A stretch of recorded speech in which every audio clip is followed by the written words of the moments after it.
Good evening and welcome to the 29th meeting for fiscal year 2024 for the Milton Planning Board. At this time, I would like to now call the meeting to order. We can begin with our administrative items. There was only one set of minutes that were to be approved, but Cheryl is still working on the edits on those. So for tonight, I would have a motion to defer the minutes from two sets of minutes. We have, all right, so we also have the other. I'll do those for the next meeting. So the waiving of the minutes for tonight and the dates of the meeting again, Julia, do you have the ones that were in executive session? That was 26th. The 26th? Those are before the select board. Those are for the select board, so we're gonna motion to defer those. And March 14th and March 28th have been submitted. Okay, and we're just waiting on the edits on those. So if I could have a motion to defer the minutes from 3:14, 3:26, and 3:28. So moved. Second? Second. All in favor? Aye. Aye, thank you. And then the discussion of our next meeting dates. Right now we have on the schedule April 24th as our last April meeting. And then May's meeting would be our regular scheduled unless otherwise changed to have the 9th and the 23rd of May be the following dates. The 9th may be town meeting day. Oh, okay. Right? Monday, Tuesday, Thursday. Okay. That's, all right. So let's defer, we could possibly meet on the 8th then.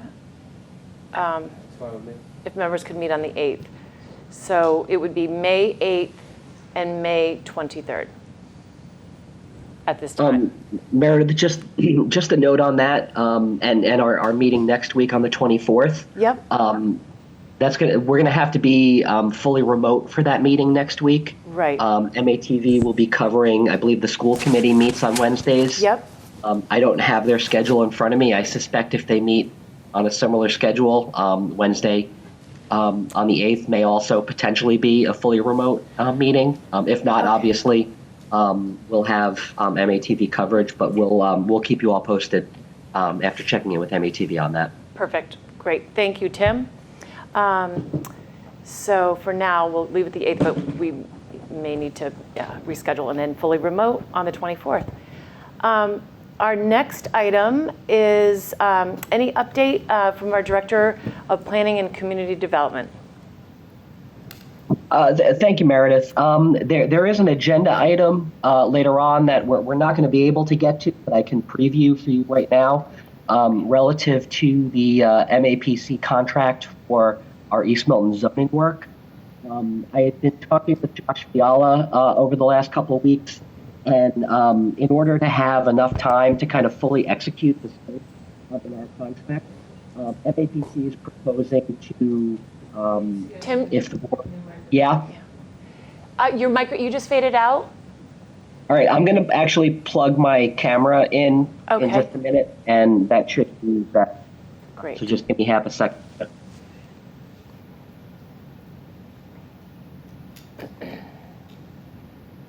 Is that better? That's great. All right, wonderful. MAPC is requesting to extend the term of the contract so that they can fully execute the entire scope that we discussed. And the broad outlines that Josh laid out for me was basically being able to have a zoning language deliverable ready for the original term of the contract. I think it goes like through June, I believe. And that's going to be important for the grant that's funding this project to be able to have that deliverable. And then to extend the contract, I believe, to November to have enough time to execute on the design guidelines portion of the scope. And that'll be able to be funded through internal sources. We have other grants that don't have a deadline, as well as other MPIC funds for that. So I think we'll talk about it next week. You'll have the language in front of you. My thinking here is that we want to take as much time to do a good job, but we'll review for next week that zoning, that contract amendment language, and we can take action on that next week. And we've got interviews lined up for some promising looking candidates for the assistant director position. Those are going to be happening early next week. So hopefully there'll be news. And then finally, the deadline for the RFP that we put out for consultant services for MBTA community zoning purposes, the deadline for that was Monday. So it's going to be a really quick turnaround on that. You'll get those probably Tuesday morning from me, any responses that we get. We'll have an agenda item for Wednesday. If the board can make a decision, great. If you feel like you need more time or we need to reschedule something, that's also fine. But you'll have that stuff in advance of next week's meeting, but with a quick turnaround on reviewing it. That's great, Tim. Thank you. And so with that, we can now move to our citizen speak. And anyone from the public or on Zoom, Tim, if you can let us know and we can invite them to come in. Is there anyone who would like to speak this evening? Yes.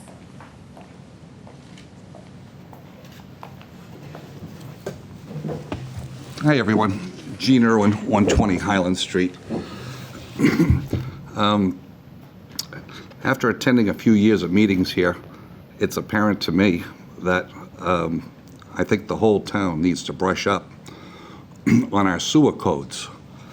And I've brought them, and if I may just take a couple of minutes, it may save this board several years of hard work in the future. As I've repeated once before, Massachusetts General Laws, Part 1, Title 14, Chapter 83, Section 1, Authorization connecting sewers and approval of plans. A city or town may install and maintain in any way therein where sanitary sewers are constructed, such connecting sewers within the limits of such way as may be necessary to connect any estate which abuts upon the way. Okay, that's the state. The town of Milton, DPW, Public Works, sewer regulation. Public sewer, and these are definitions. And the first definition is shall. And shall, according to the DPW's rules and regulations, means mandatory. A public sewer shall mean a sewer in which all owners of abutting properties have equal rights and is controlled by a governmental agency or public entity. The definition of available sewerage. A public sewer shall be considered available when the property upon which a building is situated abuts a street, an easement, or right-of-way in which the public sewer is located. If said building is more than 150 feet from the nearest public sewer, application may be made in writing to the board to declare public sewer not available. Then it goes on a little bit further. Any drain layer in violating of any provision of these regulations shall, in addition to the general penalties provided by the violations of these regulations in Article 9, forfeit his license.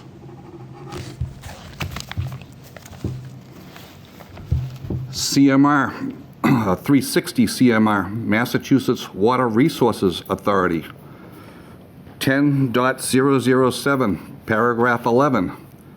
The issuance of a permit by the authority shall not relieve the permittee of its obligation to comply with all applicable laws and regulations. I think the state and I think this town is as clear as can be, crystal clear, that properties like the one at 107 Highland, and maybe plenty of others, cannot attach their sewers to streets that they do not abut. It's crystal clear. I thank you very much for your time. Thank you. Anyone else from the public wishing to speak at this time for Citizen Speak? Tim, is there anyone on with their hands up on Zoom? There is not. Do you see? No, there's not? Okay. No. All right. Nope. Okay, great. Thank you. Then with that, we can now move to opening the public hearing, 111 Highland Street special permit, continued from April 9th. Welcome, Ned, to the table. Good evening. For the record, Ned Corcoran, on behalf of Northbridge Communities LLC, who's the applicant in this case. I think you may have forgotten to introduce yourselves at the start of the Sorry, hearing. we did. My apologies. Thank you. You know what? We'll do that real quickly.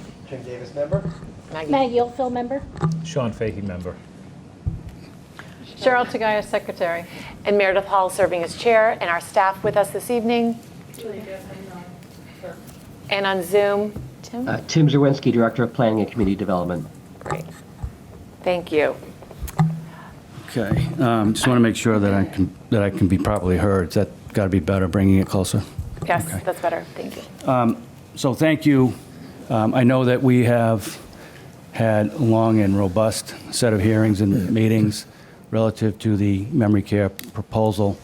I think the last thing that we may need to present would be updates to the landscape plan, and I've got Sashi Meisner available to log in, or she's on the Zoom, and she can share screen and go through the latest plans that we filed. And I think that may be it from our end. We'll look forward to getting into a discussion about the proposed special permit, conditions that would be imposed with respect to that. If there's anything else that you obviously want us to address, please let us know, and we'll make sure we do that. We'd like to be obviously as complete and thorough as possible, understanding that we've set a deadline for closing this hearing and for next week. So. Great. Thank you. Yes. Yes, if you want to bring Sashi, is she on? She's on Zoom. All of our Okay. team is on Zoom. Okay, great. So there she is. And if she can share screen, we can walk through plans, and maybe we could dim the lights in front of the screen, if that would be helpful. Yeah, is that on that side? Hi, everyone. Sashi Meisner, landscape architect for the project. As Ned said, we are presenting the plans that we have updated a couple of weeks ago based off of comments that we heard from the planning board and the community members. So I'll just walk you through some of those changes quickly. And I've been on the last two planning board meetings just listening in. So there's a couple of things I can respond to that I've heard in the discussion that we can clear up. So, and then if there's any questions after that, we can respond to those. So some of the things that we've done in response to comments are increasing the plantings at the rear of the property. So we've added some evergreen trees along with the deciduous trees and increased that buffer. There was some comments about that. In addition, we also have, I believe it's 50 feet of woodlands that are not being disturbed between the property line, between our property line and the plantings. So we feel that this is a pretty good buffer that we have, that we have going there. So that was one thing. We, on the plans, one thing that I feel was not super clear on my plans is coordination with our environmental consultant. So there were a lot of plants not shown on my plan that are on, that were represented on the civil engineering's plan because they were part of the wetland replication, as well as mitigating some of the invasive plant material on the site. So I now updated my planting plan to show those plants, and you can see where previously we just had a space open for this, but I really.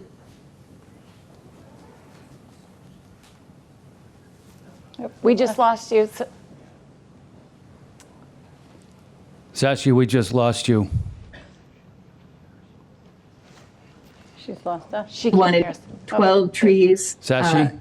Sashi? Yep. We just Yep. missed you for the last 30 seconds. I'm not sure what happened. Okay. So you were I just was getting just you were just getting started on the planting plan within the wetland replication area.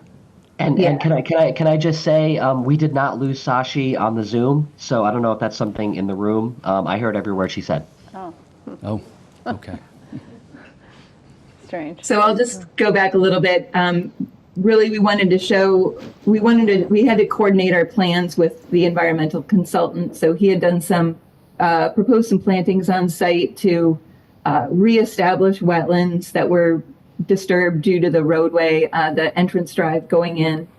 And then he had had some plans to add additional plantings where invasive plant material is and where we were removing some of that and replanting. So I updated my planting plan to show that, and I feel like it really reflects more of the quantity of plants that are going into this site.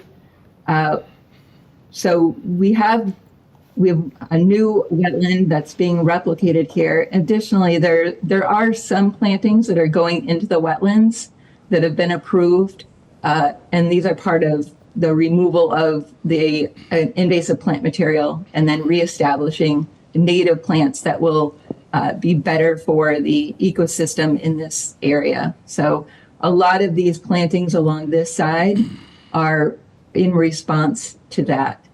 Additionally, outside of the wetland area, we added plants. We added a lot of evergreen trees, a lot of deciduous trees, native plant material that will be beneficial for the ecosystem, the wetlands, and for screening. So I just want to make sure that that was clear. There is a 25-foot no disturb buffer zone around the wetland, and this can all be planted. So the more plants that go in adjacent to the wetland, the better for the wetland.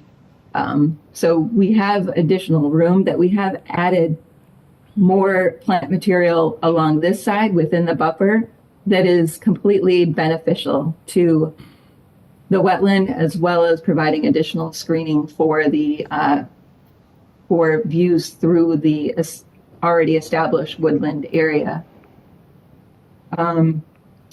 Additionally, we decreased the height of the street of the lights, the pole lights along the driveway. So the request was to reduce those, and we did reduce them from 16 feet to 14 feet. We're still able to get the light foot candles that are required along the ground plane, and so there's adequate light. But the views into the site, you can see when I show the renderings that it's a little bit more residential in scale. I'm going to just show, so we updated our renderings. So one of the requests was to create a more residential style entrance. A lot of the entrances to some of the larger residences along this roadway have nice stone walls that kind of emphasize the entrance. So we did add some of those along the entrance, and I think this is really improves the look and the feel of the space. We had requests for showing plant material at a younger growth, and so this is an attempt at doing that. We decreased a lot of the sizes. The difficult thing with these images is it's very difficult to reflect what's actually out there. And there is quite a bit of plant material out there, a lot of established trees that will be staying. So, but we've reduced some of the sizes. We provided a vantage from coming down the road and showing the view in from entering the site from the direction of the hospital. We also have a summer view, which obviously will be much more screened due to the leaves being out, but you can see the roof line from this vantage point. We updated the plant material in the circle. We reduced the amount of trees in here and added one kind of focal tree, a tulip tree, and that was recommended. We added more buffering along this side of the, within the buffer area.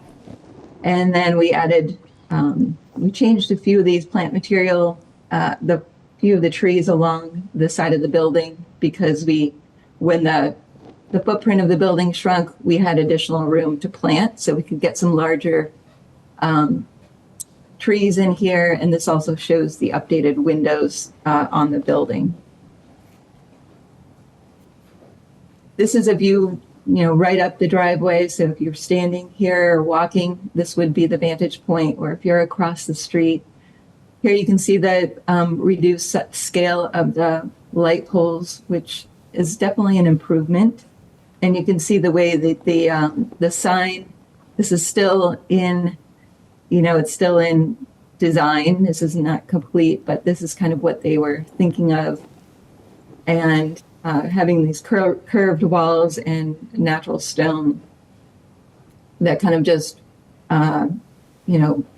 sets off the tone of the residential side of this site, and creates a nice entrance. Here is the view in summer. Obviously, getting the actual plant material that's on site has been challenging. We do have some locations, but we don't have a lot of the locations within the wetlands where there are quite a few trees. We were asked to do a section through the entrance drive showing where we would be planting and the size of the plant material within the first 5 years of growth. And then trying to, I just used some images from the site. So looking out towards the road, showing some of the plant material at, I think these were between 12 and 15 feet height, and some of the shrub plant material that these are taken from one section and one representation of where this section would look like crossing through. And then I have the photometric plan, which I think you've already seen in our submission. I did want to mention that at the last meeting, I heard, I believe it was Maggie had mentioned how it was unfortunate that a lot of the 4-inch caliber trees were being removed because they provide a lot of the screening for the actual site because of their canopies are much lower and are kind of level with your eye. And I was just wanting to say how many new trees we are planting that are that height. And so I feel with this planting plan that we have established, I think there's 183 trees that will be either 4-inch in caliber or greater than 7-foot height. Those new plants in this space will provide a lot of that understory level screening that I think there was concern that some of these were being removed. We're adding back quite a few in there. So that seems like a positive in my view. So that's all I have. I'm happy to take questions, and I'll go back to the plan in case there's anything people want to reference off of this. Questions from the board on this planting plan? So actually, I have a question on the photometric plan.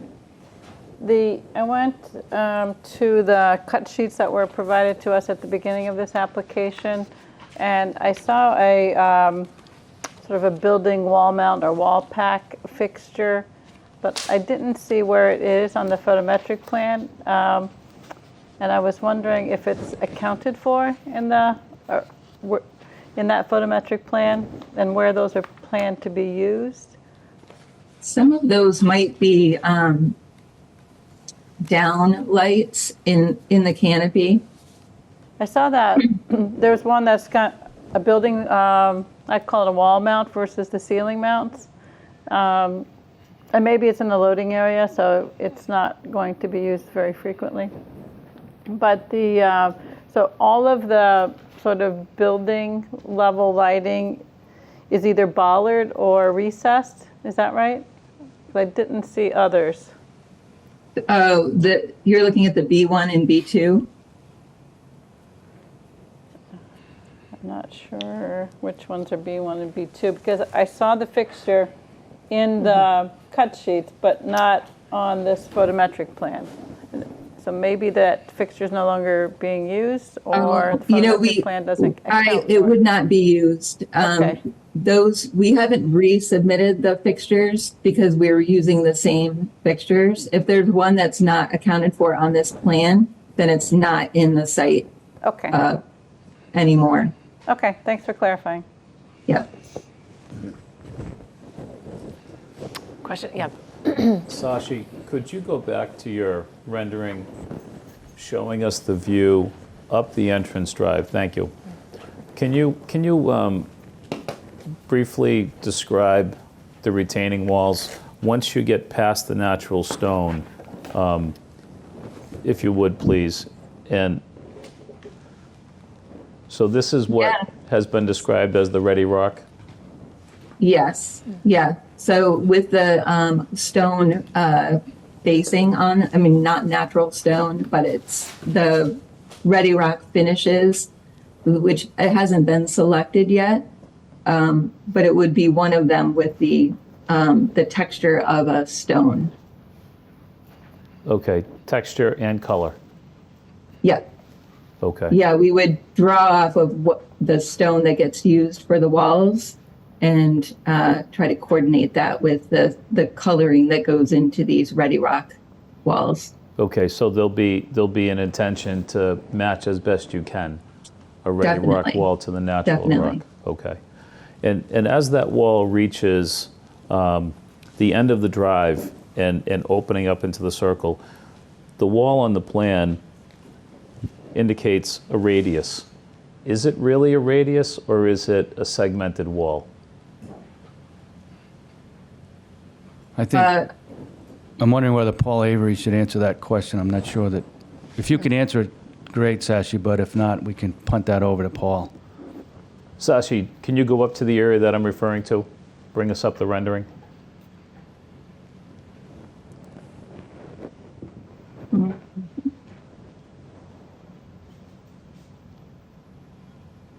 Right, thank you. Yeah, I don't know the answer to that. That would be a Paul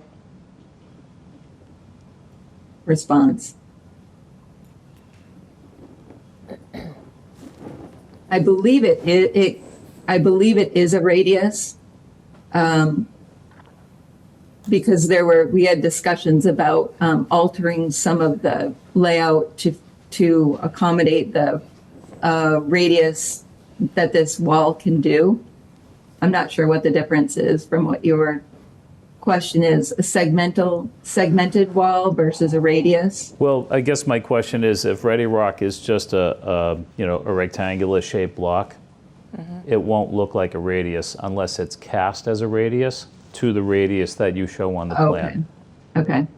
Yeah, I'm not sure if I know they have certain limitations with the radius that they can go, because that was discussed. And I'm assuming that these radii are, pretty standard parts. Okay. So, but I don't know for sure, but my gut is telling me that it's a radius and that it was dictated by what Ready Rock has available and what they're capable of doing, because they would want them to fit extremely tight, and it would be difficult to do that if it didn't have an actual radius to it. I understand. Okay, thank you. Related, I do have a question related to that wall as well. Sashi, if you can go back to one that shows from the street. And the section showed as if the wall construction's the same on both sides of the roadway. The plan indicates a different graphic. So I just wanted to ask Paul if the graphic inconsistency is not significant, and that it's actually proposed to be the same wall. C301 is the plan that I'm looking at. So it shows as if the wall type is different on the right side of this image compared to the left side of this image. Tim, I'm not sure if Paul is in the Zoom or not. I do know that the wall on the right is different in that it's lower. It's more flush with the finished grade of the entrance drive, and we have the fence along that side. Okay. The wall on the left, Hi, you want me to talk about the wall? I couldn't speak earlier because I wasn't a panelist. I'd raised my hand, but so the Ready Walk walls, what I understand is that the blocks themselves are not curved, but they can set them at, to make certain radii. The wall on the left and the wall on the right, looking at this thing, are different. The wall, the side, and look, this on the entering on the left, that there's a parapet wall that sticks up, whereas on the right it's flush, and we have the guardrail and the sight fence along the sidewalk. And that's what's shown on the sections on C, whatever it is. It's one of the detail sheets.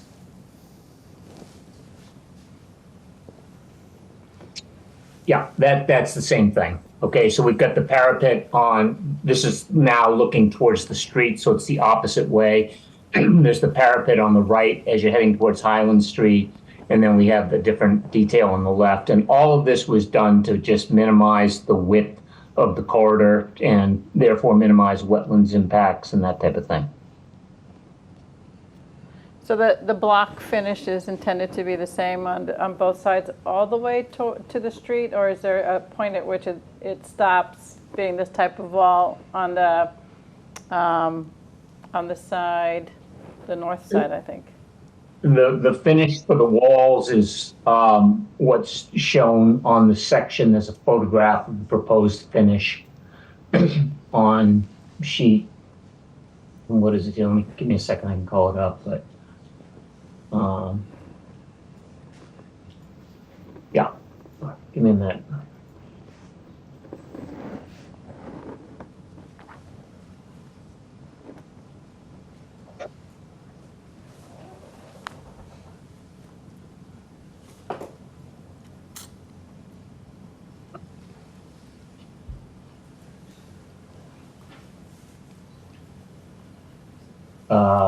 It is sheet 505. If you want me to share screen, I can call it up.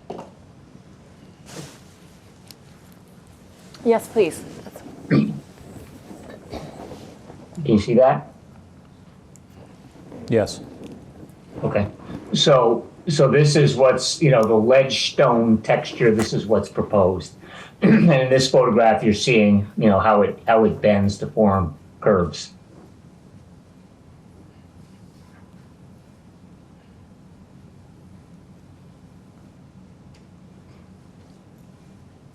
And then the section here is the same as exactly what Sashi had on the screen a moment ago. And Sashi said that wall on the north side is lower and closer to grade. How far is it that way before it's really necessary to use this type of block? I'm sorry, can you repeat the question? Yeah, so can you go to C301? Sure.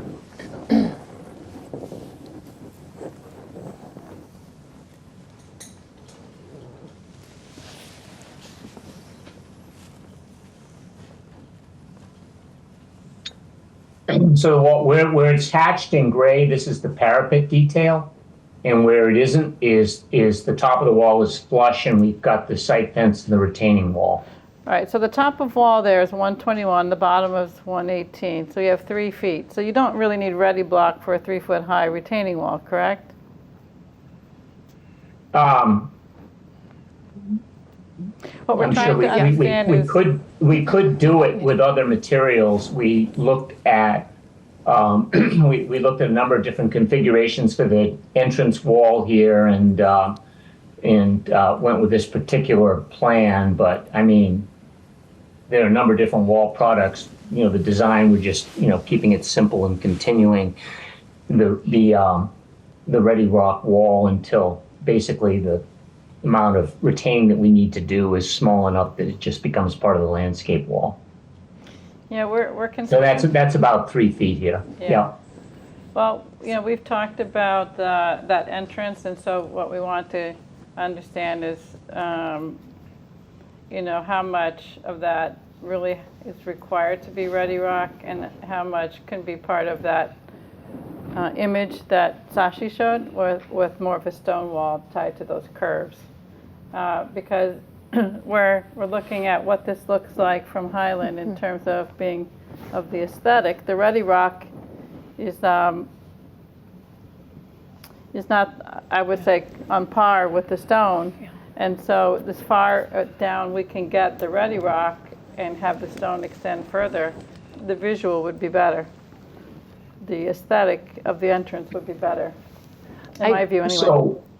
So what we're looking at here is a fairly steep embankment. So, you know, right at this particular point, we're ending the wall. We're at, you know, top of 121, bottom 118. You know, that drops off fairly quickly.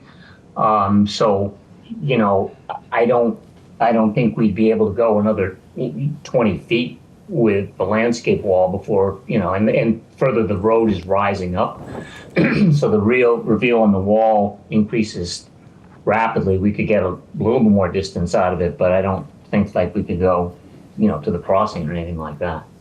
Well, another thing to think about is that the Ready Rock wall, the top of the wall is flush with the entrance drive, where the landscape wall is, I think we're at 18 inches or 2 feet. I forget how. So that would make that wall 2 feet higher than the 121, because 121 is pretty much not visible when you're coming down the entrance drive because it's flush with the sidewalk.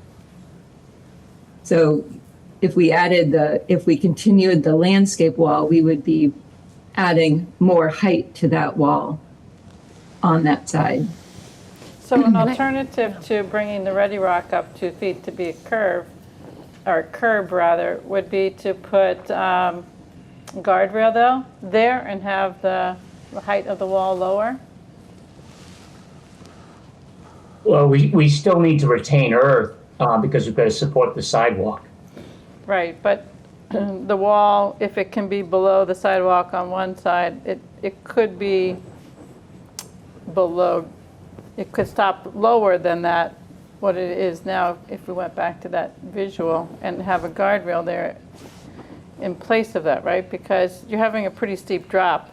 I'm surprised you don't need a safety guardrail there to prevent a fall. We do. We've got the guardrail. I mean, if we zoom in on this, we've got the guardrail shown with the squares On and the then other the site side? fence shown with the circle line type. Yeah, I'm referencing the other side.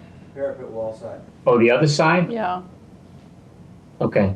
That's a parapet wall that sticks up that that serves as a guardrail. Again, you know, objective being that we're doing everything we can to minimize the wetlands impacts. But Keeping the profile as narrow as possible.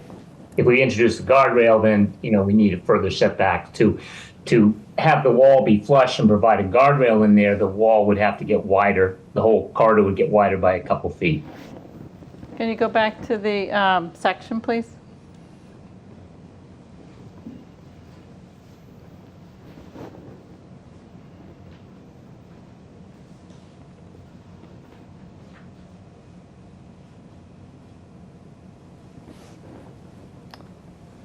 So the guardrail here, the guardrail needs a certain setback from the back face of the wall.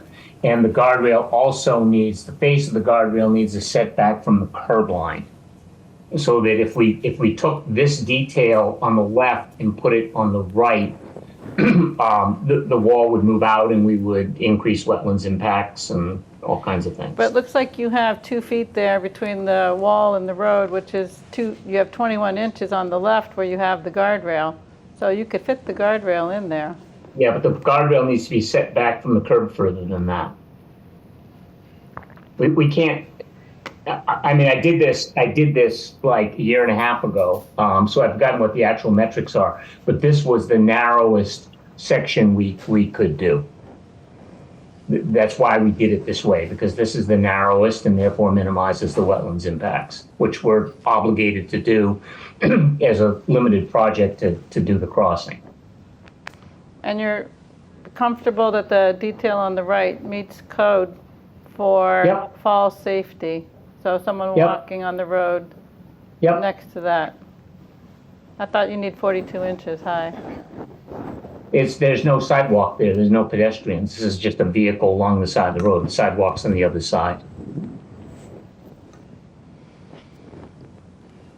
All right, those are my questions on this. Thank you. Paul, can I stay on that topic for a minute? I recognize there's no sidewalk on that wall section that Cheryl's talking about, but I see a safety risk here. Probably not an adult necessarily, but you know, young kids. What exposure is the top 2 block? I mean, how far is it above the grade? Yeah. It's maybe a couple feet. That's I all. haven't called it out here, but it's what would be a nominal guardrail height.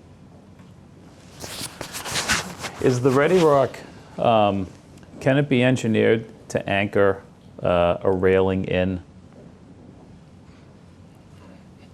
I don't know. You know, we went and, you know, we worked with the Ready Rock engineer Yeah. a couple of years ago when we worked up this detail, and at that point in time, we were steered away from doing that. Is it possible? I don't know. I'd have to revisit it. Okay.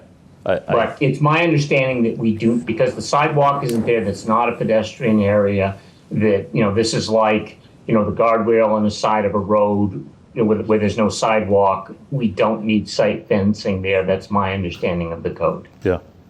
Well, I guess in light of, I don't want to keep everybody on this topic for too long, but I just raise it as a concern.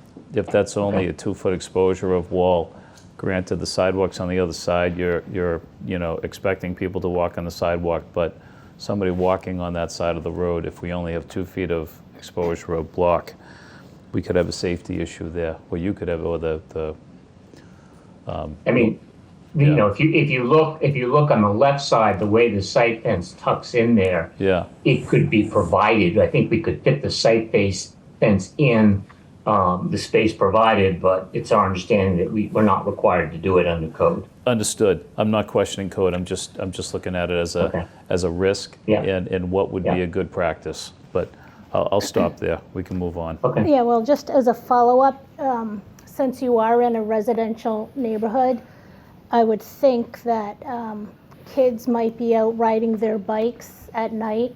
So I have a business in a residential neighborhood, and after hours, I have a lot of my neighborhood kids come in and ride their bikes, and, you know, families walk in. So I would think they might be riding their bikes and using, you know, your parking lot just as something to do, because Highland Street does not have any sidewalks on it, so they might actually be using this site, even though I know it's private property. But you are part of a neighborhood, so I would think you would expect some neighborhood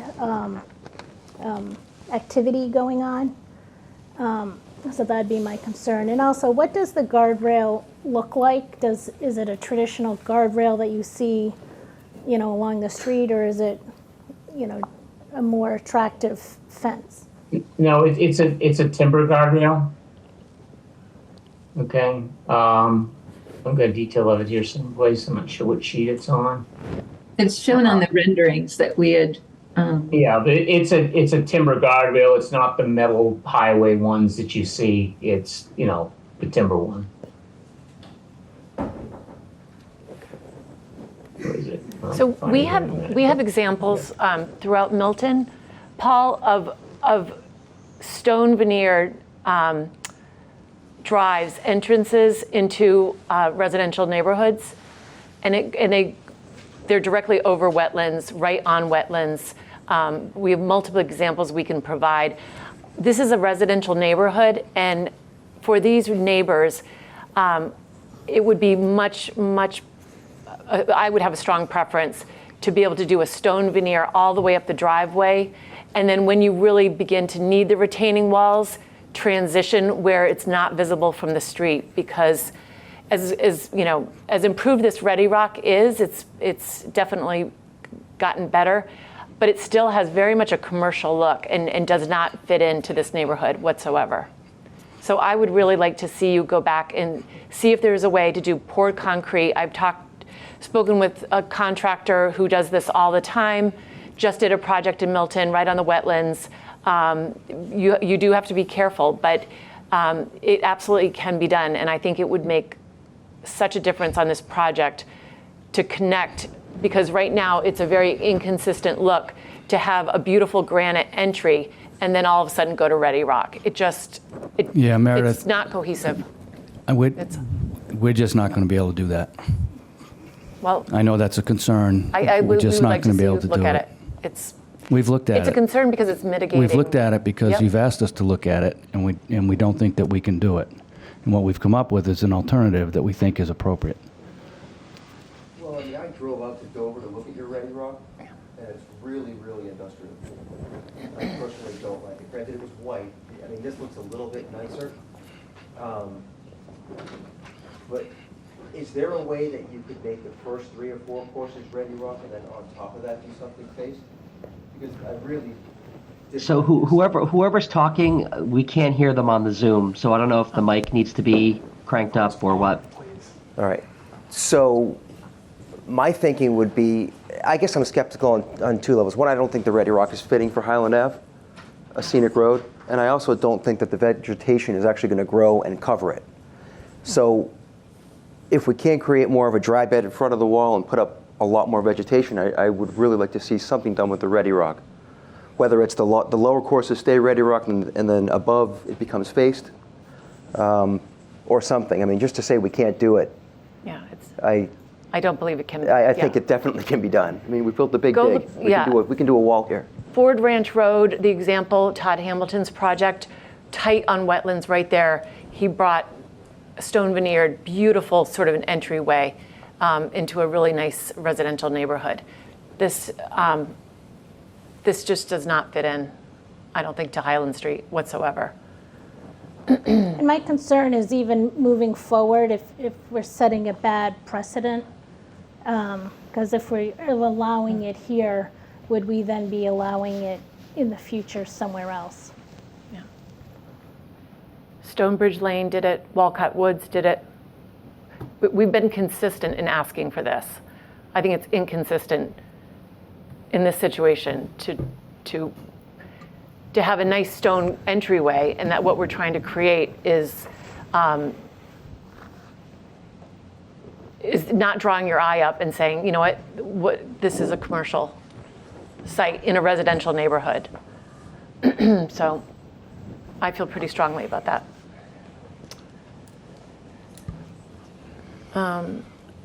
Other items of the landscape. So I guess going back to the wall and the trees, Sasha, you're still there? Yes. So one of your renderings, if you look, I guess, facing north, the south side of the main entrance, and then as the wall curves around, if you look on the plan, there's the 25-foot non-disturbed zone, and there's a very small dry area. And I guess I'm just skeptical that large trees, tall trees, are going to grow in such a small area. without hitting the wetlands, and then the root ball gets compromised and the tree won't thrive? Is that way off to assume that, or? Anything being planted, I'm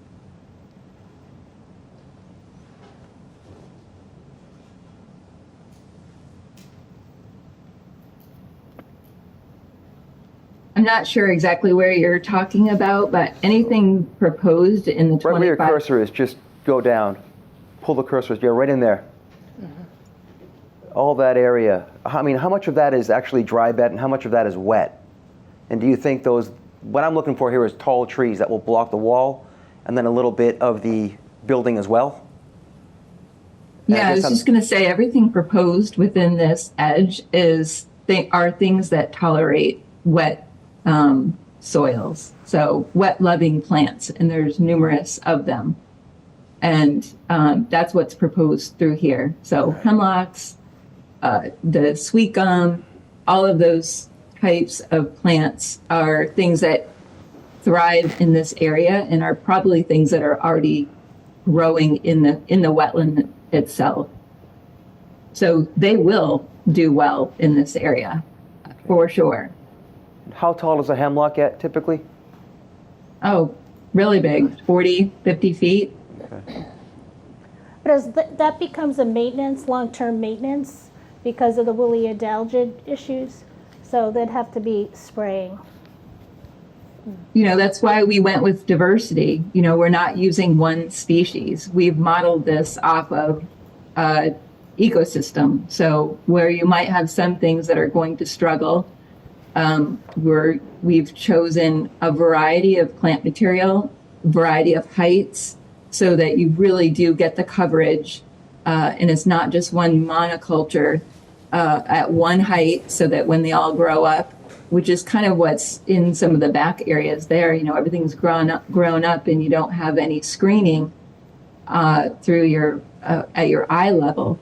All of this new planting coming in where we're using understory trees that will grow only to a certain height, along with some large canopy trees and large shrub material. All of the combination of layers will make this property better and more interesting to look into, for one, and you know, better screening for whatever is visible on the other side of the wetland woods.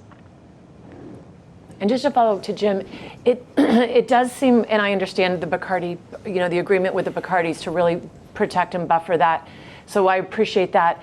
But it does seem really sparse along that retaining wall on that interior. And even a little bit, I don't know if there's anything more you can do on Highland Street to protect those neighbors and give them a little more privacy as well.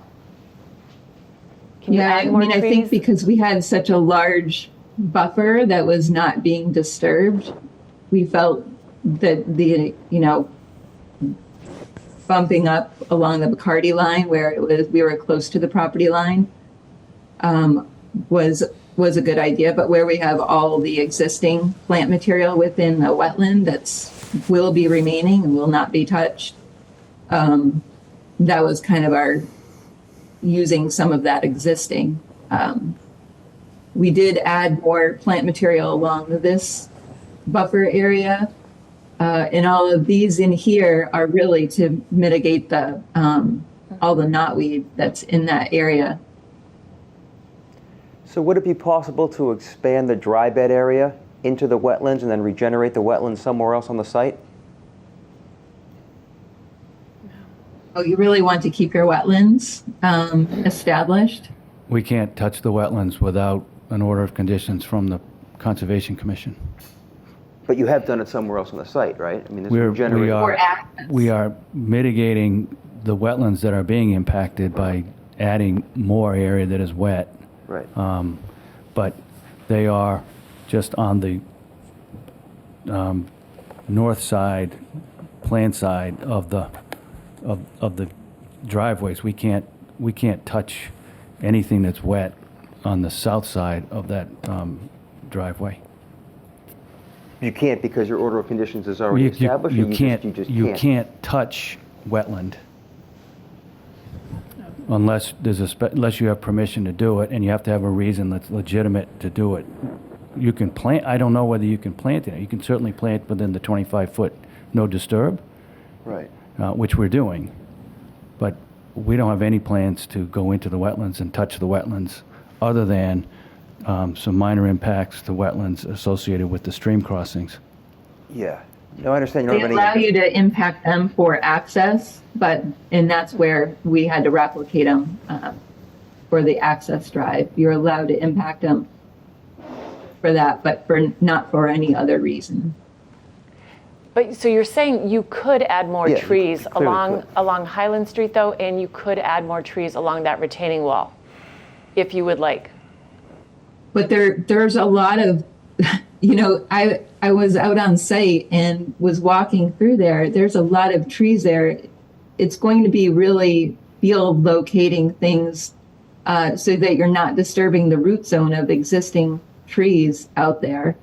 Where we're removing a lot of the knotweed and the other invasives, that's going to be an area that's going to be disturbed and is going to need to be planted and filled in pretty quickly. But there are a lot of trees out there. So to show, a whole bunch of vegetation along here there might not be any room for it, because there are a lot of existing trees within this edge. This is not a barren site by any means. We could street view it and look at the vegetation there. There are a lot of established trees. We might be able to, move some things. I'm showing these plants here, but where they end up is going to be based off trying to maintain the existing trees and working around what's there. We're going to be field locating a lot of these plants where we're not wanting to remove any additional trees. That was my reservation for showing a lot of plants in here, because it's well established. And why we should just use those areas that are already have a great mature stand of trees there. We should allow those to remain there and not disturb them. Add understory for sure, but where you have a good canopy, better to use that existing canopy. All right, could you point out that there's 9 trees that are 20 feet tall? Could you highlight where those are located? I don't know. I'd have to pull up my planting plan. I don't know exactly where they are. I know one of them is the tulip tree. There's a few down along this edge. I'm not sure exactly where they all are. Are there any on Highland Street, along Highland Street? These are understory and shrub plant material. Which won't really... I know there are some in this area. There are a couple in here. I'm happy with that area. Yeah. But there's a whole ton of, the majority of trees are within the 4-inch or greater than 7-foot height. So that's in the category of the Concom. That's, the highest size plant material. And how tall is the wall in the area that we're talking about right now? Right where your cursor is? Paul, do you have the wall heights?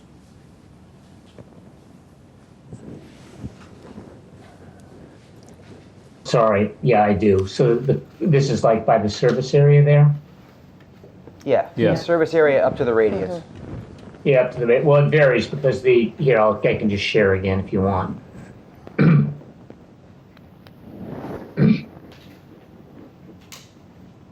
It varies because this is sloping down. Oh, hold on. Got it? Yep.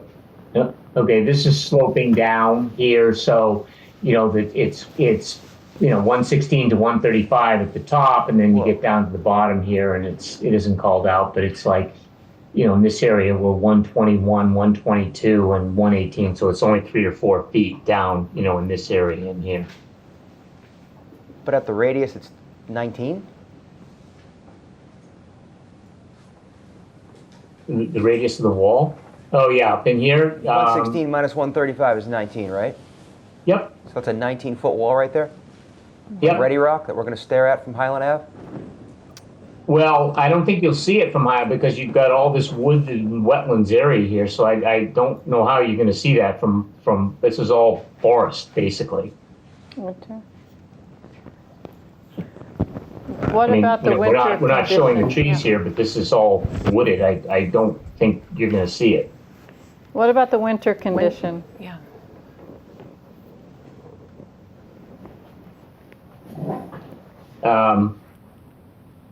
Yeah, I'm not sure, but I mean, is the house, the existing house at 121 Highland, 111 Highland, is that one, can you see that from the street? Yes. That's Just probably barely, but that's similar to not a what the view would be 20-foot here rock for this, face. then. I mean, this is an issue for me. So we got to find a way to get more trees to cover that Ready Rock or change that Ready Rock to something a little more palatable, I think. And the problem, even though the plant material chosen can tolerate wet feet, they don't thrive. Plants don't thrive having wet feet, so they'll grow more weakly, they'll grow spindly, they won't be full, they won't grow as quickly as if they were in a drier condition. So I feel like that's going to be a long-term maintenance issue. It's just been wet. This whole season's been a very wet season. So I just think the plants are going to struggle. They'll just permanently struggle in that location, no matter what it is. I mean, maybe the roadies might do the best, would be my guess. But they grow spindly, None of the evergreens are going to do well. Shadboy would be fine.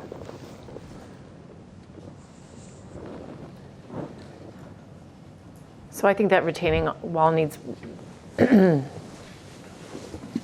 some attention and protection. Like, you never see a densely planted wetland.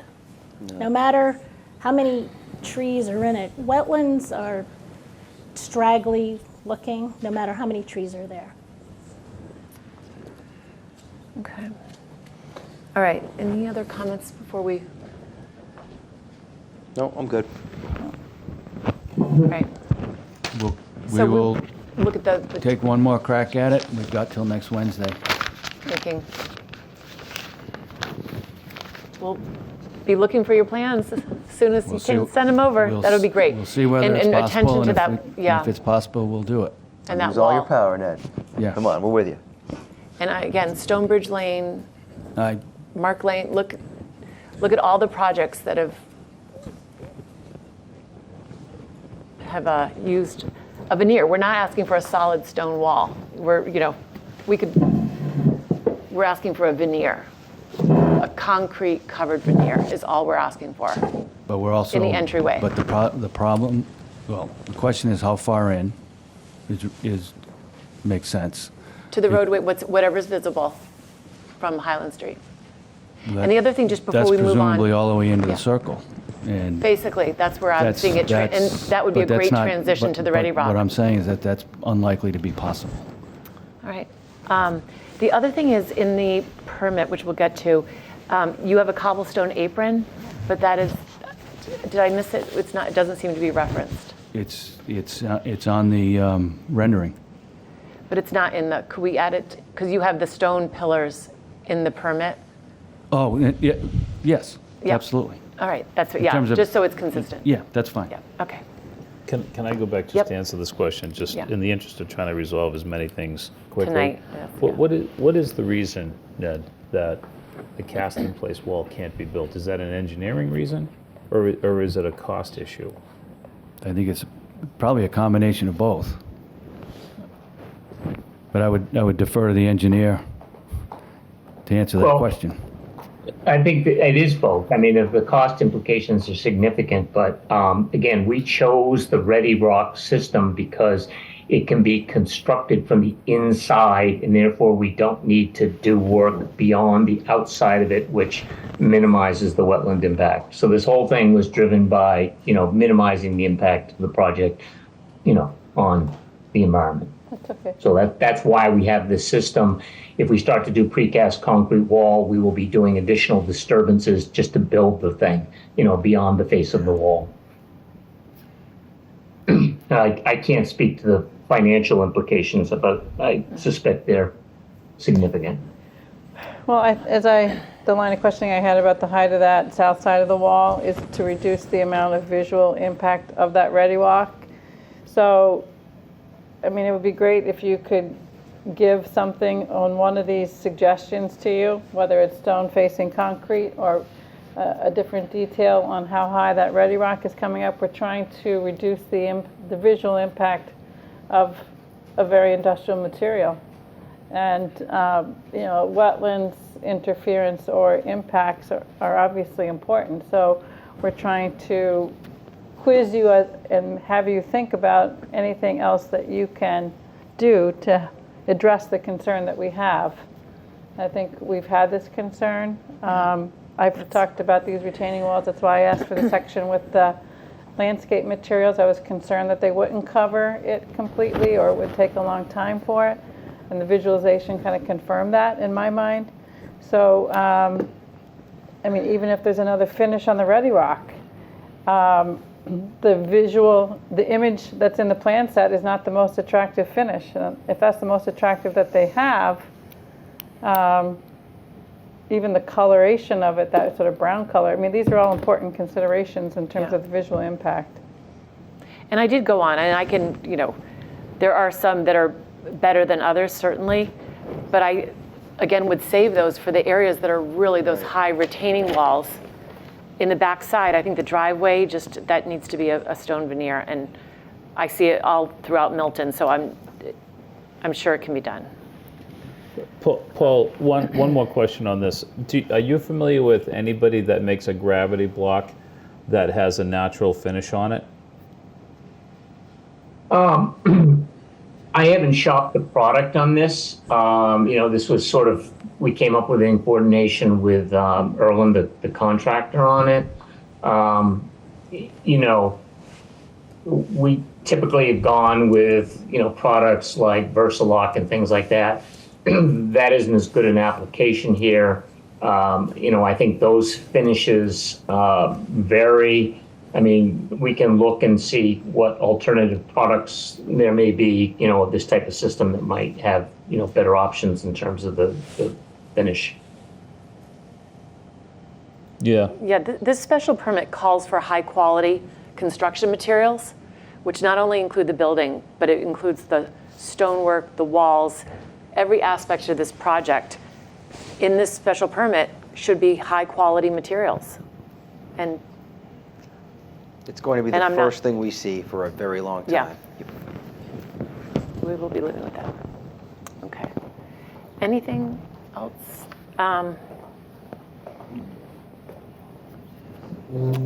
Well, I guess one more thing, and Sashi, this might be helpful, to recognizing that your landscape plan shows new plants, and it's hard to depict the existing plants. And I understand what you were saying earlier, that as you prepare that planting plan, you're recognizing what's existing and fitting as much as you can in around it.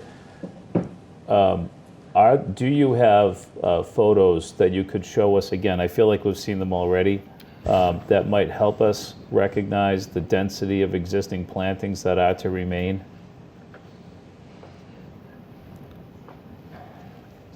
I don't have, I could pull up my photos, but if we just this is street view of the site, we can see what's out there. And these are all pretty good sized trees. Except where the old house was and the barn. But going down here, there's certainly more trees on this side of the road than there are on the opposite side of the road.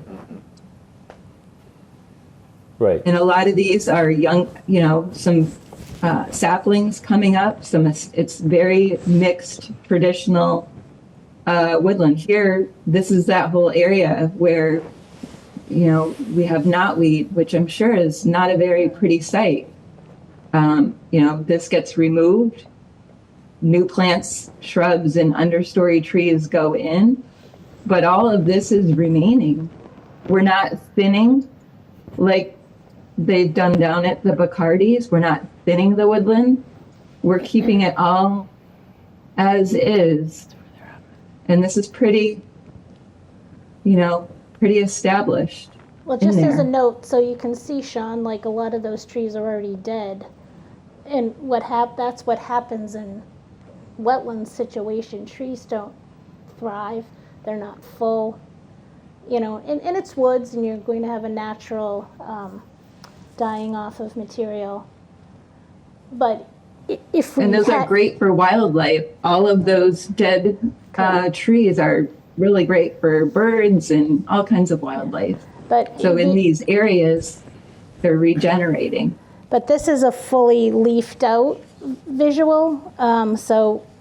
If we drive by now, or a month ago, October. nothing was there. There aren't any evergreens in this view. It's all deciduous On material. the survey that we had, there are evergreens. We do know that there are evergreens further in, not right on the roadway, in this upland area, but on the survey, they did note what was deciduous and what was evergreen, and there are evergreens on site.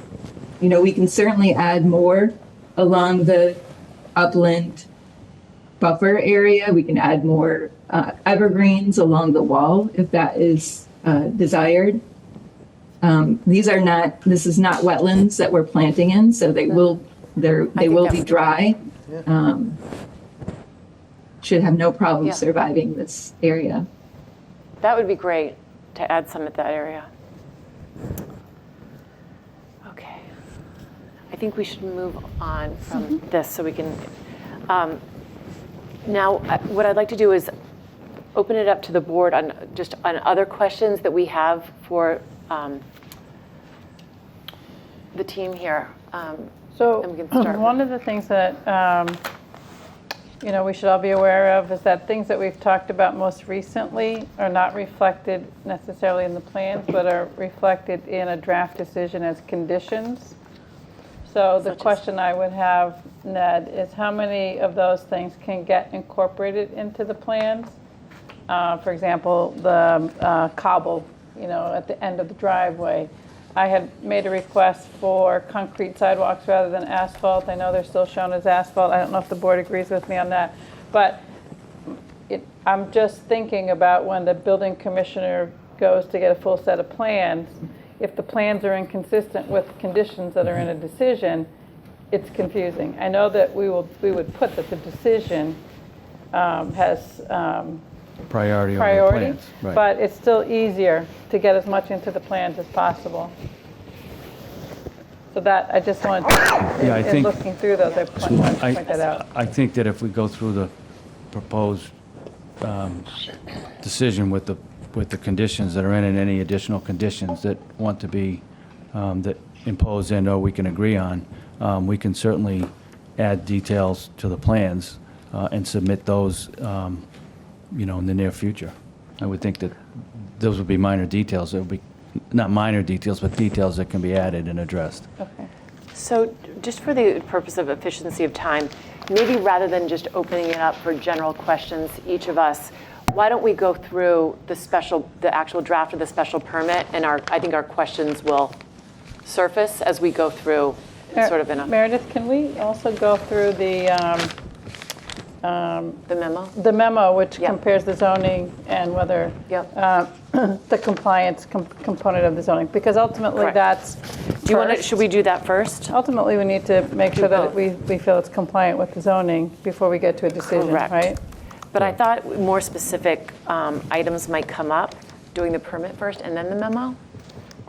Or we could do either one. This is when I'm referring to the Ned's memo, which is the 111 Highland bylaw compliance, where he basically went through piece by piece, which was very helpful, Ned, on the special permit, and then how they believed that they complied. Can I go to two specific points before we get into Sure. that? Because Yep. I'm concerned once we get into that, that'll be hours long to get through that. The service drive, Ned, what is the vehicle traffic that will come down the service drive, either on a per day basis or a per week basis? I think the total trips that were identified based on the counts that were done in Newburyport are 288 trips per day. That would be 144 vehicles per day. That would be including 1 or 2 delivery trucks, shift changes, and occasional visitors to the site. So the traffic I'm thinking of mostly is a delivery vehicle that's backing down that service drive. How many a day do you think that is? 1 or 2. And is there a time of day that is planned for, or can that be planned for? Absolutely. We're proposing in the draft of the special permit, I think, between 10 and 2. Certainly after the morning commute and before the afternoon high school, mid-afternoon commute. But that's certainly easy to condition. And 2 vehicles a day? 1 or 2 deliveries per day. Is that 7 days a week, or is that 5 days. Pardon me? 5 days a week. So it's only Monday to Friday? Correct. So on the weekends, there'll be no backup alarms Correct. that the neighbors would hear? Right. Okay. And that's something that you're comfortable making part of the conditions? Okay. Separately, there's 1 or 2 trash recycling pickup, but that would occur out in the rear parking lot, and not down in the loading area. Okay. I guess separately on traffic, and I don't believe it's going to show up in what you have here, but we've had plenty of conversation about traffic, and we've had conversation about traffic that's not memory care traffic. And the neighbors have talked for weeks, if not months, and maybe it is more like years, for the, about the burden that they've had on Spafford. And there's, I think, an opportunity to reduce some of the burden off of Spafford, and I feel like we could reduce some of the burden off of Highland as well. And what I'm talking about is the hospital business traffic. And I have an interest in having the hospital, and I think the board members would agree, but I have an interest in seeing the hospital business traffic enter and leave the hospital campus only via Reedsdale. And once that's achieved, we won't see any more photos of linen trucks or air gas trucks going up Spafford. I do also believe there's plenty of issues of traffic on Spafford that has nothing to do with the hospital. I happened walking up Spafford a recent evening, and there was a police cruiser coming down Spafford. So there's plenty of traffic that's on Spafford that isn't the hospital. But my opinion is that if we can have the hospital business traffic and all of the business traffic enter and leave the hospital by Reedsdale, not only does it take that traffic off Spafford, it takes it off all of the ladder roads, and it takes it off of Highland. So I see it as definitely beneficial to the neighbors' concerns with Spafford, but it's also beneficial to take that traffic off a scenic road and away from that intersection that is, Highland and Canton Ave, because that doesn't need any more traffic. So I had a conversation with Rich Fernandez today, and I believe you've talked to Rich today too. And I don't know how the mechanics of this work, but Rich said he would make a commitment that the hospital would change the terms of he would address this within the agreements with the vendors that service the hospital. So I'm not sure how, but I think we can work through this so that this becomes, part of the arrangement, that the hospital makes that commitment. I know the hospital's not sitting here, and the hospital's not the applicant, but I'm sure we can find a way to do that. Just thinking preliminarily about that, I think we can certainly agree to a condition that would require us to coordinate with the hospital on its efforts to curb its traffic. My only concern is if there's breakage and it's a hospital vehicle, what enforcement action is available under the permit? Because we can't be held ultimately responsible for enforcement action that might occur because a hospital delivery doesn't follow the protocol. We're certainly putting ourselves in the bullseye for any failure of our employees and our deliveries to not follow the required routes, and that includes fines for each occurrence, and that we would be the North Bridge would be responsible for those fines. So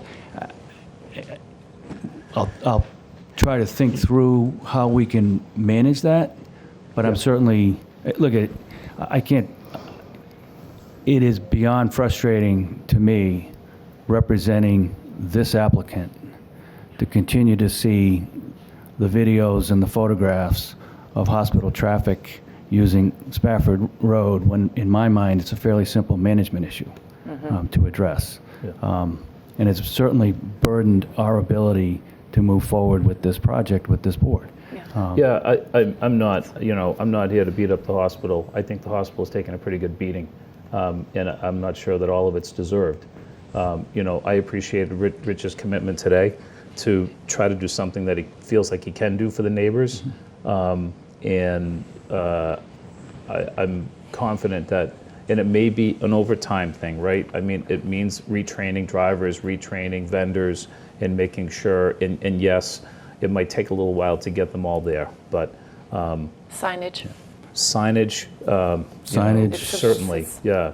I think there's Surveillance. There are ways to do it. Rich all acknowledged that yes, compliance is a challenge, and I have a leadership role in a company too. I understand what it's like, and you can get there. It takes a little work. It might be a little bit hard, but I'll leave it to you to have a conversation with Rich, and I honestly appreciate his commitment to make that condition better. That's one that he feels is within his ability to control and improve, and he's committed to doing it. And I was grateful that he did. That's great. And what I can say is that I've spoken to Jim and Wendy about this as well, because they did speak with Rich late this afternoon, and they are on board with committing to some form of a condition that would require them to work with the hospital to help mitigate the traffic issues that are happening. Their concern, obviously, as I've addressed, is an enforcement, ability to enforce, and how do you enforce against this entity when this entity isn't responsible. But we'll work on that, and I'm happy to try to draft a condition for review next week. Thank you. And we will continue to work with the hospital and try to find ways to make it better. Thank you. All right. So that's a great phone call. I didn't realize that happened. Nice job. Good. That makes me Great. feel a lot better. Honestly, he's Rich is challenged, right? He's trying to do what he can, and this is an area where he feels like he can do something to help the neighbors. So he's willing to do it, and we'll figure it out. Well done. Great. All right, so why don't we go, I think we should go through the permit, because it's more specific on, there's some more detail in here to go through this first, and then go through the memo. Sure. Does that sound good as questions arise? I Or would did you just- feel a reason I to go just, through the? Just would point out that there are some of the site design standards and building design standards that are more subjective. And I think that's where, when we look at a decision in terms of what conditions we place on it, it's in the context of those subjective parameters. So we don't have to go through necessarily all of the things that are, does it meet the front setback and the rear setback and so forth? But I would think that if. You would prefer to go through the memo if- first? At least the standards, the design standards. If, All right. if Tim, everyone's could you pull that amenable up? to that. The April 5th compliance bylaw from Ned? And I can get to the page, which is the standards. Meredith, you want me to put that up? All right, yes, please.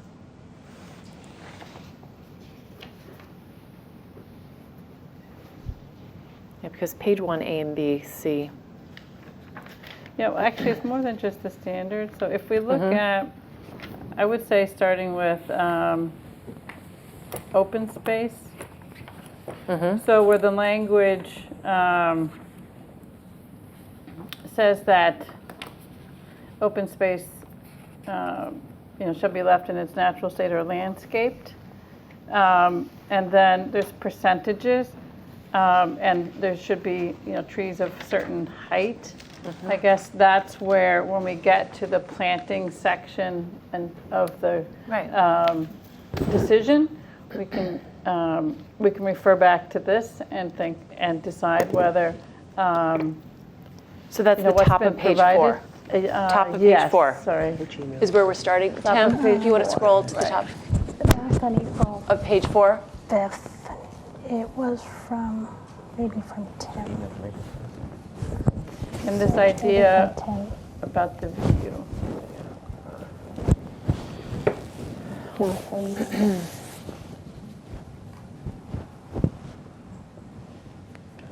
So should So I when just, we're thinking about the planting plan and the landscaping, we can look at this, and where the zoning itself, the language that is, I guess the standard text, not the italicized, is taken from the zoning language itself. So where it says that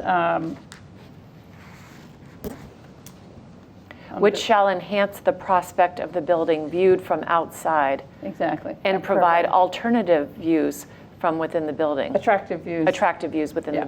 from within the that- building. So that's where, we have judgment to make about the, and the driveways and the sidewalks when we think about the materials. 2, I think we can refer to that. So that's, and then I think when we look at what's been proposed for parking, the parking requirements here, we've delved into this quite a bit, and they reduced the number, but again, this is what we can refer back to. And then keep scrolling, Tim, on the sign, which is on the top of page 5.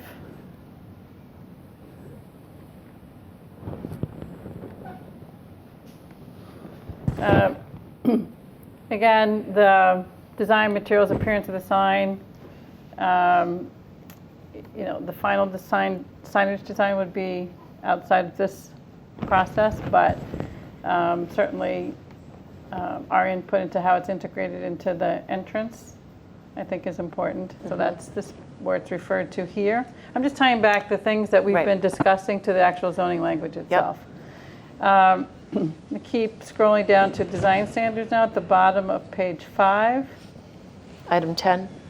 Item 10, right.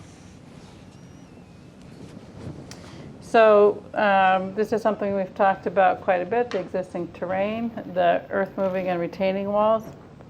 Again, this is where it's a balance between impact to the wetlands and cut and fill and retaining wall. So then it becomes a question of, have we hit the right balance, and what are those retaining walls, at least in my view. And then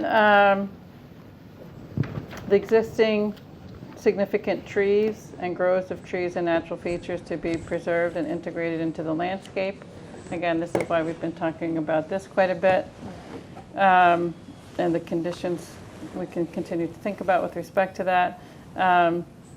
the driveway, the layout to avoid extreme cut and fill again Could I there. just jump in just to correct one thing in that compliance on trees? I reviewed the order of conditions today. The requirement is 3.5 inches, not 4 inches. That for every tree with 3.5 Correct. inch caliper? Okay. And you have a calculation on the plan set that we have of how many trees are being removed, the caliper total, I and how think many that's- being provided, right? I think that's right, yep. I do know that as part of the order of conditions, we have to provide an accounting of every tree that is actually removed, and we have to provide that to the conservation agent for review, and that will ultimately define the replication that's necessary, or the payment that's necessary. So my question is, when they make the payment, does that go into the Conservation Commission's account, or does that go into Town of Milton, like general fund, and then who then gets a say as to where those trees get planted in town? That's a good question. Shade Tree Committee should have. I think, well, let me see if there's specific reference. in there. Because if the trees are being removed from this neighborhood, I would think they should be replaced in this neighborhood. And even if it's along, people's private property, because Spafford doesn't have, in particular, does not have a sidewalk, so they don't have a public tree lawn area. So I would think that maybe trees would then be, on private property. If people want to raise their hand and ask for trees, we're happy to plant. Because every tree we plant is a tree that we don't have to pay for. So, but specifically, I don't know where that fund is maintained.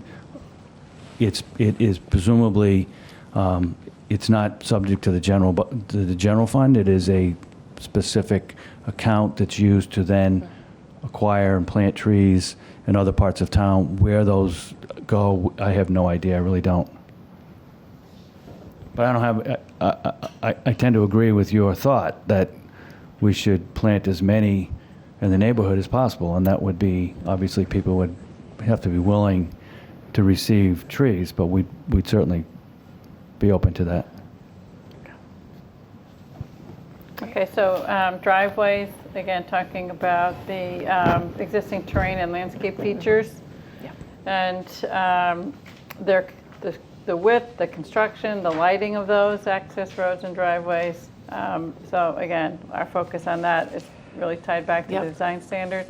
Then scroll down to D, the creation of an attractive initial view from existing streets and neighboring properties in harmony with the neighborhood. Yep. Again, that's what we're talking about quite a bit. E, the building being located and oriented to be compatible with the terrain and features of the land.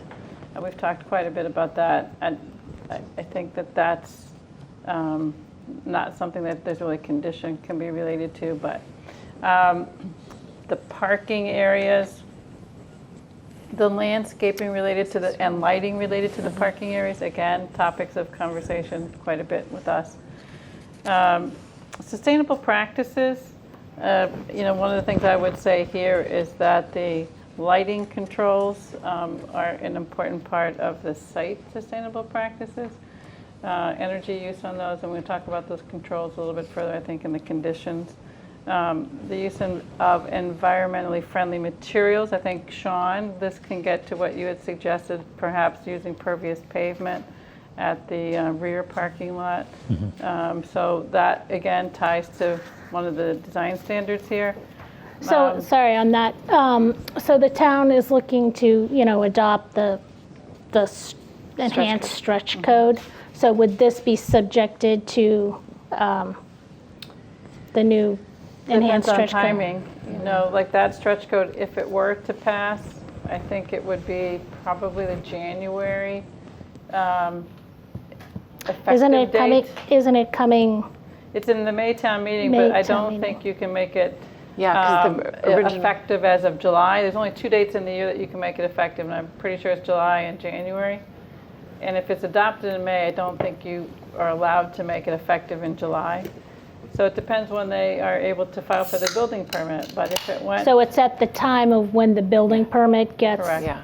So it takes, 3 months for the AG's office to approve the bylaw. So if it gets approved in May, then it doesn't come into effect for at least 90 I'm days. thinking it's probably January Okay. effective date, because you usually have an effective date, a bit of a gap, so because some people who are working on their documentation would have to basically kind of, they need this kind of period to build up to it, to prepare for it in the building department as well.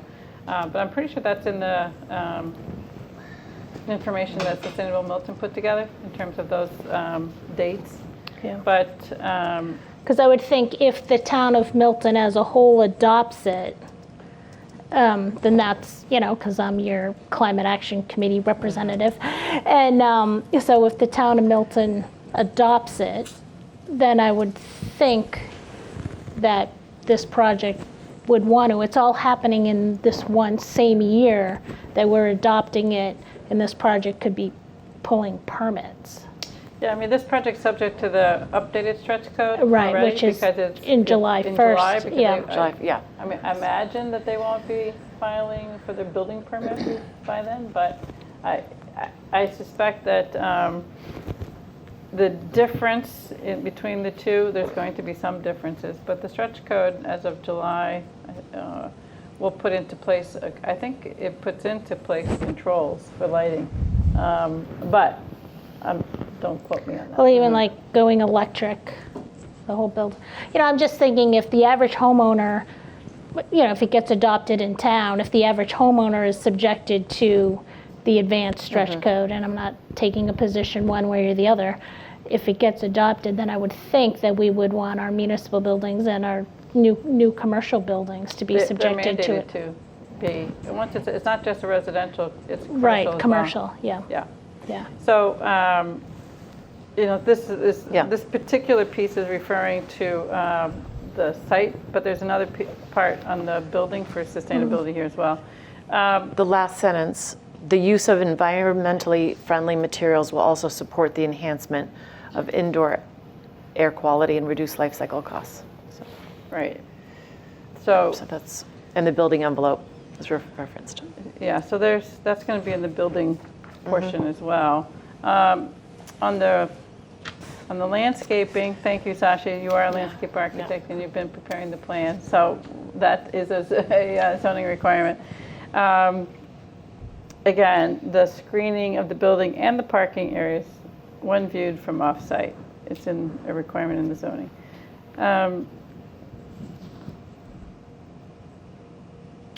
I'm going to keep going down.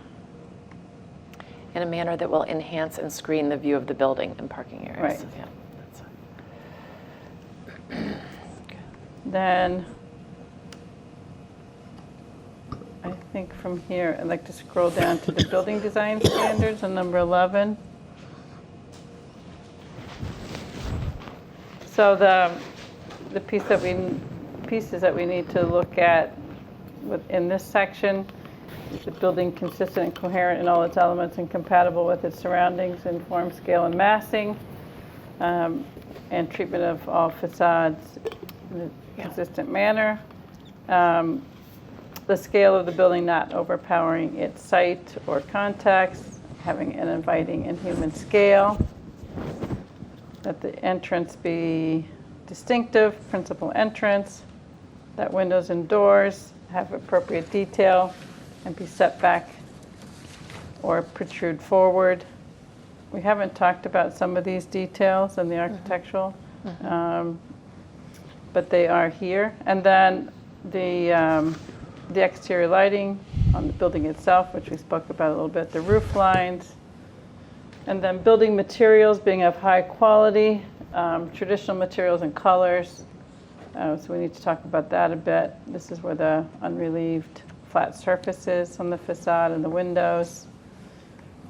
And then something that we haven't talked about, it does say here that compressors and other mechanical equipment for systems in the building shall be visually screened and audibly buffered so as not to exceed 50 decibels. So I don't know, Ned, if you have any information on the only piece of equipment I can think of at the moment is probably the generator. But if you had some, The generator will not be on the roof. That's in a well on the back side of the building that's pretty well buffered. There are mechanicals proposed for the roof. They're in a roof well.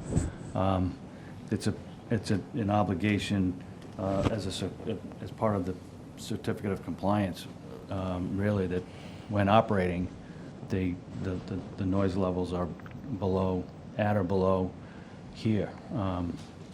We'll have to, that'll be a subject of review by the building commissioner, both with the submittal of plans and obviously when they look for an occupancy permit. yeah, I just think that where we're granting special permit, we would want to say that that's a condition, that be reviewed and approved by the building commissioner. I think that's fair. Okay. And then on the sustainable building practices, part of this is material use, part of this is whether you have an all-electric building. You've already said you're not planning to put in solar panels. It doesn't make sense, but it might make sense in the future.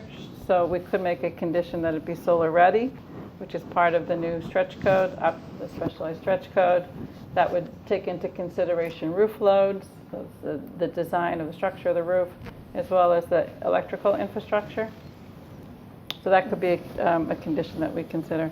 So how would it be ready for solar in the future? How would be?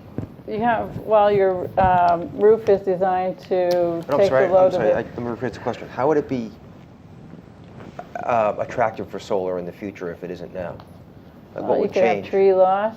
You could have someone changes the.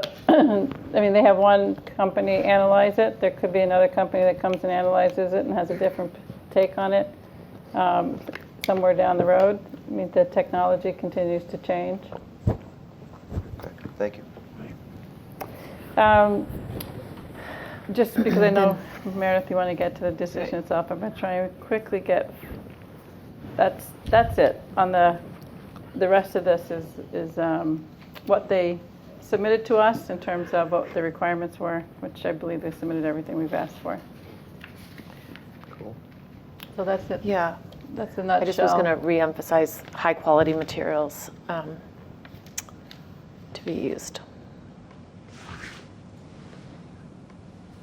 Okay.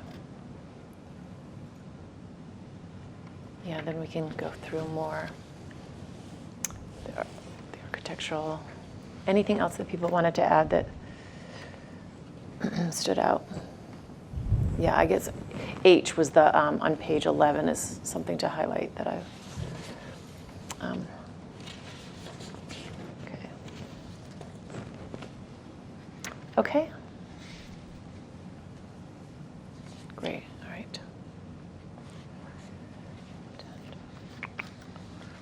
Okay, so let's go through, because I think we'll be able to address many of these items. Tim, can you pull up the special permit and site plan approval draft that Ned has provided?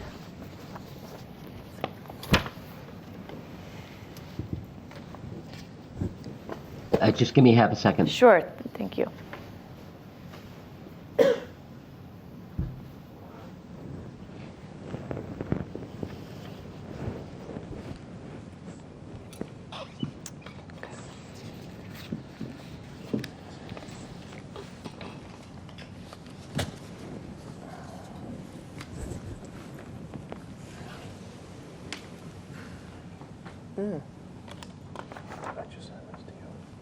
Okay.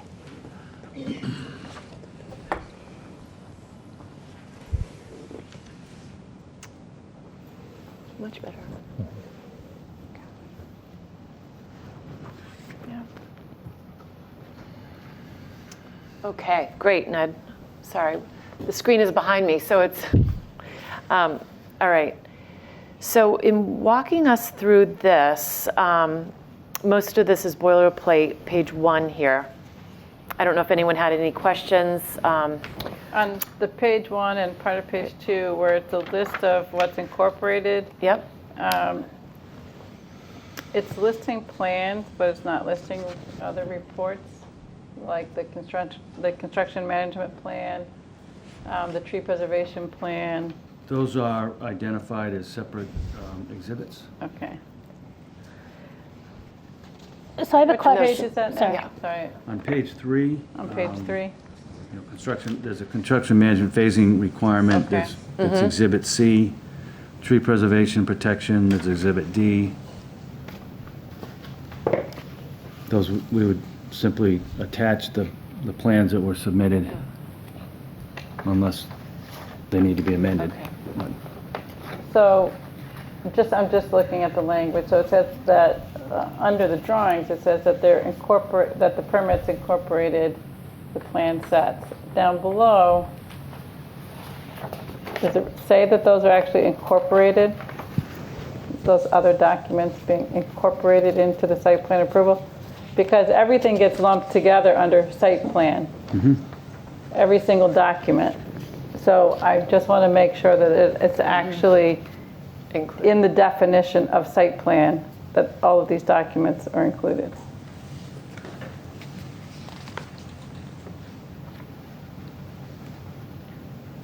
I think it does. The permits incorporate a plan set entitled, containing the following sheets. It's the sheets, but it doesn't say containing the construction management plan. So we have to look at the It should say language down further. Following sheets and construction management plan? Or that you're just using that as the example? I was using it as an example because then And it says what Ned's referring to on page 3. I'm just trying to understand how that actually becomes incorporated into If you look site at the plan. first sentence Yeah. in the first paragraph on page 2. The documents listed above comprise the site comprise plan. the site plan, which is incorporated into the permits by reference and made a part of the permits as Exhibit A. And then I relist them on Exhibit A. And it includes the Conservation Commission's order of conditions and the town wetland bylaw.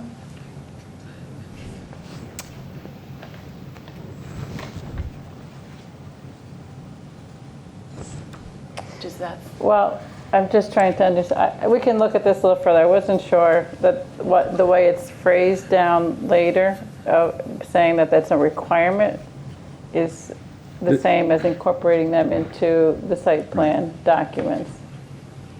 This is the way the Walcott Woods Okay. permit was drafted. Okay. And that's the most complete special permit that I think has come out of the planning board. And so I used that as the starting point for the draft. I didn't change anything that didn't need to be changed, but I can enhance some of that to make it clearer that. Okay. But I did, so for example, in the Walcott Woods, the plans were all listed and those were identified. And then separately, there was an exhibit, an Exhibit C for construction management phasing, there's an Exhibit D, tree preservation. They are still incorporated clearly into the obligations of the permit, because the permit has to read overall as a consistent document. Okay. Okay?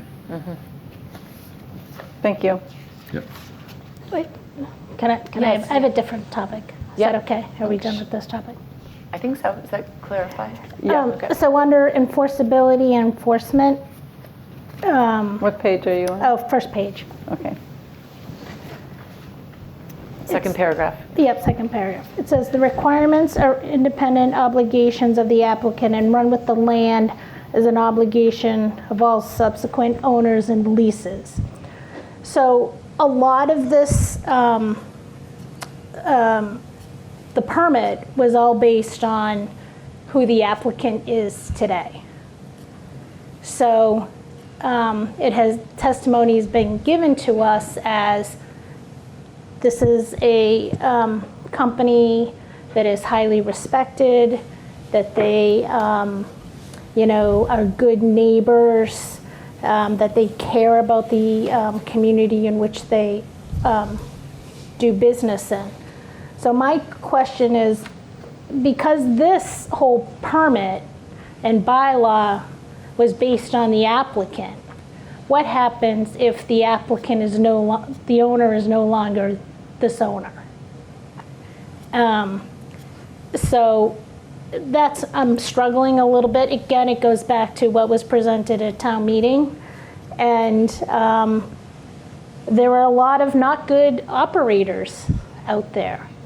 So how do we know who they're going to sell to and when they're going to sell to? And I know they're going to have to follow the special permit if a special permit is granted. But I think it needs to be pointed out that we don't know who our neighbor, and the neighbors don't know who their neighbor could be in 5 years or 10 years. And I think that's kind of a challenge. Look at, again, we talked about Stewart Healthcare. Who knows who's going to come in and buy this? So I think that is an important thing to pass, not to look over and pass over. That the potential is there for somebody who's not as reputable. Well, it says it shall be enforceable in court by the town. I think Maggie's getting to its applicant, the successors or assigns, right? Yes. Yeah. All right. Flag it for now. Yep. That was just I'm pointing it out. Okay. Good. I did have something on page 2, and I think Meredith, you did too, which is the paragraph right after the numbered, if modified, it's the second to last sentence, if modified in that process, the site plan as so modified, in the process referring to DEP, shall become the final site plan, a copy of which shall be provided to the board as a minor change. My suggestion is that it would be provided to the board for determination to whether it's a minor change or a change requiring an amendment. Yes. And just also like strict compliance, I've run into that issue before, the definition of strict. Is it strict or is it substantial? So, I don't have an opinion, but there is a difference there. Would you like me to be editing this as you go along, or are we? I think maybe you could just highlight, Tim. I don't think we have to change language on the screen. But yeah, if there's proposed The one thing language. that we ran into previously, I think it was with the 131 Elliott Street when it said strict compliance. If you have a product manufacturer change, because maybe that product's no longer available, it had to come back. And then we modified that special permit to change it from strict to being substantially in substantial compliance. And then gave Tim or the person in that position the authority to decide whether it was substantially compliant or not. And Tim brought things to the board for consideration as he felt appropriate. And I think we would want that opportunity. Yeah. To decide, to determine if it is a minor change. But strict really means you're going to have to come back and do an amendment for something that could be pretty minor. Whereas substantially means you could treat it as a minor change versus an amendment, is the way I understood it. I am reminded by Jim and Wendy that they are separately subject to very strict protocols under the control of the State Office of Elder Affairs, and any transfer of interest in the property would be subject to a review and approval by that office. It's not simply handing off to somebody else. That next operator would have to be certified and have a track record with the state in order to be able to take that role on. Having said that, 20 years from now, you're right. It's very, very possible that at some point somebody else is operating. But for the foreseeable future, it's Avita Milton. Yeah. I did notice maybe a little levity at the moment in the first full sentence under enforcement. Spell check didn't correct. There's an extra S there, isn't there? I got it. Spell check doesn't correct words that are spelled properly. That's good.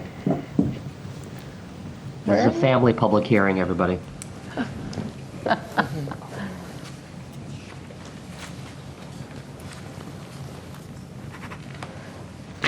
right, so we'll change that. Okay. I have a question. Yep. If we're only flagging, when will we get around to adjusting language? Well, I haven't prepared any language change. I've just flagged, so I'm not prepared. But if you are prepared with language change, I think we could show it if anybody else is prepared for it. I think we'd appreciate that opportunity to do that. Otherwise, I'd rather run through the whole document first, and then if we have time, come back and work on language. Determining what. Unless somebody has language already prepared. or if you have, if you flag issues and concerns and you have a thought about what a condition should read, that'll give me time to work on language and get to you within the next couple of days so that you have a chance to review it. That's fine. And any additional, That's fine. We'll do it that way. any additional conditions that you think should be imported into, we'll work on those. And then in this, under the paragraph, determination of compliance with standards and grant permits, the last sentence says, no construction shall deviate substantially from the requirements without the approval of the planning board. I think we might want to think about what our definition of substantially is. In my experience, that the building department had approved some changes that later the planning board, the thought should have come back to the planning board. So it's just something for us to think about. So in that, I could read, no construction shall deviate from the requirements without the approval of the planning board? And then we determine whether it's an issue, but there are minor things too. Again, it's maybe we could give an example of what we think is substantial or insubstantial and as a guide, but I don't have an answer. I just wanted to point it out as something for us to think about. They changed the material of the walls. Exactly. Or like at Goddard, you know what I mean? Yeah. They had the jagged Right. hardy board Right. that The shingles. wasn't great. Yeah. But that probably would have been considered okay, because it wasn't too Right. substantially different.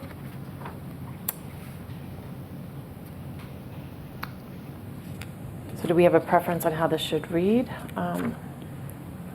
Well, why don't we follow what Cheryl Materials. had suggested earlier? Let's go through all of it, capture what we want, and then Yep, go back and see okay. if we can. Because I would be more concerned about materials on that. All right, so that's flagged. Okay. All right, on 3. So traffic mitigation. We had talked, there were a couple of conditions that we had talked about with Sean Reardon and having. So if you keep going in the document, I kind of got caught into this too. Meredith, on number 15, it has conditions. Yes. So this is just referring, I think, to the document. Is that In right, general. Ned? That the requirements include these particular plans, but then later So you we can address address. conditions related to these, it looks like. I'm Right? sorry. Yeah. So I'm just confirming that here, you're just listing these as required documents that are required to be followed or Right. enforced. Right. Later, you have conditions related to these topics. Correct. Right, okay. And the conditions should probably be Cross-referenced here? cross-referenced into the That's exhibit. what I was somehow. So I'll let you determine how that is cross-referenced. Yeah, I was kind of struggling with how to manage that, but I think Yeah, I have a. that would be helpful. I think I have a Okay. better sense of it. Great. I think for all three of those, so numbers 2, 3, and 4. Right. Authorized development, I don't think I had anything. Did anyone have anything else on 3?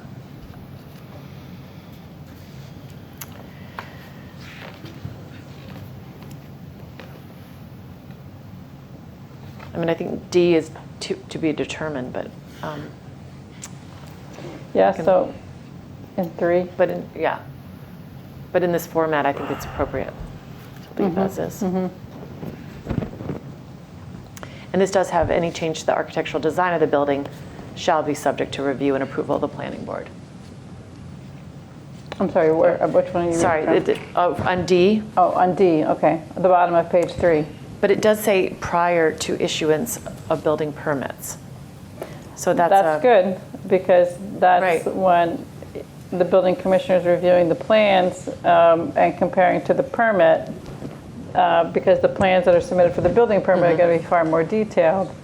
If they choose to want to change something between the time of this permit and the building permit, they would have to come back to us Correct. for that change. Like Walcott Woods asking to change their Correct. stone veneer Right. to, Isn't ready the button. challenge there, what is the definition of any change to the architectural design? How do you define that?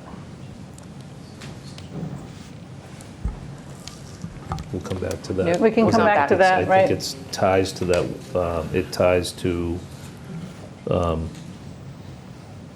this other one that we had in the determination of compliance. I have a couple thoughts on that. We can come back to that. Okay. all right, so 3, site plan design.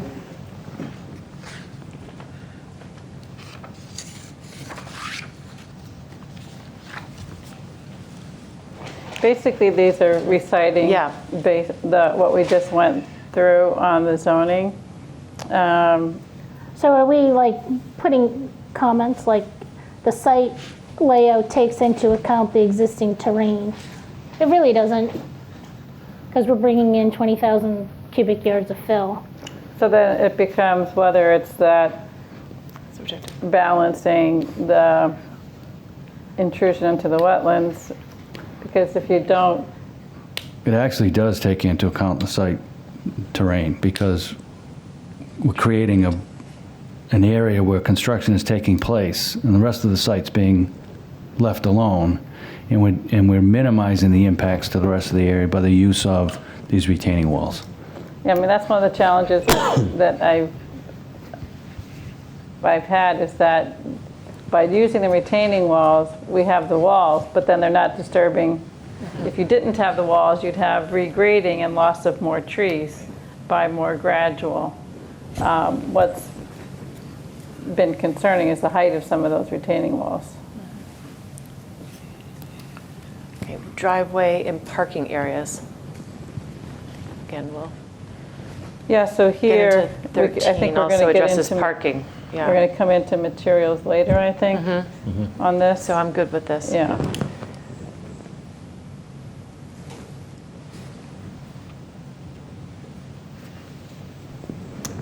Now we get into open space and So are the, we discussing like if we approve or think that it's enough parking or if it's overparked? You know, in other discussions we've had, we've talked about eliminating all these parking spaces. Every parcel, every lot is overparked. So, you know, again, it goes back to this project was sold as there would be, you know, nobody was driving. There'd be employees were taking the bus, taking the bikes, walking. So, you know, do we really need, or are we going to discuss the number of spaces, or is that a condition, you know, reducing the number of spaces? I can respond to that. 45 spaces is the number of spaces that will be developed on this site. That they need. We've been through that. Yeah. It would cost us less money if we could do less, Yeah. but we can't. Okay, so that's non-negotiable. Yep. Just clarifying. Excuse me, Madam Chair. Yes, Could I just ask a quick question? sure. Sorry to interrupt. Yeah, no, Since you're going through the draft. Yeah. Oh, sorry. yeah.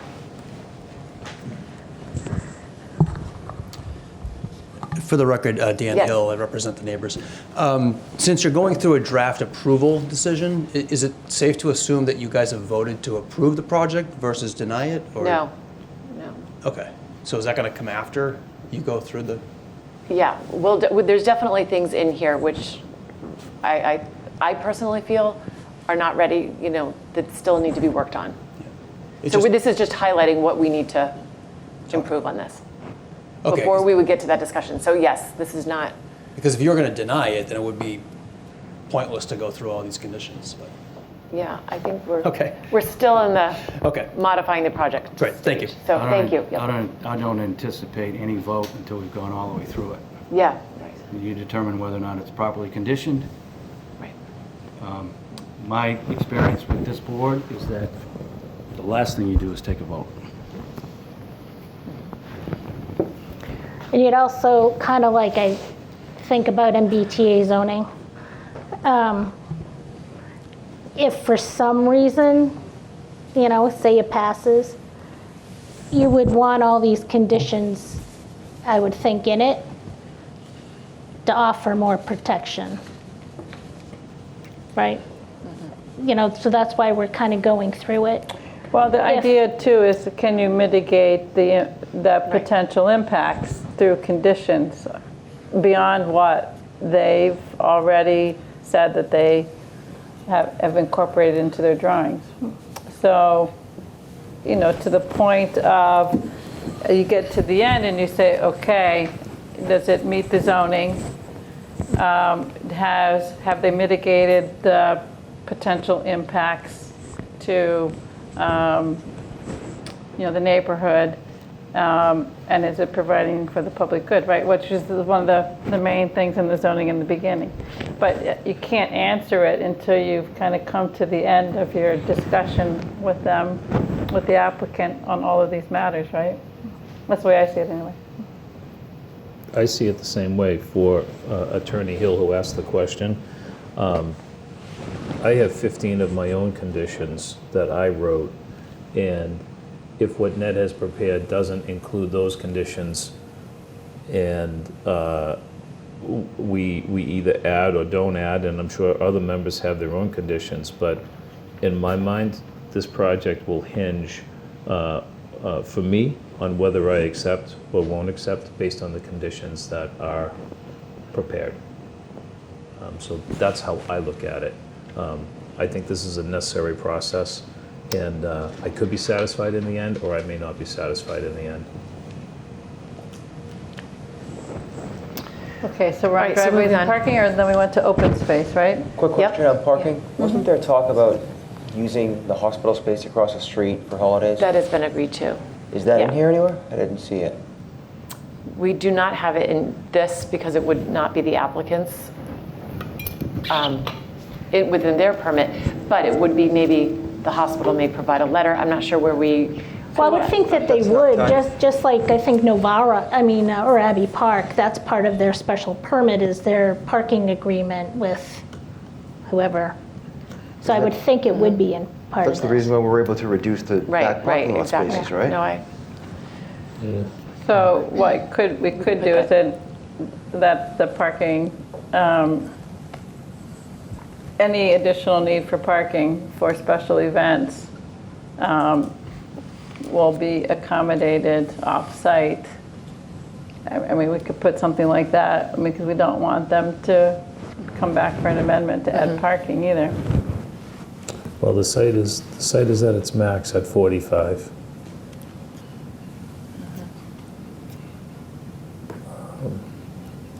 So somehow. So the question becomes whether there's some condition related to that off-site parking. Yeah, well, you could just require a lease. I mean, even if it's a $0 lease, it would be part of the special permit. You'd have to provide a lease for Milton Hospital. Ned, how do you propose that this could be bound to the agreement that you have with the hospital?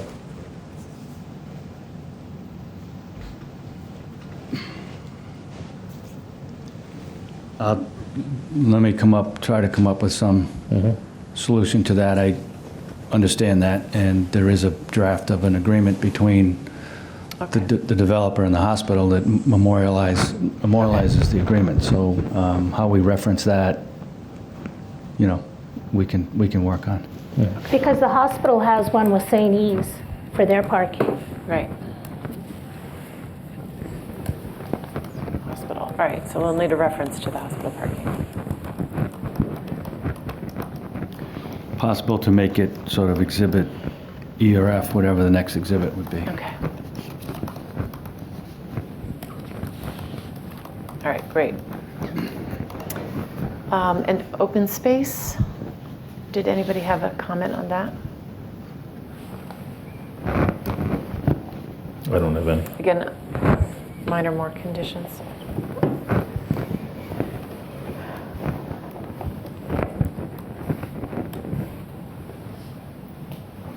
I don't have any on that. Okay.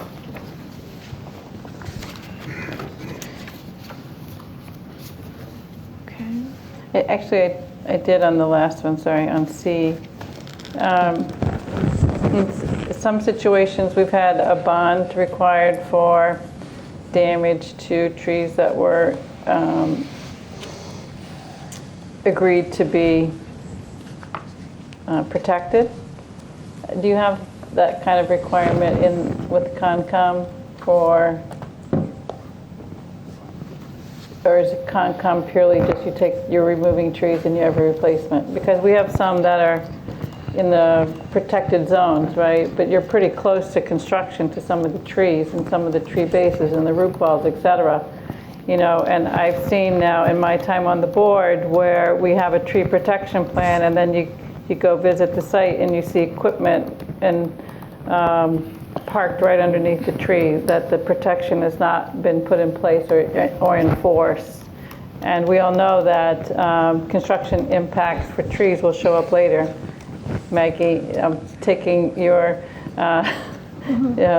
maybe some of what you've talked about, but in my experience too, like it'll show up about 5 years later and you end up with these large tree loss. So, incorporating that in the tree preservation. We had something very, I thought strong in the Wolcott Woods protection and the tree protection plan there, and a requirement on behalf, with respect to the developer to make sure that they were following through with every contractor and subcontractor and having a pre-construction meeting and going through these documents so that they all were responsible for it. So I'll take a second look at the draft of the tree protection plan itself. It's 5 or 6 pages long. It's essentially word for word from what was in Wolcott Woods. I can't remember specifically, but it's pretty close. okay. I don't recall if there's a bond there, and I didn't get a chance to review that. I don't know whether there okay. was or not. But it was And then tight. also if a tree is supposed to be protected, if it's a 50-foot tree that was supposed to be protected and then it wasn't, and then that 50-foot tree died, obviously we don't want it to be replaced with a 7-foot tree. No, it would be subject to paying into the fund administered by the Conservation Commission for the value of a 50-foot tree. But you have some areas that are open space outside of wetlands and Concom jurisdiction, so we would have to cover in our decision, right? And there was a specific language on that, on the development off of Brush Hill Road. Yeah, on Beechwood. That's what I thought they Because had. there was their a significant tree beech that tree died, yeah. that died. And it died, And yeah. they cut the during construction, and that. So if we could look at that maybe to see how that was. We had Woodmere too, where I know there are some trees that were flagged as they weren't committing to being able to preserve, but would make every effort to. So those got a different color and got flagged, and the tree protection was pretty good there during construction, but they still had some trouble. It's one of the things that I think is turned up as a problem on many construction sites in my time on the board, so I would like us to make sure we give it as much as we can. Agreed. Okay. So somehow incorporating a bond for tree protection plan. Okay. All right. Page 5.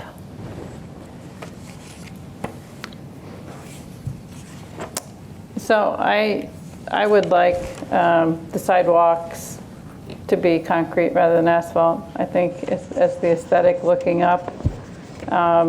It's one of the few components of the design as you look up from Highland. And I think the concrete is definitely more durable. So my question on that, and I, not about durability, but looks, at least asphalt is black.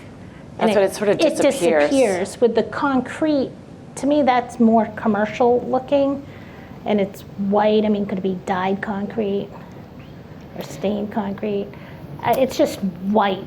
You know, it looks like a road, not a driveway.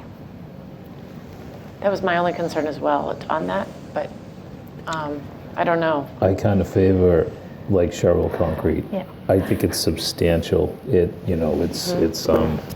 there's a permanence to concrete that I prefer. granite I understand what your point. Yeah.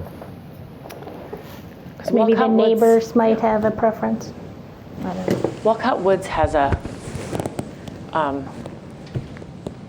Our bylaws our standards, rules and regs call for concrete, honestly.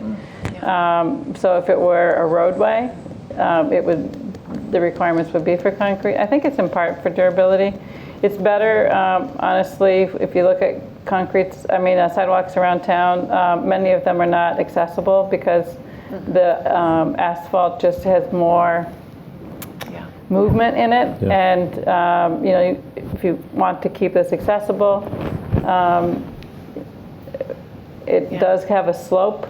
So you also, you can texture the concrete for slip. So it's just And I totally get all that. Yeah. But this is still a driveway, not a road.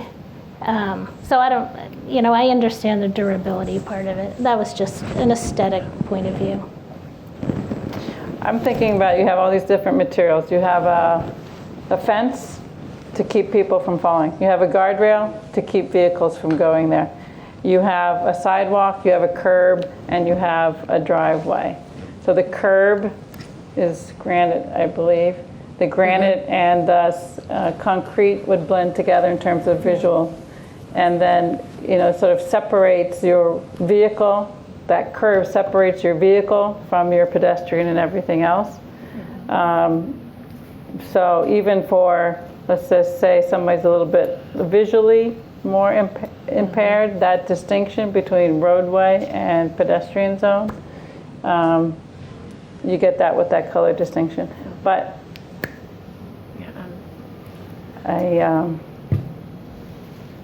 that's one of that would be my preference. All right. Maybe revisit that and just put, I appreciate that. Can you put a dye in it? A stain?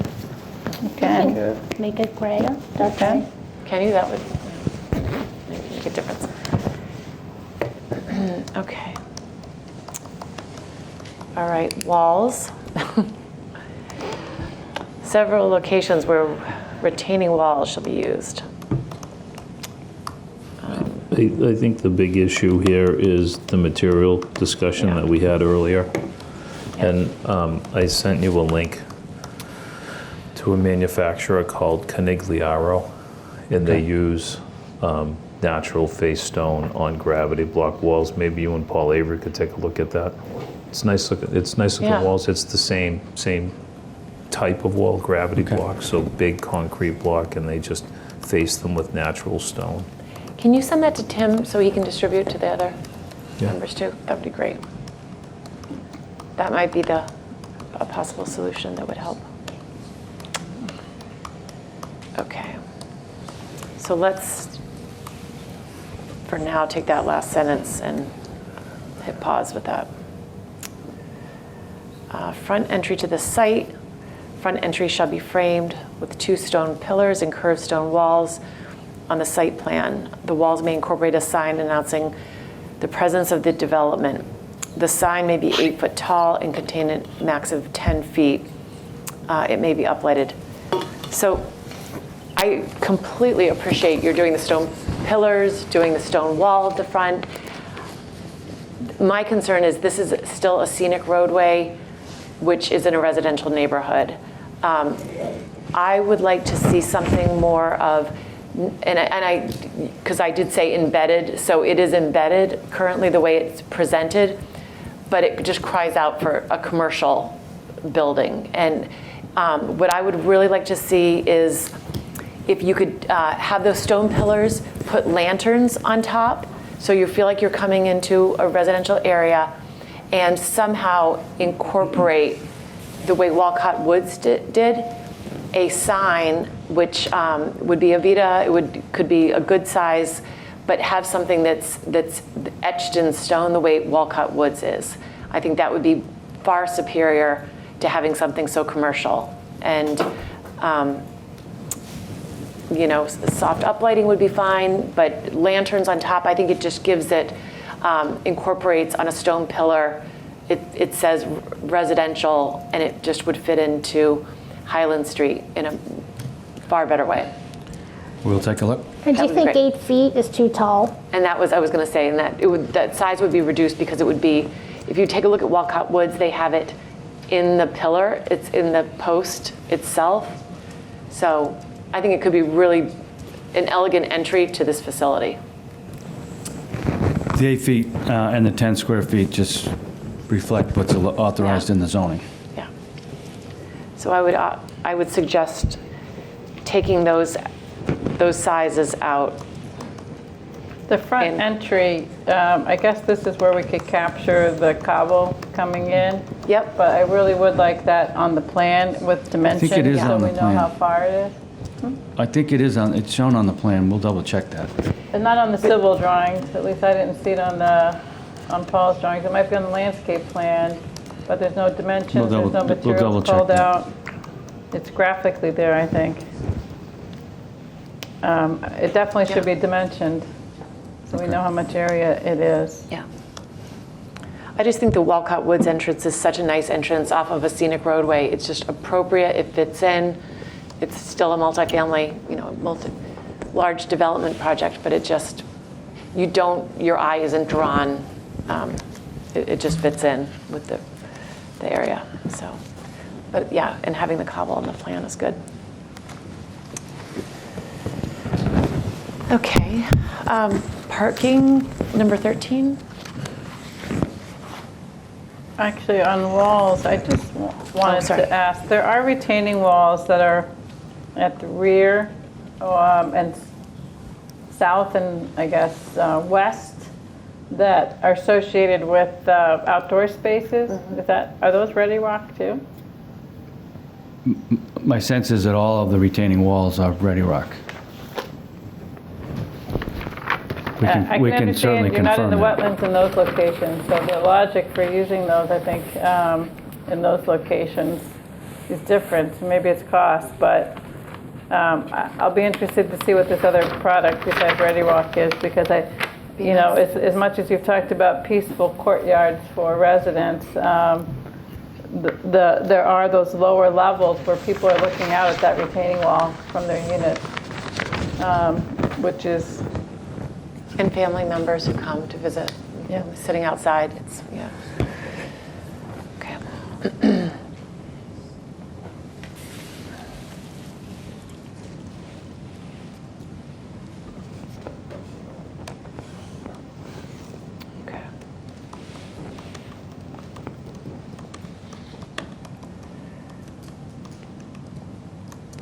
I didn't have anything on parking. So I guess this would be the area to do the pervious pavement. Yeah.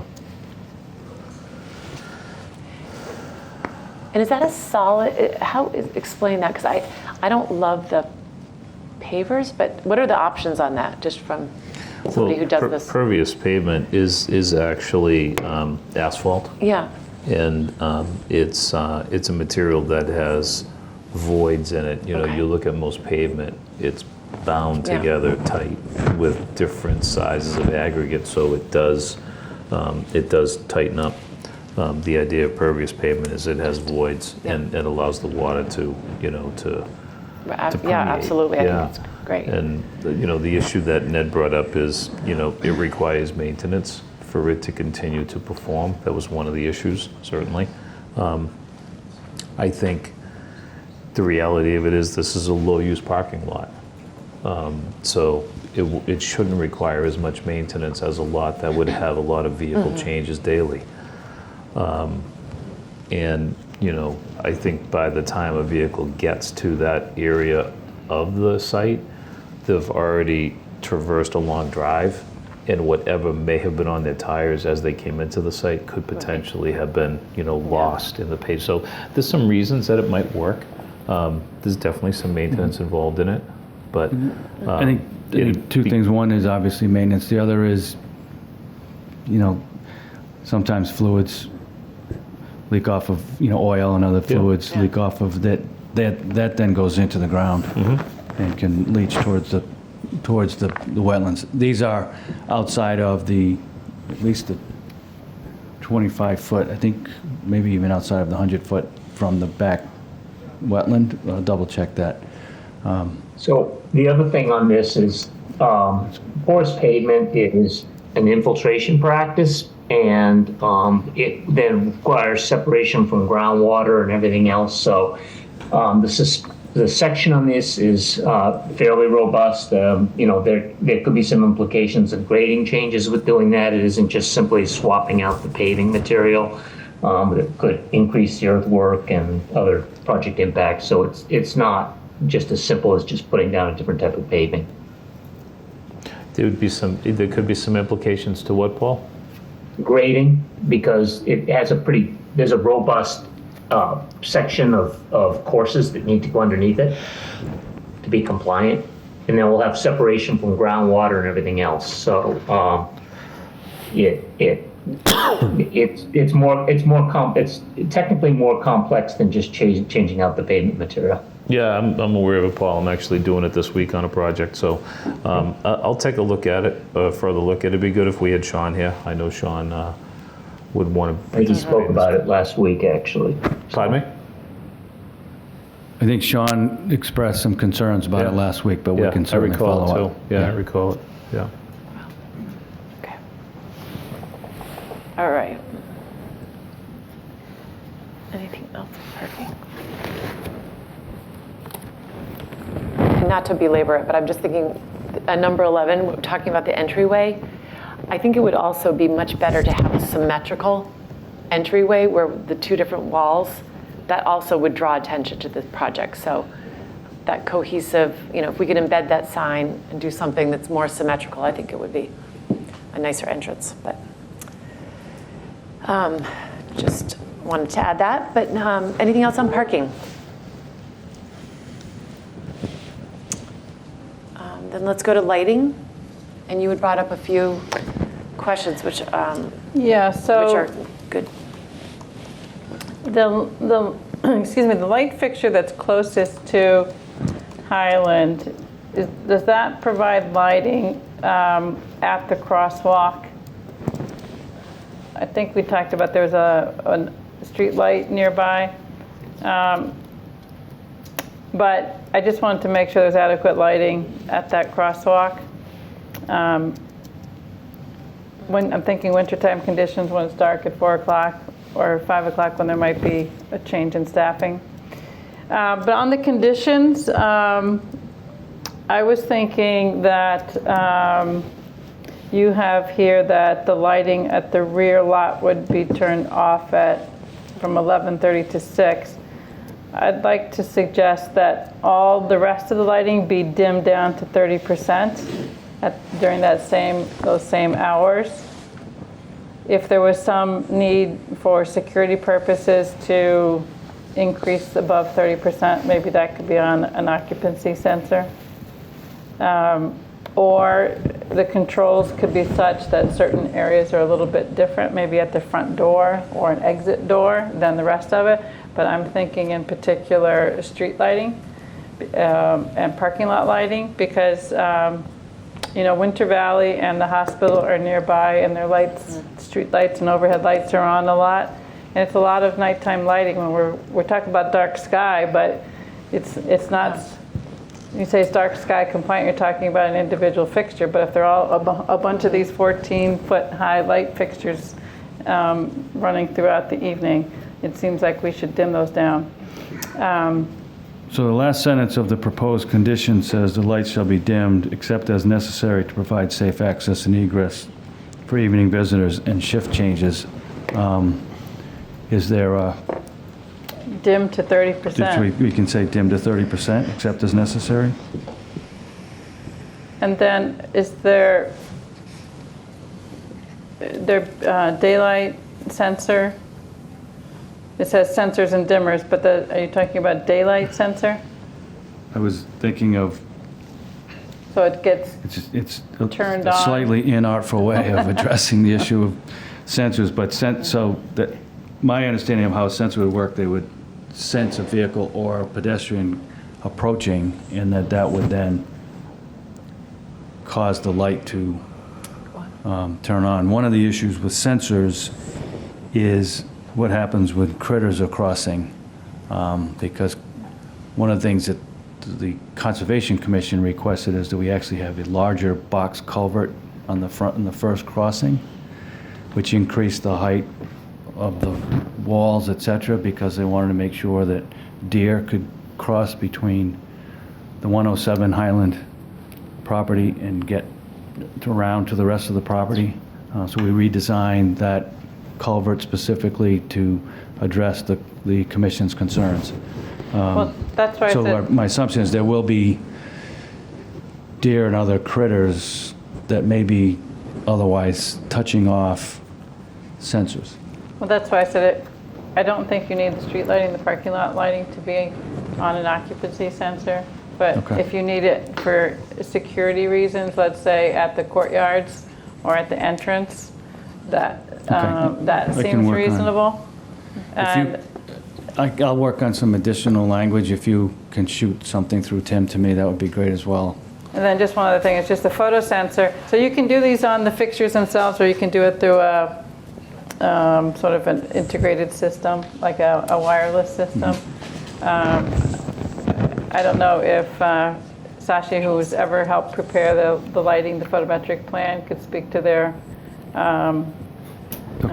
contact about that. They should be able to come up with a suggestion for these controls. But the idea on all of this is really on energy consumption, that we don't need these parking lot lights and street lights on at times when they're not needed.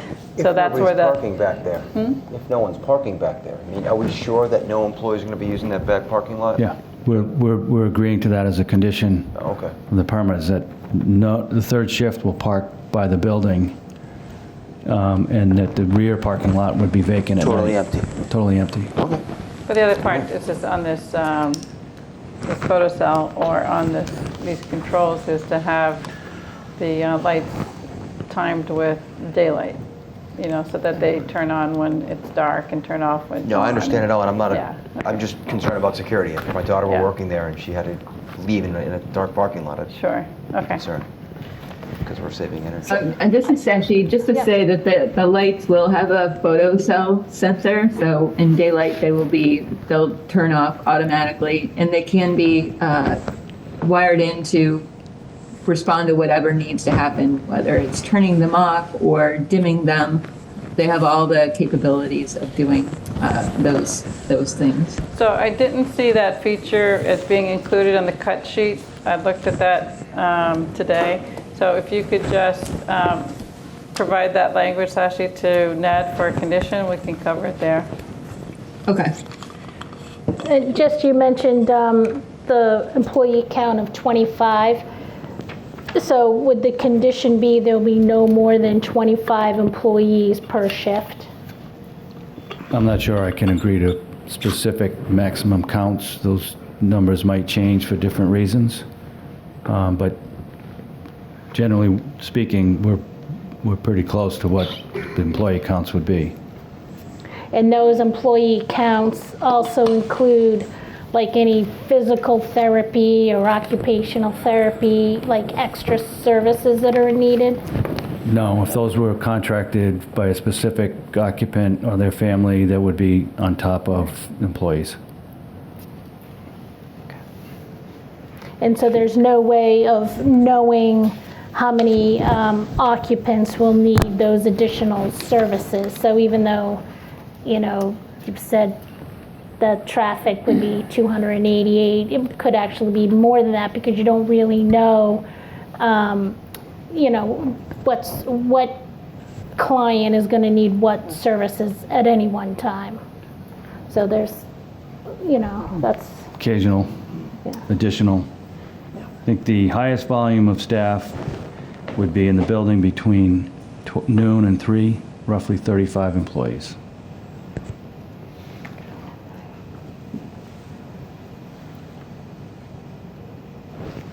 And I just wanted to the example of the lighting that will be on the taller 14-foot poles, which has a sort of a gooseneck hanging over.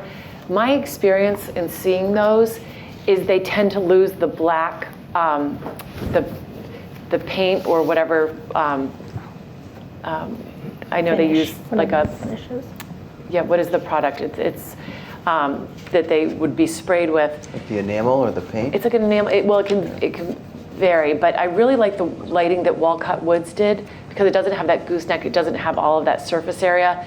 That just when it starts to peel and chip, it just looks cheap. You know, you've seen it.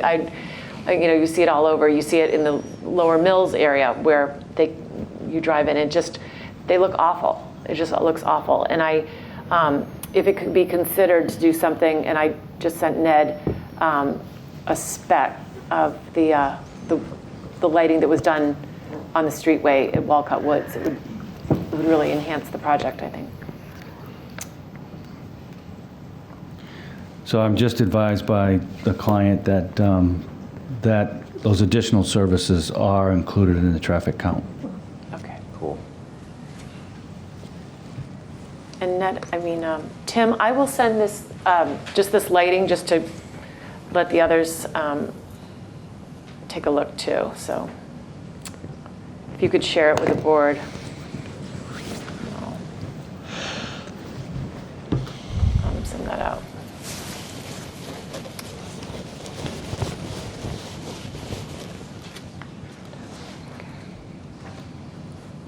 Okay. Anything else on lighting? Those timing and that having dim, those are all good, good additions. So yes, traffic deliveries, which we're on, Ned was just bringing up. The 2 deliveries we have here between 10 and 2 p.m. So Ned, this doesn't indicate the Monday to Friday commitment that you spoke of earlier? We can add that. And it doesn't also indicate the number of deliveries that you mentioned earlier? Is it possible to do that? Sure.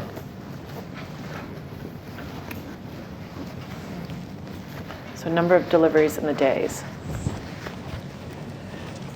Okay. Which was 2, no more than 2. Typically 2 deliveries a day. Okay. And the size of the tractor trailers. Prohibited from house. All right, we've gone over these conditions for employees. Is there any? Yeah, I was wondering whether we should include a requirement that allows the building commissioner upon request to view these documents and videos, so that if the building commissioner is receiving complaints, that he has access to documentation. Yeah. He or she has access to documentation.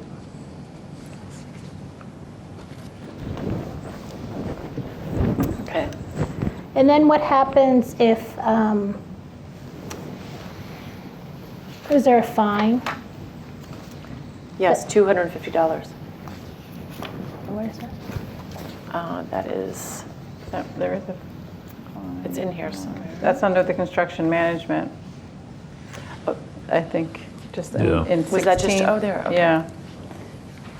So is that, will that be applied for employees and anybody leaving the site? That fine is only listed under construction Right. management, it's not listed under this. Yep, so do we put it under there?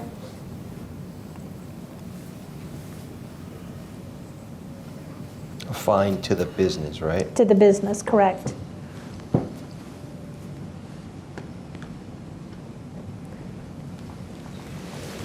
Because the special permit is going to the business.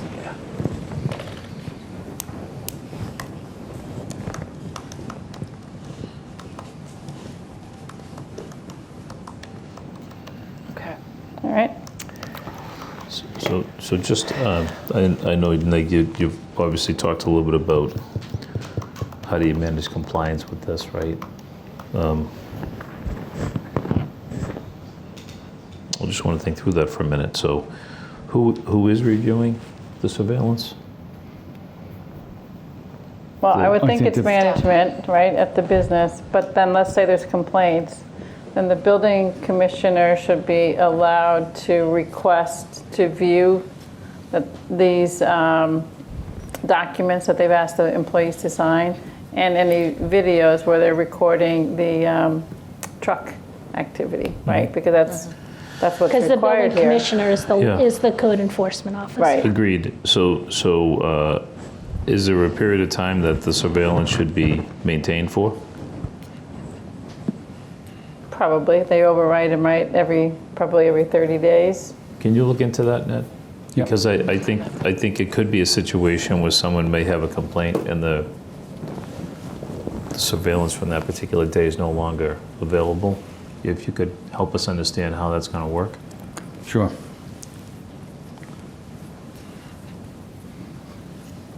Okay. All right.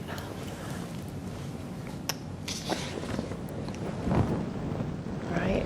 So if I understand what you're asking is that there'd be a condition that the building commissioner would have the ability to request copies of surveillance, that such surveillance should be maintained for X amount of time and be available, and then with respect to any violation observed within the surveillance, there would be a fine of $250.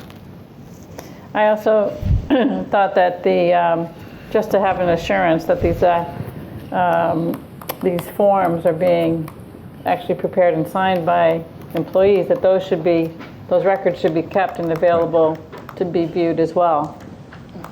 Yeah. So we should probably get into like a registration or a plate number, right? Because the way I see this happening is the same little blue Honda takes the right and goes down Spafford every day.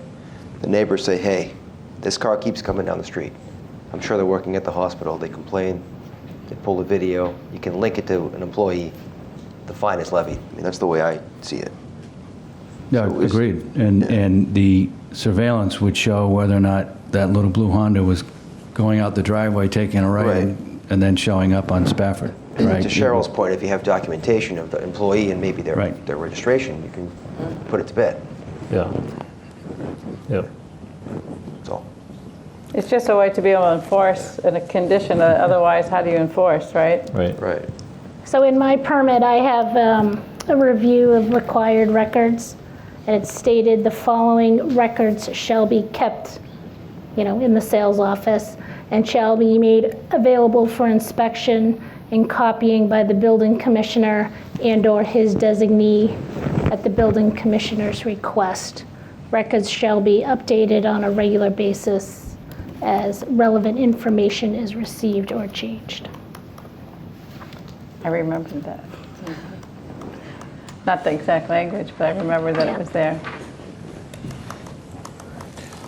Yeah, I think a reasonable amount of time for the for the building inspector or anybody would be 30 days. If they could maintain it for 30 days, that, you know, I mean, if you can't manage it within 30 days, Right. or no one has complained within 30 days, I don't know how, I don't know what's possible. And if there is a fine, where does the fine get paid to? Maybe it should go to the traffic mitigation fund. Yep. Yeah, any makes sense. fine? Yeah. Yep. Okay. So with your required records, do you give them your registration and your license number, plate numbers? Is that like a privacy thing? They have a list of all my trucks. And then on this next condition, are we ready for that? Mm-hmm. To pay the town's cost to adjust the timing, and then make this contribution of $5,000. I think it should be more than $5,000. Well, the way the mitigation fund is set up,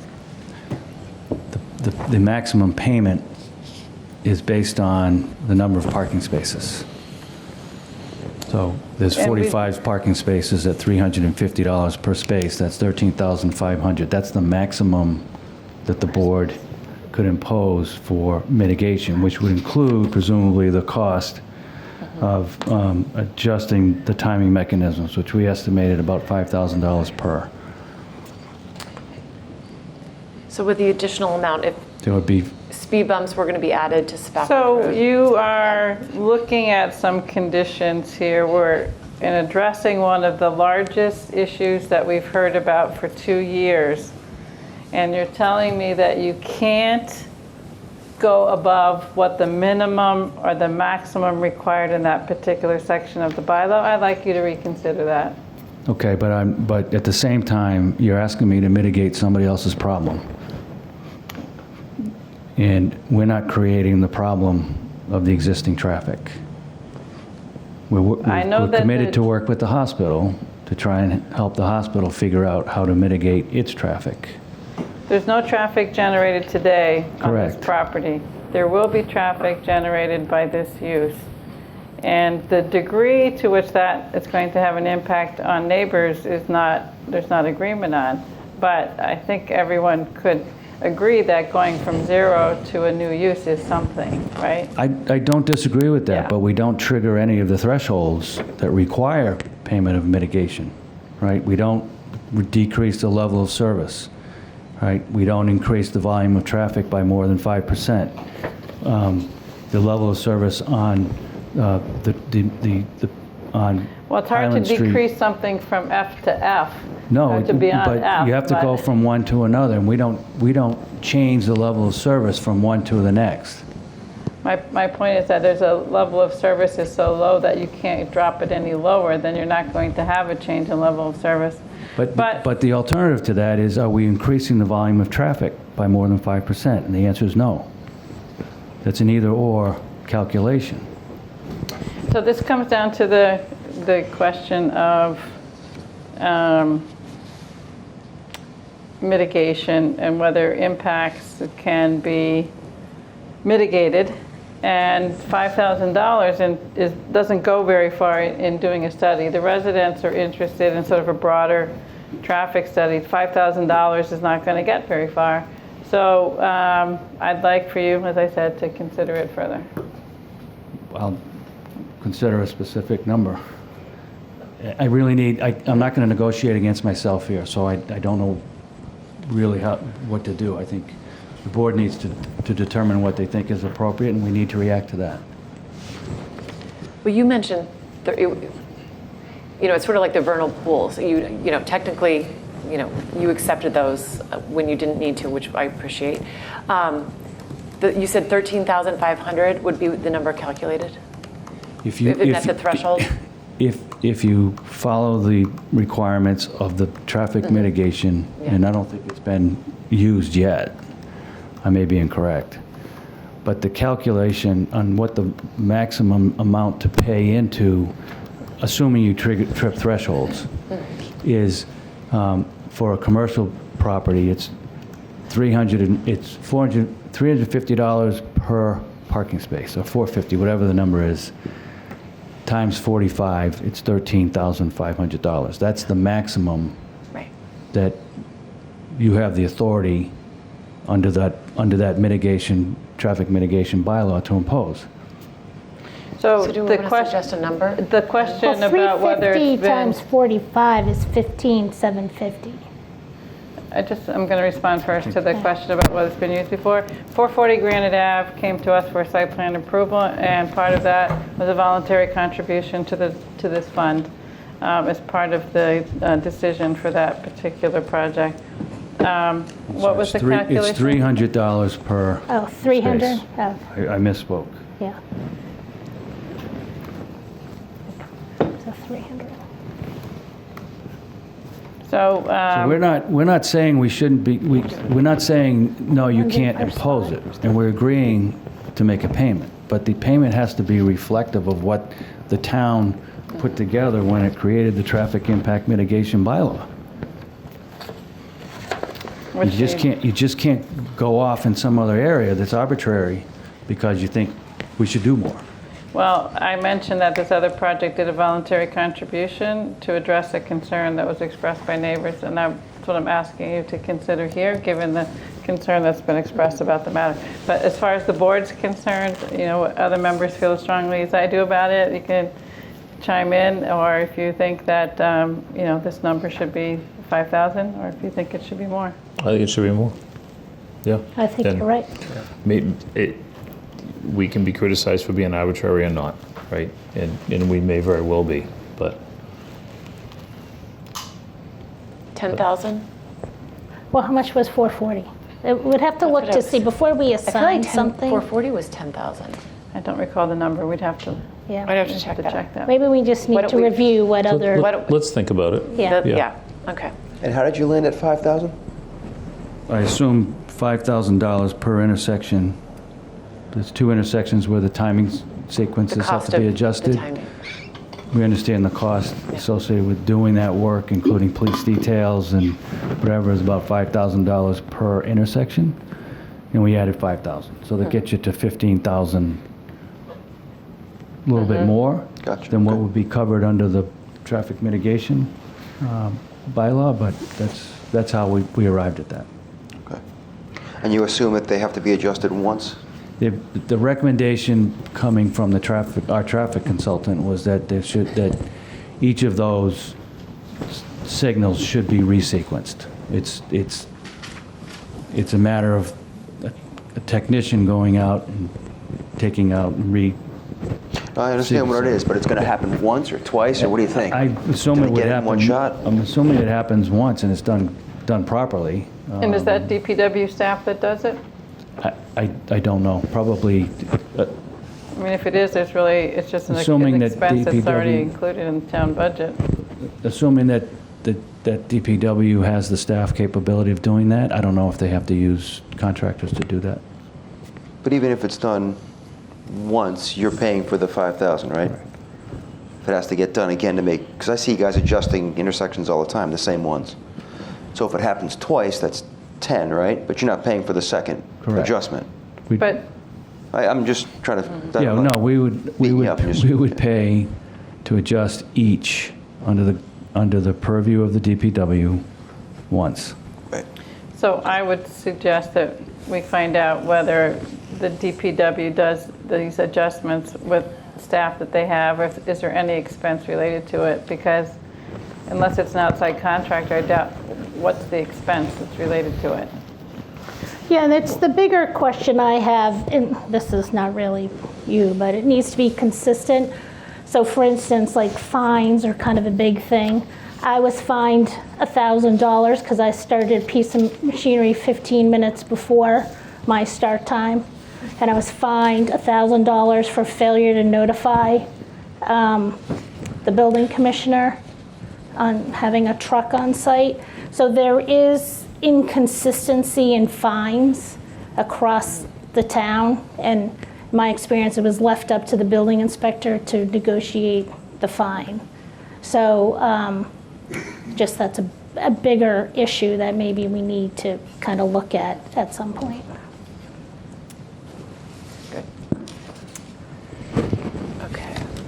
So let's just think on that and maybe see what we did for 440. Granted up. Tim, do you recall? What's the question? Do you recall what the traffic mitigation amount was that was paid into the fund by 440 Granite? Not off the top of my head. I can try to grab that though. Okay. Yeah, if you happen to come up with, we're just. And the rationale. What was Yeah. the rationale for And it? have there been any other payments into the fund? I guess was the other question. Yeah.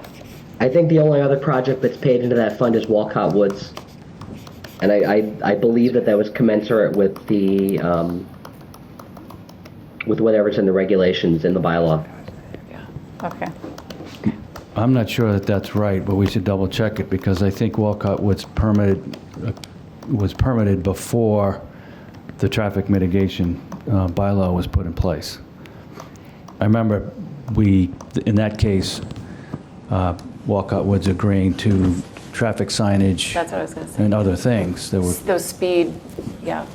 sharrows Monitors. and different things, but I don't remember addressing the issue of the traffic mitigation bylaw because I don't think it had been adopted yet. Okay. All right. So moving on to 16, construction management plan and project phasing. We talked a little bit about things that we may want to add to that.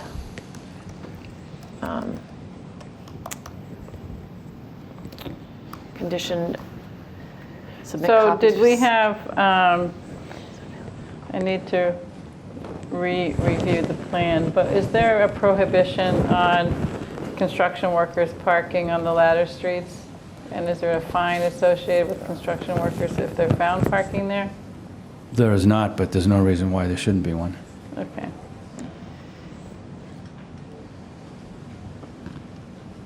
Okay. And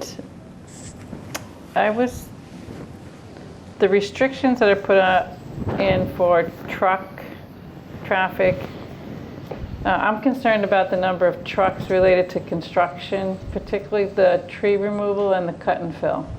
And I'm concerned about truck traffic, particularly during school time. So when students are on their way to Milton High or the Pierce, and also on their way home. So I'd like to have a limit in the construction management plan to when those trucks can be active. Time of day. And perhaps not on weekends? No, there's no construction on weekends. No construction, because I know we talked about that before. Okay. There may be some interior construction once the building is, Right, okay. But nothing exterior. but nothing outside. Sean, do you have any thoughts or suggestions about that with respect to what the industry expects? Specifically to, Hours limitation? yeah. Trucking. Pardon me? Trucking, right? Yeah. This is a difficult site to truck to, really difficult. I mean, it's not just cut and fill, the concrete and others, but It's everything. the tree removal and the cut and fill is going to be substantial. Yeah. The earthwork phase is probably the most substantial. Yeah. I mean, 20,000. I'm concerned about, residents have said they're concerned about safety. yeah. I know that if you restrict the hours, you're lengthening the duration, right? Because if you're doing less than one day, it's going to take you longer to do the total job. So that's a factor in doing the limitations. Yeah. I mean, you could stretch the project out if you create too many limitations. I think would probably be best just to let the hours of the construction be what hours of construction are, by, our town construction set hours and not restrict it. So you wouldn't agree to restricting, let's say, a start of 9 o'clock? That's what I was thinking, 9 a.m. If I live next door, I'd want it done as quick as possible. But you also don't want to be driving your children, you don't want children walking to school, driving, teenagers. My son bikes down that road every day from Center Street to the school. Yeah. I mean, Well, I know, this just adds. They're probably the safest vehicles on the road. Trucks coming to and from the site. I just saw the truck that's removing the trees on that site on Central. It's a big truck with a lot of big tree trunks on it. And we're talking about how many hundreds of trees here? So coming in and out. That'll happen fairly fast. I mean, that'll happen within a couple of weeks. I understand your point. I don't know. I think I'd want to think about it a little bit more. Ironically, the best time of the day, to avoid children is earlier, but I understand what you're saying. If you go to 9 o'clock, if you're 9 to 2, you could really restrict the hours of vehicle traffic to and from a site. If a typical construction site would be 7 to 3, right? Mm-hmm. So the high school starts at what, 8? So maybe you could do 8:30, maybe 8, but 7 o'clock seems to me prime time. Between 7 and 8 would be prime time for lots of people going to and from school. Did you propose hours for construction traffic? No. Only for deliveries. Yeah.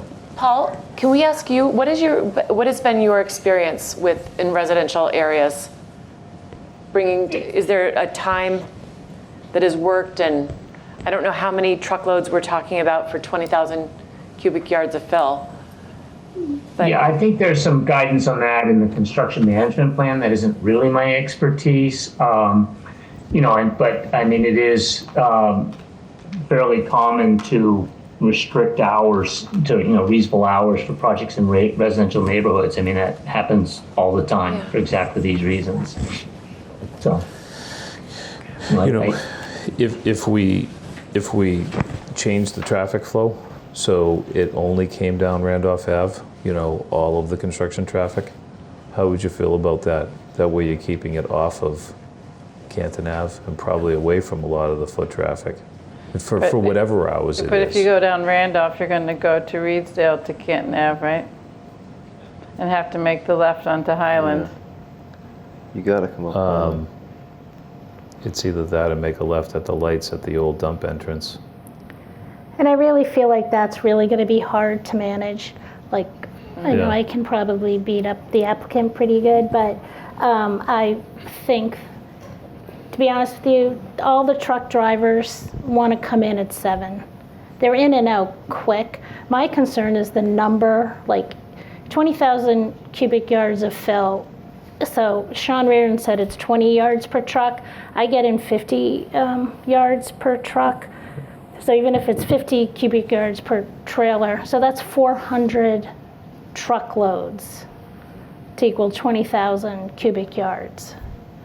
So the estimate for the net volume of fill, so trees is a different issue, and other materials coming in is a different issue, but just for the net volume of fill, 11,500 cubic yards. It's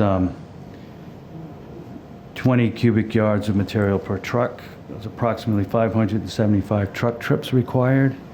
Anticipate a 19-week period, working 5 days a week. That's 6 trucks per day, delivering. Then good, they can start fill. at 9. There's plenty of time for them. So But there's staging those time, too. those trucks in the way the site's built out, they're going to be coming periodically. We can check with the contractor on the issue of the delivery of fill, whether or not they can live with a stricter time frame. Now, could you repeat the amount of fill that you're stating? How many cubic yards? The net cubic yards, they're going to reuse as much as they can on site. They won't be able to use all, obviously, but the net amount of fill is approximately 11,500 cubic yards. okay, divided by 20, which is 20 cubic yards per truck, is 575 truck trips. They estimate 19 weeks, working 5 days a week, total of 95 days. 575 divided by 95 is an average of 6 per day. Some days it'll be a little more, some days it'll be less, but it'll be approximately. Now that's just fill. That doesn't deal with trees, that doesn't deal with concrete, that doesn't deal with block, that doesn't deal with other And I'm stuff. looking at the April 3rd letter. It's entitled the Earthwork Memo. Okay. I'm And reading off of another one. it says fill 20,369 cubic yards on page 4. Okay, That's the number that, The number you're talking about says remaining net fill import / export, but. So what this does was this just looks at, the earthwork for the earthwork's sake. And so when you look at the table on this, we just looked at the gross volume difference, and then, there's fill that's necessary to change the grades, but then, of that material, sort of the net volume change, there's a certain amount of this that's, are select materials. In other words, you're going to need to bring in, pavement. You're going to need to bring in the gravel base courses for the pavement, no matter what you do here. There are underground drainage systems and all these other things we broke out. So basically, it's the 11,500 cubic yards. That's the amount of fill that's required to basically, that's the cut fill imbalance. It's net positive on that to, how much material I have to bring in, for the purpose of fill as opposed to construction, if you understand what I'm saying. So Paul, are you saying that that's the import, 11,500, and the rest of the earthwork volume is actually on site and just? Yeah. So that if you looked at this whole thing and you just, if you're looking at the table on, I think it's the third or fourth page, page 3 of 6 on this thing, if the summary, it just goes, here's the gross cut and here's the gross fill. So there's the net cut fill. That's just looking at the difference between the existing and the proposed volume surfaces. Okay. And then, we say, okay, but we have building slabs, we have pavements, we have all these things that we listed out in the next part of the table. So that of that, you're bringing in, 4,100 cubic yards of select materials that just need to be brought in anyway because they're specific base materials and things like that. And so then, the net import for just, all those materials need to come in trucks too. So for the purpose of what are the trucks, that you probably need to look at the gross, cubic yardage on this thing. It's just like what Ned was saying, there's concrete, there are a lot of other things that need to come in. But, this exercise was prepared because, the board requested that the engineer do an earthwork takeoff, so that's what this is. Mm-hmm. I think one of the issues that you'll face, Ned, is it won't stretch out. Earthwork normally wouldn't stretch out over 5 months. That's 6 trucks per day. I understand the math. If Erlen said 19 weeks, 575, you do the simple math. But that phase of earthwork, and when you think about filling, to put that roadway in, that's going to be a surge of trucks when that is happening. And it'll be a lot more than 6 per day, because what will happen is 6 trucks will dump within 2 hours.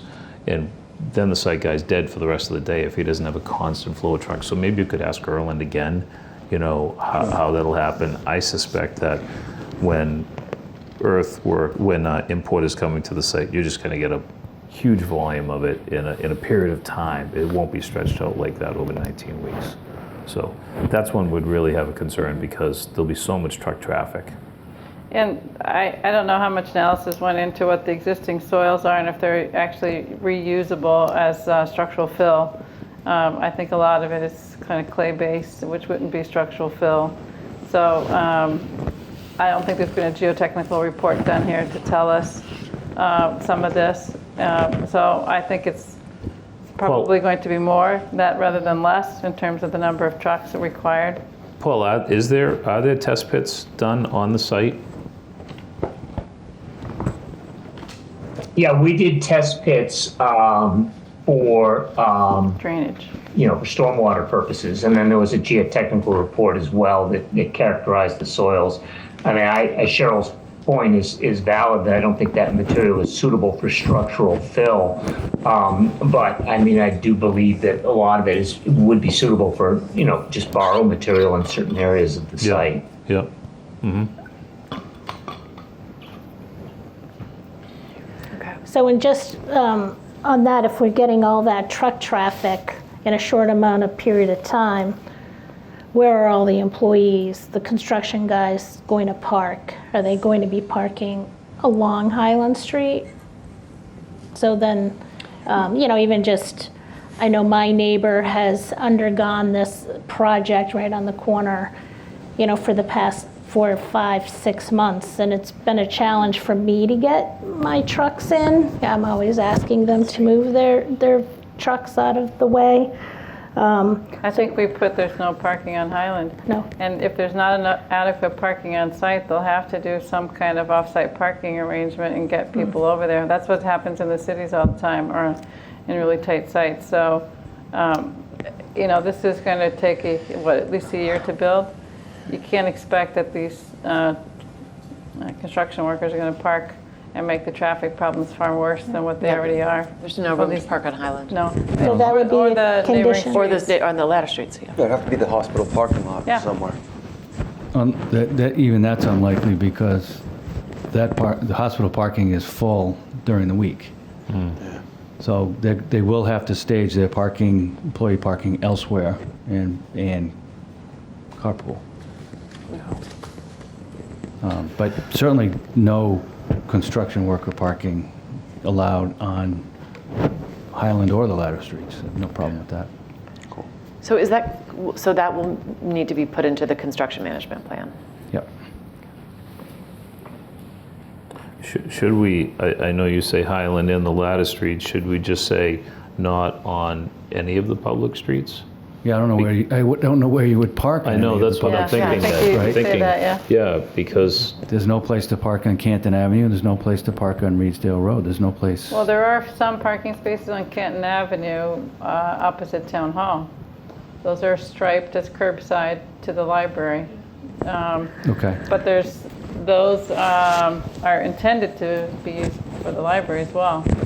Well, maybe the town of Milton could rent some spots at DPW. Or the church. Well, then the town gets it if it's at DPW. All right. Yeah, what concerns me, if we don't say that, we'll have Wendell Park full with cars, Right. I mean, construction workers will find any place to park a car. Yeah, I'll work on a provision. On public roads. I hear the concern. That's I think DPW would be great if they could make an arrangement there if they have room. They do. Okay. Now, that paragraph 17, I think some of the language in there really belongs in 16. When you get to that last couple sentences, the applicant shall maintain and submit copies of such surveillance with the building commissioner and town planner on a monthly basis. The applicant shall pay a fine of $250. I think that's part of 16, not 15. No, I'm sorry, 16, not 17, isn't it? I'm looking at my copy. It is I don't in see it on 16 in 17. mine. I see it on 16. Do you not see it in 17? I see it in 17. No. I don't. How many versions do we have? Unless you have another. We have a few. Unless there's another thing, but 17 is utilities, water, and sewer. Might be from this draft. This is a draft that was 4/12/24. Yeah, that's the one I'm on looking at. 4.5. I'm on 4-5. Oh, yeah, I-45, that's, no, this is 410. I don't know how you ended up with 4.5. Pretty impressive I'm that on we're still getting it 410. done. 2 different I have versions. 410. This 40 is It's been good. pretty consistent, though. Well, he added the conditions from Sean under the stormwater. I don't know if there were other changes. but- Okay. 2 more pages, people. 2 more pages. 410. I have 410. Okay. But they should be in the proper sections. I agree with that. It might be in the That's- 410. They're definitely in Here's the 410. 410. It's in 16 and 410.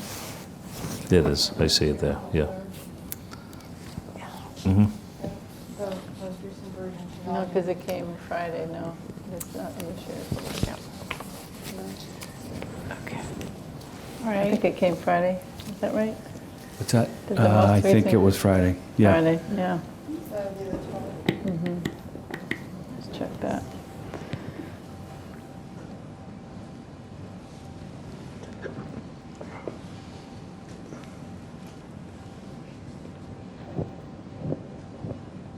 Yeah, those few, the Sean's conditions.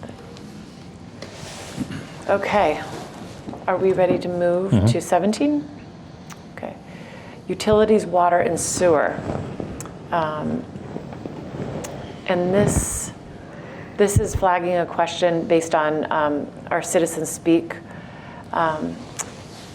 comment. Halfway down, the water and sewer lines shall be installed in accordance with town specifications. So I think that should be verified. They would, if the DPW doesn't find their plan satisfactory, they won't get the permit. Correct. So, I mean, I think this sentence, that's the process that happens. The DPW makes that decision, that determination. I don't know, I think this sentence, I just wonder, it might need to be changed a little bit. The water and sewer line shall be installed in accordance with the town specs. That sometimes refers to, a pipe, a connection. I wonder if there's a word other than specifications that should be used. Could say standards and/or subject to town DPW approval. Yeah. Okay. That sounds better. Yep. How about rules and regulations?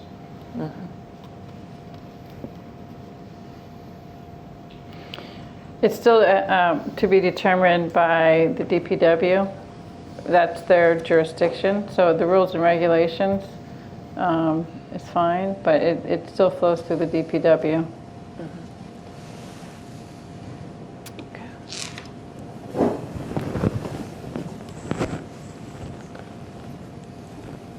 Did anyone have anything else on this? I'm good. I'm good with that. Okay. Drainage, storm water management.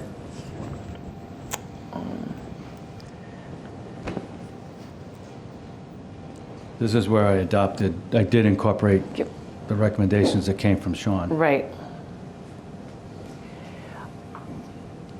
And So, yeah, go ahead. This initial funding of 5,000, Yeah, is that up there, Tim? Yeah. it's the top of page 7. So that's under allowing for a third-party inspection of the stormwater system installation.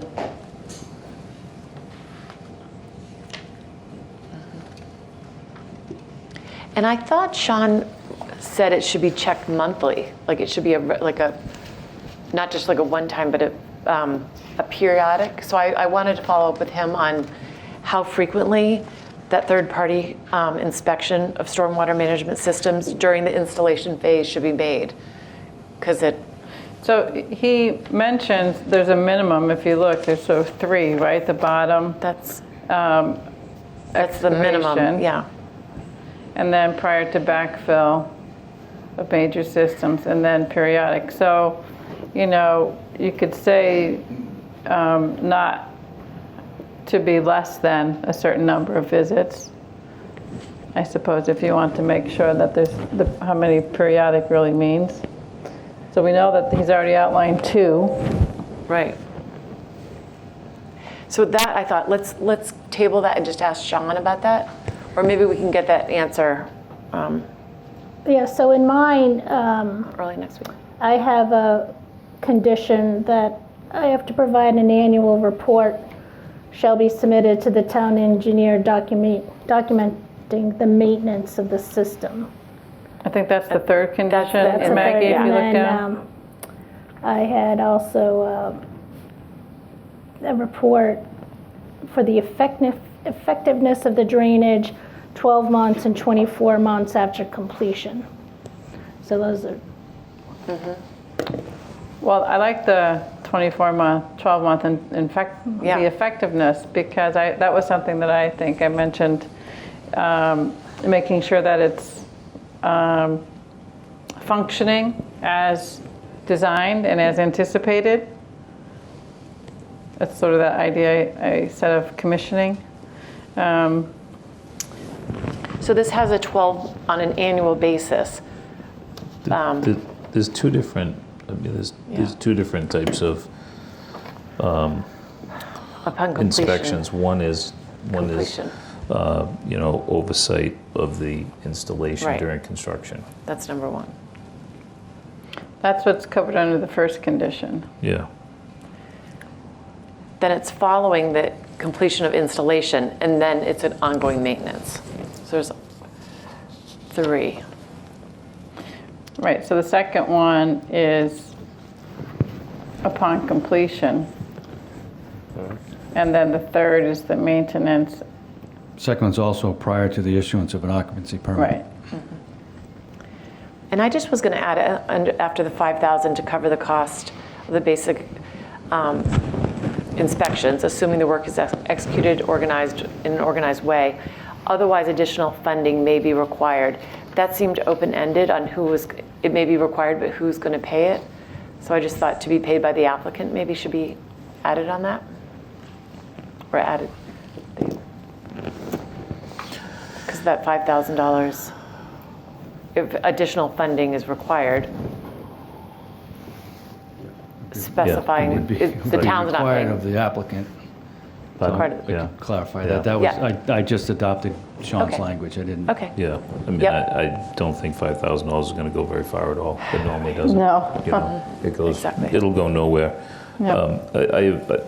I actually feel like what it should read is the applicant shall allow for and fund third-party inspection of stormwater management system and all earthwork activities, because they're part of it. The earthwork and the stormwater, they work together. That's really what the oversight should be. It's the geotechnical part of the site, is really what should be asked for. And I don't think it should be a technical consultant designated by the board. We don't want that responsibility for designating who it is. That should be the project team's responsibility. You want it to be independent of the project team though, don't It you? should be, yeah, but it should be, Paul probably works with plenty of geotechnical consultants, How about by, just approved by the board? That way, About approved by the DPW or director. the DPW director, yeah. Yeah, I don't Yeah. think we have expertise to approve a geotechnical person, and we shouldn't take that responsibility. But it should be somebody qualified, and it shouldn't be our responsibility to do it. I'm not even sure the DPW would want that, but, that responsibility either. So for earthwork and things like that, compaction, there'll be specifications in the construction documents, there'll be specific requirements and compaction. And on projects like this, it's not atypical to have, testing service people come in, and they would just sort of do that as, just a matter of standard practice. So, those reports could be made available. Yeah, I mean, I would expect for a project of this size that Northbridge would have an independent testing agent and probably a geotechnical, both of those parties are important to make sure that this investment they're making is... They'll be required to Yeah, by the building yeah. code and building officials anyway. And maybe the lender, if they have a lender involved in it. So I think this needs a little bit of work, Ned, a little bit here. There'll be submittals on materials, to make sure, and I'm just talking about the site work here, that the fill materials conform to specifications in terms of gradations, and there'll be, in situ compaction testing and things like that. I mean, all that stuff is will be Standard. spelled out in the specifications, just as a matter of practice. So just because of the importance of this, having that be another peer review is basically what this is. So if Sean, you believe like the whole earthwork aspect of it, then maybe there should even be a peer review of the specifications that come in on the final construction documents. I mean, this is one of the critical issues. I would ask Sean whether he thinks that's warranted or not. Okay. You know, I'd ask him. I have a feeling how he might respond, but I'm not going to try to speak for him. And the last thing that we discussed was a bond. I put a call into Chase Berkeley on if the system, for whatever reason, is not functional, if it's, if there is an issue, just as a recourse to have some sort of a bond just during the construction phase. And also, with the amount of trucks coming in, it could be incorporating a small section of Highland Street. If there's damage to the roadway with coming in and out, just that there would be a bond, as we typically would do, to be released once satisfactory. I'm not aware of any bonds that are required for the protection of public ways. There may be one that I'm not aware of it, but I think the question I was is, going to ask what are you Chase about bonding? that. Yeah. I think the question is, what are you bonding? Certainly there are. They would be two different bonds. Well, actually, we've actually talked about three. We've talked about a tree removal, an accidental tree removal bond, a stormwater mitigation, a bond, if there's any determination of, an issue. It was Sean recommended. It was one of his things that he said, definitely, you should have some sort of bond. I just didn't know on a project what his recommendation of would be for the amount of how much to bond. And then if there was damage to the roadway, so it would be a. Yeah, I thought about damage to the roadway because if we were getting, I was just thinking, 400 truckloads of fill at, 50 cubic yards. I would anticipate that Highland Street is going to get pretty beat up. And it seems like it's already getting pretty beat up now. So it's just going to get worse. So I don't know, even if you just pave up until the project. Well, they're going to have to dig the sewer, right? They're going to have to cut the street up for the sewer. Yeah. Can we require them at the end to put a final top coat? Paul, can you describe the forced main, where it goes and? Sure. The force main starts in the service area at the site, which is where, I can call the drawing if you want, I can just talk you through it, but it then goes out the driveway and it goes along Highland Street to Spafford, and then there is a gravity break manhole that goes in. There's a stub on the last manhole on Spafford, but we'll just go to that. We'll put a gravity break manhole, which was requested by the DPW, and that's how it makes sense. I can call up the plan if you want to look at it. And what is the intention of the off-site work with regard to the roadway after you install the force main? At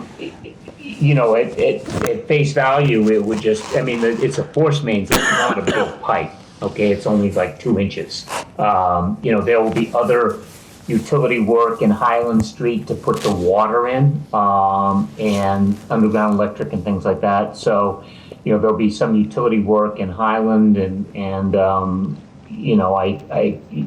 at a minimum, we would do trench patches, and if, the amount of disturbed pavement warrants, complete overlays for a section of it, then, that's something we can discuss. Right, so. Highland, at the end of the day, Highland Street would have to be restored to the standard determined by DPW. Yeah. Is there a? I think probably, yeah, exactly, whatever DPW determines. Is there a commitment to do that anywhere? Only other than not specifically in here, but certainly a commitment to comply with all requirements of the DPW. We have to comply with every other town requirement. Yeah, but I don't know that there is one necessarily. I think we should just think about that, Yeah. Ned, so it's not a point that's debated later. I agree. What was said during the meeting, what wasn't. There's a limit to where your work will take place on Highland. It's, from what Paul described, it's no further than Spafford and in one direction, and it's no further than, I think it's probably right at the front door. Maybe. Well, I mean, Maybe a so little bit further. going north, we've got, we're putting in a crosswalk. yeah. So the northern limit on Highland Street would be at the crosswalk, which is, heading towards 107. Right. And then, yeah, up to Spafford Road, and that's it. And then where does the water main come from, north or south, in relation to the entrance? Like towards Canton Ave or up towards Spafford? Where's the the direction water of main's flow right on and the water Highland. main I itself? forget. Yeah, it's right on Highland, right? You're tapping off of Highland. Yeah, right? it's on Sorry, Highland forget it. Street. It runs Yeah. under Highland, and we just, tee off of it at the driveway. In my opinion is I think Chase should get an opportunity to say how he wants that street restored. And if he said, hey, I just want the applicant to follow the standards, of trench cut and trench repair, then that's what it is. And if he says, boy, there's substantial disturbance of the road, I'd like that section to be repaved, let's give him a chance to say I just don't want to discuss it, debate it later. Yeah, no, I hear you. That's fine. Great, okay. All right. So that, There's one I'd like to bring up related to what Yep, you had mentioned. yep. You were talking about, stormwater, and we've had so much conversation about stormwater and what's been said, inclusive of, and Sean's not here tonight, inclusive of Sean saying this design will work, right? So you don't have to tell me. I will tell you that he said that. But, we've got neighbors that feel that they have a concern, they have an anxiety. Is there, is there any way to address that, to pacify the concerns of the neighbors? Do you have any thoughts at all? As I know it, there's 22 homes on Spafford, and, many have this concern that their condition is only going to get worse as a result of this development, yet you have said that, no, that won't happen. We've designed something in compliance with the stormwater management system. Sean feels that way too. It has to go to DEP. DEP is going to render an opinion. But while all that has been said and all that is either, past us or, of course, the DEP approval is ahead, is there something out there for the neighbors that the applicant would be willing to do? We'll put our heads together and think about it. From an initial perspective, we heard a lot of testimony about existing flooding of basements. How do you quantify what's different? And how do you then establish a right of action, if you will, where the person making the assertion has to prove that there's been, an increase in infiltration into a basement. I don't know how you start there. I will think about it. I just don't. This off the top of my head, project I don't is know how to not do that. going to affect basement water on Spafford Road. It just isn't. That is up gradient of the site. It won't. And we've designed this to, as I said, to meet the standards. And we've got climate change going on, as everyone's been talking about. I just don't see. It's not that you're not. I can say with confidence that we've designed this thing, do with the standard of care that's required for projects. It complies with the rules. We've done everything we're supposed to do. All the standard practices. We've run the models by, accepted practices which have been scrutinized. and, you know, it will work, okay? Now, that, to say that this will work and to say that nobody along Highland Street is gonna ever have stormwater problems again, it's like those are two different things, and I don't know how you would separate the two. Yeah, Paul, I'm not going to say it is easy to separate them, but you just spend a little bit of time on Spafford, right? You see just, I wouldn't say it's every home that's pumping water, but an awful lot of them are. So I understand and I appreciate why they're concerned. Yeah, I'm not debating that that's happening. Yeah. The question is, how do you establish a baseline against what I don't you have a compare way next? And I just don't know. I don't know how you do that. I don't know. And I don't know how anybody could reasonably ever prove that they were entitled to some level of compensation because there's been a change. Yeah. And I don't know how you do that. I don't either, Ned. That takes engineers and whatnot. Takes a lawsuit. Yeah, I mean, I went through it. Yeah, it might not be possible, but Well, you know. as I said, you've presented the issue. We'll think about it and I'll try to come up with something. I can't promise that I'll get there. And I know you don't represent the hospital, but the only thing that I could conclude is that the back parking lot in the hospital could possibly be running into the backyards of Spafford. I don't want to push it with the hospital, but I'm just wondering, is there a way to do some kind of a stormwater study just to say, hey, is this water really running towards Spafford or running down towards Reedsdale? Well, we've done that. You have? Not you, but the hospital has done that? Well, I don't know what the hospital's done because their issues are, that's a different watershed than ours. Right. We know where our water is coming from. It's coming from from Highland Street. It's coming from the properties above us on Highland Street. And it's coming from Winter Valley, the back of Winter Valley. And it's coming down through two intermittent streams, meeting together at a vernal pool and going off-site through the stone wall and down through a channel to the town wetland. We're below all those who claim to be affected by changes in groundwater. You know, I don't think it's coming. I do believe that the two watershed theory, and I do believe that Highland Ave is a drum one, and it splits the watershed. I get all that. I'm just... I mean, Spafford Road from Highland Street goes up the hill and then down the hill. The top of that hill establishes which way the water goes. Got it. On one side, it goes down to our site, and the other side, it goes down to Reedsdale Road. That's fundamental laws of gravity. Yeah. The only thing I'm thinking of is that if you look at the hospital rear parking lot, it does have the potential for the water to run out to the backyards of Spafford. Yeah, I understand that maybe 20 years ago, there was a whole bunch of activity that went on between Spafford Road neighbors and the hospital. I don't know what the outcome of that was, but there were claims made that there were groundwater effects associated with some of the work that went into the hospital. That's all I'm anecdotally aware of that. I don't know anything more than that. But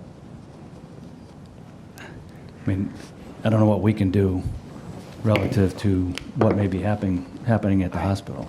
All right, I do want to... Yeah, I just have one question about, since we've talked about Sean Reardon, our peer consultant, has he provided us, like, with his insurance of liability? Like, since he is advising us if something were to go wrong, is he liable? I wonder. I would believe that should be on file with the town as a part of his contract. And Tim? But the responsible party is the design engineer. So that's Paul. That would be Paul. Okay. All right, that's good. All right, given it is 20 till it's 10:40 right now, I think something that is really important, and not that we're going to have to, talk about 20 through 24 as well, but construction materials, because as part of the special permit, the quality of construction materials is relevant. And so do we have the architect? She's not here tonight. She's not here tonight. Okay. So I have some strong observations or concerns with some of the construction. The first materials of the project, back in the special, it's referred to the exterior siding as vinyl clapboard, and first of all, that's not sustainable materials, and I think it's a real inexpensive and a cheap look to what we're trying to create as a high quality project. Typically we've looked at clapboard, we've looked at other things that would be, again, low maintenance. We're not trying to add to, maintenance and require real cedar shingles, or, we're trying to, but an alternative other than vinyl. I would ask the other members if there's materials that you would prefer to see as well. I like the hardy plank or natural wood, but natural wood is just so difficult to paint. Right. Looking good. Right. Hardy plank's a great product. You can get a pre-finished, generically fiber cement board, which is basically what the hardy Doesn't have plank, to be a hardy board is. brand, but right. Yeah, and not all fiber cement is of the same grade and quality, so you'd want to get the level that's like a higher density, like a higher cementitious content, so that it has more durability, but that it can come pre-finished, so that the disadvantage of something like a natural wood would be maintenance, I think. But the fiber cement is used in the high density fiber cement is used in commercial applications regularly. Mm-hmm. So I do think it would. It's a more sustainable material. It has a different visual than the vinyl, and it's what was used at the Goddard School, for example. Mm-hmm. Which is maybe not. Which would be the closest looking like actual real wood? The composite or they're both both composite, but well, you can get it with the texture, or you can get it smooth. So even Hardy makes them both that way. Mm-hmm. Vinyl doesn't come with that kind of a wood texture that you can get with the fiber cement. The problem is you're going to most likely do PVC trim. Right, that's what they have on here too. Yeah, you almost can't avoid that. Yeah. So that is never going to look like real wood. You can dress it up with back bands and cornices and things like that, but the hardy plank or a fiber cement product and the AZEC or PVC trim is probably, you can make it look really nice, I think. The next nicest thing is real wood. And it's just I would say either of those. So hard to maintain. No, and either of those options I would think would be fine. It's just a vinyl siding on a building I just think is. This is the first time I've heard the term vinyl used in the course of this hearing. I wasn't aware that they were proposing. I didn't either. It's in the drawing. I didn't realize until it was in the memo and it was describing. I had not caught that because I assumed that builders don't even use vinyl siding anymore. I thought it was sort of a 70s era that we're away from. You can get some decent vinyl siding. It's not. We'll take a look at that. I think it needs to look right. And the other thing that we were talking about is the windows. And on the plans, and I was trying to look, the way that the sections are cut for the elevations, I don't want to put Tim on the spot to pull up elevations. I don't know if that's too inconvenient, but I couldn't find the site section that showed the right wing, because when I asked for there had been some small windows off to the left side where there was sort of an office area. They put full-size windows in there. Mm-hmm. I think there's small windows. When I was looking at one of the depictions, it showed smaller windows off to the right side when you would come around the driveway from the right side, and I just couldn't find that elevation. I don't know if you could.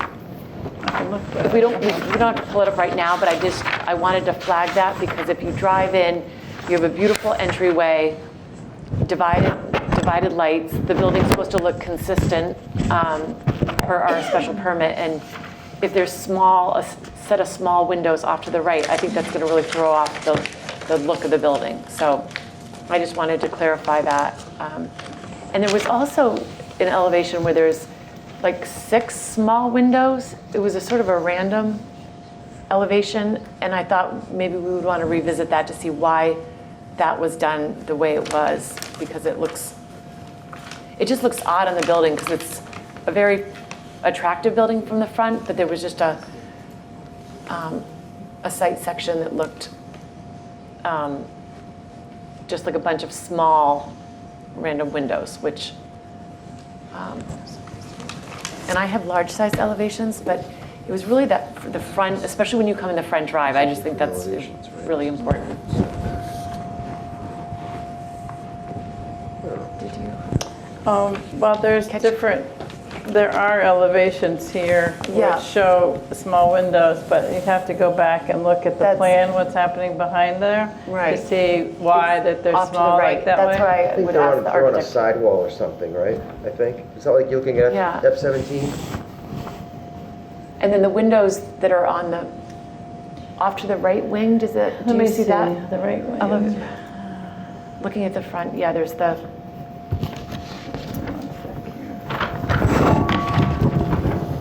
There's 2 sections that I just wanted to make sure those had full-size windows as well.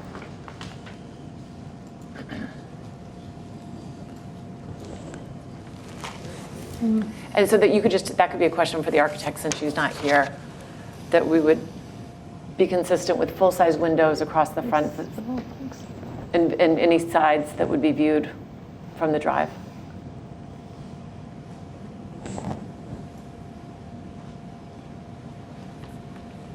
It'll take a little bit to sort that. And I through, guess, so. and also what window, we're assuming they're energy efficient, vinyl probably windows, but if there's a variety of qualities, I don't know if those specs were in there, what style window they're using. Meredith, I grabbed those elevations if Oh, you you want me did? to share. Oh, good, all right. All right, so it says vinyl/fiberglass window, white with white trim on the elevation sheet. All right. So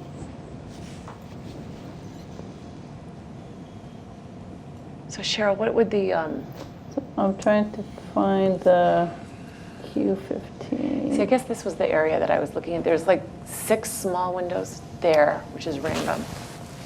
Might be on the Right next behind sheet. Sean. Is it behind? On Another F13, sheet? F13? Oh, yeah, Probably on the bumps right. out though, right? Yeah, on the right. That little gable probably bumps out. Yeah, but those are on the first and second floor. That's like on the main floor.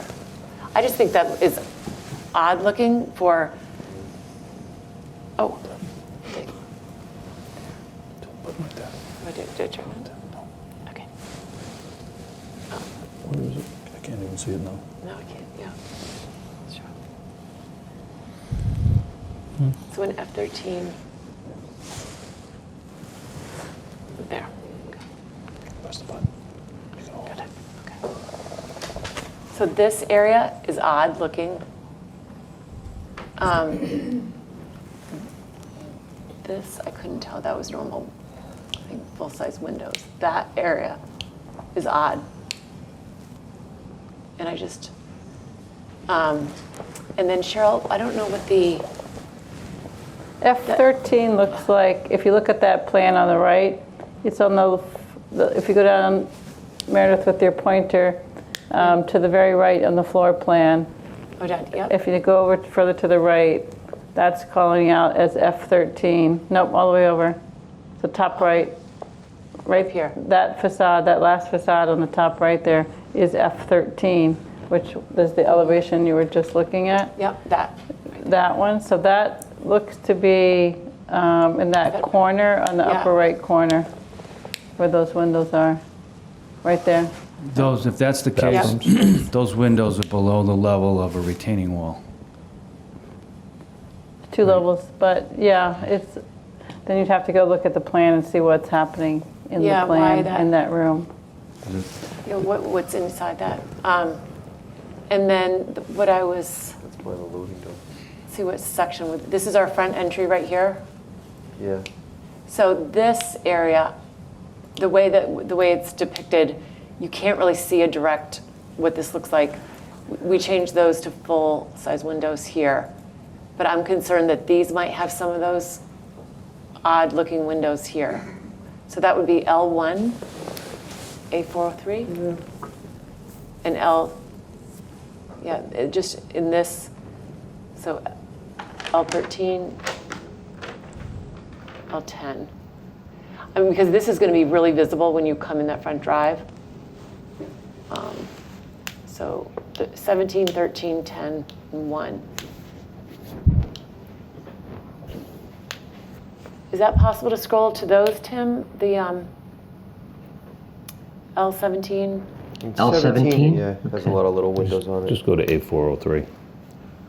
I'm just getting a note that some of those are bathroom windows. Yeah, it's typical. Okay. And those are on the back, so that's,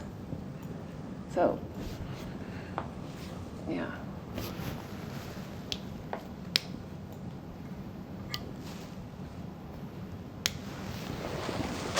Most of the bathrooms are interior on the floor plan I'm looking at.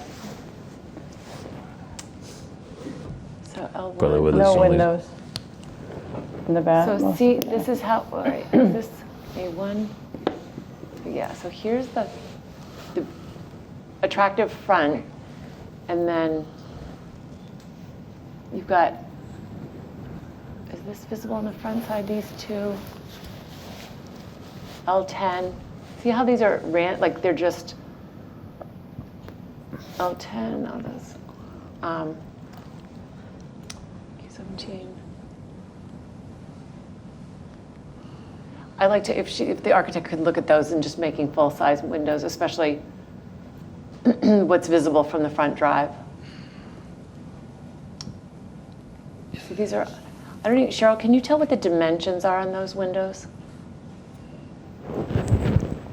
Like how small are they? Offhand, I'm looking at the floor plan though, like some of these, it's, these are studios. So there's a primary window on one wall, which is the big window. And then there's a smaller window on a side wall. And it could be that they're trying to minimize the impact on how you lay out furniture in these rooms because That's what if it's a bed wall, but if it's on the front of the building? The front of the building also has staff areas, staff lounge, a parlor, office, hair salon, etc.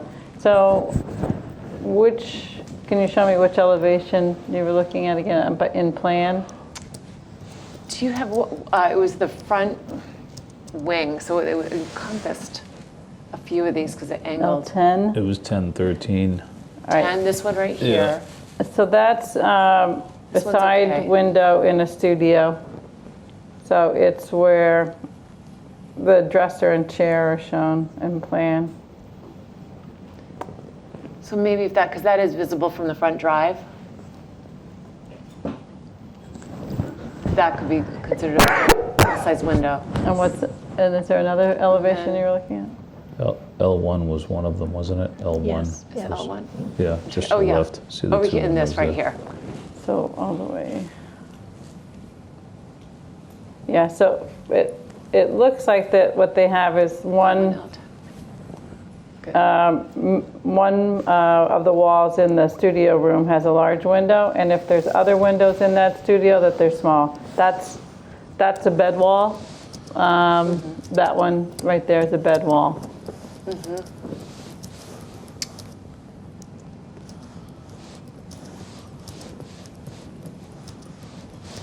Yeah, I think anything visible from the front driveway should try to be a full size window, but we can look at that again closer. But I just wanted to, those were just a couple of things that mostly the materials of the outside. Did anyone else have anything for the architect that we should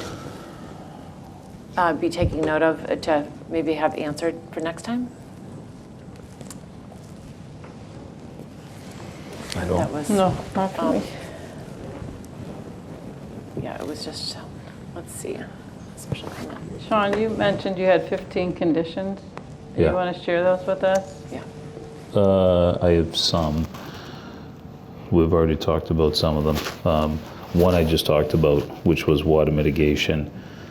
Previously, we talked about sidewalks on Spafford Street. I think Ned had said no.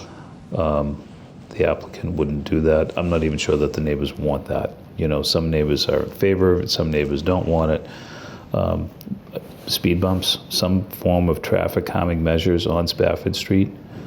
A traffic mitigation fund we've already talked about. DEP approval is written in here. I had a note for size reduction of building. I think the reality of it is, after talking about this last week and listening to Sean, where Sean describes most of the pervious area being roadway, parking lot, or that round, paved surface in front, reducing the building size would be de minimis, with respect to improving groundwater conditions. That's at least, his takeaway from last week. I had a note about moving the delivery drive to the rear of the building, which is why I asked Ned about the traffic. How often would a vehicle be going down the delivery drive? How many vehicles, days per week? I find it to be less of an issue if it's 10 to 2 and it's 1 to 2 vehicles and it's Monday to Friday. I was concerned that there was going to be a lot of traffic and a lot of backup alarms and just be disturbing to the people that could hear it. Construction days, hours, I still want to work through that. That's one. In some way, there could be another review by Concom, depending on what happens, I think, with DEP. You could end up back there again, so that's a condition I want to make sure that I think it's already written in here. Porous pavement of that upper parking lot, we talked about that. That was one. Oversight of construction, we've talked about that. Somehow that'll be captured here. And that was oversight of construction in terms of the practices of the site. The other one is oversight of construction of drainage systems, just to make sure that the stormwater management system is built properly. I had noted the NIPD's permit, which there was some conversation about this previously, stormwater runoff, but that's a standard. I don't think we have to write that. You're going to be required to do that anyway. We also have to do a SWIP. I'm sorry? We also have to do a SWIP. Yep, exactly. And then my last two were related. One was related to Milton stormwater bylaw standards, which is written in here already. I think Ned has that in here.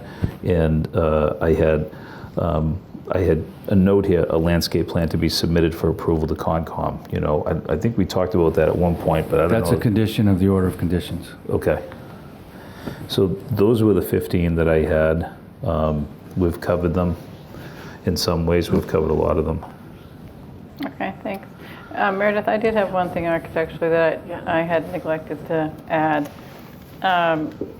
The zoning requirements and the design standards for the buildings require that the windows be either set into the facade or project out.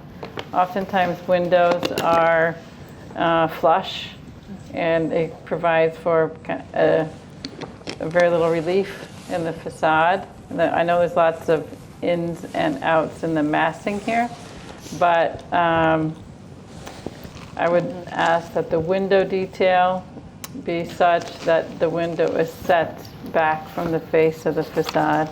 And they don't have to necessarily provide a detail, but I'd like for that to be noted, at least in our conditions. Well, shouldn't we have the specifications of the window style? Isn't that typically on the plan? Because it just says white vinyl. Like a simulated divided light, or? Well, normally, and we would just It have the shows- spec on what Yeah, I mean, it shows window. the operation, like some are awnings and some are double hungs. But it's not specific to the brand or style. Yeah, exactly. I think they're leaving themselves latitude, They're going to to want to price choose. that out Yeah, competitively. Right, I understand, yeah. And they probably have a preference to have the spec be open, and they could go anywhere from a Harvey to a Pella, an Anderson. I'm assuming that's why they don't have anything picked. But we would expect that to be a high-quality window Yeah, because... on the one hand, the thing about windows is that the sight lines or the dimensions of the members can vary quite a bit, which can change the look. Yeah. So if we had one enlarged window with the dimensions of the sash members, et cetera, trim members, that way at least there can be some confirmation when it comes through for the building permit that it's not significantly different than this. Because you can look at a beautiful rendering and it can be a lot different the way it gets executed. Is it possible now that the architect has what manufacturer they want to use for a window? Probably we'll have to check. Getting a note that says high-quality window needs to meet thermal requirements in the code, so. Well, high quality is, Anderson windows. It's like there could be a whole spectrum, or Marvin windows. I'm sure she's got something in mind. We'll see what she's got. She could have something which is the basis of design, and so then that sets the baseline, and they can vary from that as long as it meets that same. And I've seen it where you say the basis of design in dimension and quality and in U value, and so that you're not just leaving it open, but these sightline dimensions can be significantly different depending on the window. Is that something that we would want to put in subject to approval, a final decision of a window? Well, I think as long as well as we have a basis of design, that's adequate. All right. And if you want to, if they send us what that spec is by email, we can look it up. Be able to take a look at an example. Right. Okay. And the only other thing that I had too, just on that, is to have a dark colored enclosure for the trash area. I've seen some of this. Needham has a white plastic. It just looks cheap, to be honest. So something that's darker, maybe a material that's a little bit more substantial. Dark green to blend in with the trees would be nice. It's going to be it's been moved to the back, which is much better, but a dark green or a darker color that is of a decent quality material for enclosure. And I think that's... And can we go on to affordable beds? Yes, yes, sorry. So there's no condition for like Milton residents? Should we have a condition, Milton residents? Cannot discriminate. Can't give Milton priority? I thought there was a preference. I don't think, not in did at one zoning. time talk about a Milton There's preference. no preference in the zoning for Milton residents. I believe we discussed a preference. Well, I would say that possibly, this has been approved by the Affordable Housing Trust, so maybe a question to them about that would be appropriate. Okay. Yeah, Well, their definition of Milton resident is once you live here, then you're a resident. So I don't necessarily agree with that definition. So I think a Milton resident is like someone who's here, maybe someone in the neighborhood who is dealing with the impacts. There are fair housing, requirements. There has been acceptance, I guess, at the state level of a Milton preference for a certain percentage. Yeah, wasn't it like 70%?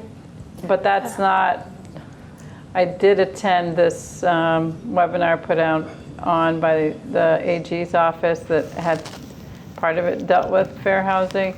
They are concerned about that kind of provision in permits. So I don't know if it applied to a memory care facility, how they view that, because what they were looking at was more just traditional housing on the other. Because again, this was sold, to town meeting as an amenity to Milton residents. So just trying to make And it. Northbridge definitely told us when we first started, I do remember very clearly saying, and there's folks here who talked about it. It says it, yeah, in all of our early applications. There shall be a preference for Milton residents. Yeah. So it's in the special permit that it's on the Milton website. And we're perfectly fine with that if it is legal. Okay, that's great. Exactly, absolutely, absolutely. That's great. So Ned, if we can look into sort of somehow adding that, if it's appropriate. What does that mean if it's in the permit, but then it's not legal? Well, we need to find out before we put it in if it is, yeah. No, but like that's how it was sold though, to get the permit, right? To get the bylaw passed. To get the order. I don't know who sold I guess that. the I question, didn't. Yeah, the practical side is typically residents are coming in and paying for a period of time. If they run out of funds, they have priority to move into the affordable units.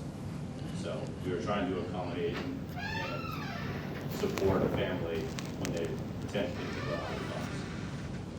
The actual zoning says there shall be a preference for Milton residents for units, including the subsidized units, insofar as legally permissible.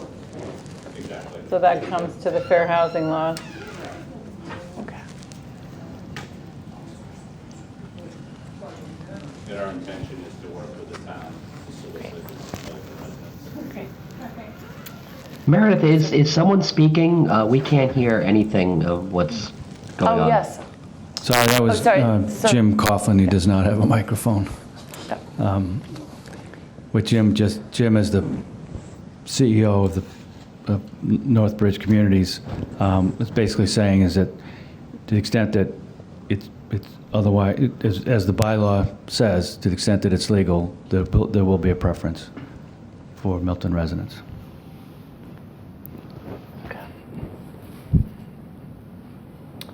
So that could be put into You can add that. that paragraph. Yeah.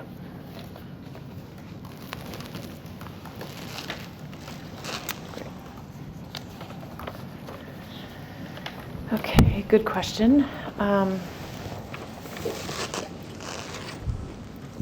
Commencement and completion of construction, are we ready to go on to that?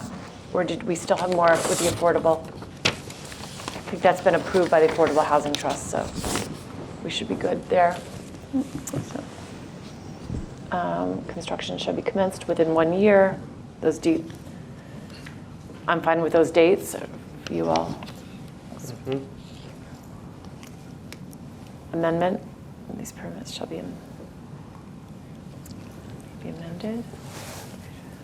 Substantial amendment shall be subject to the Should they be required to check in with the neighbors and provide like an update? For amendments or for the Or construction? just for during the whole construction process, so neighbors kind of know what's coming, and how long that phase should last. And maybe there's just one, neighborhood representative. They don't have to do everybody. Yeah, that was actually Walcott Woods did that and still does, and that's worked nicely, I think, to keep people updated on what phase and. The order of conditions requires look-ahead schedules to be provided to the town.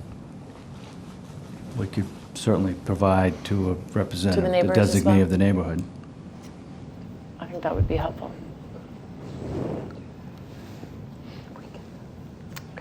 Did Walcott Woods do it with some kind of a website or just By email an blast, email or- list, yeah. We could compare. Seems reasonable. Could you do some kind of email blast to the residents, or? It certainly can be done. Currently, when I file anything, I email it now because most of them are represented by counsel. I email it to the various attorneys who are involved, but for a while I was emailing it to a much broader list among the neighborhood. So it certainly can be done. It's a simple thing to add or subtract a name to a. Sounds like a nice thing to do. Can I speak from a builder's perspective? This will become the builder's burden. I think it'd be better to choose one designated representative and have that person be the recipient and let them decide, because otherwise it could open up channels of communication that could become very difficult to manage. So if the neighborhood has a designee, my recommendation is just choose that person, and they get submitted to the building inspector and also to whoever the neighborhood representative is, and the neighborhood representative takes it from there.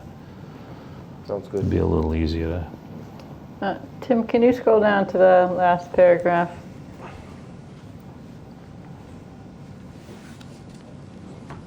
Number 24. I think it's the words town planner. It should be the director of planning and community development. All right. Thank you, Tim. Okay. Does that recording have to go to the town clerk or just to Tim?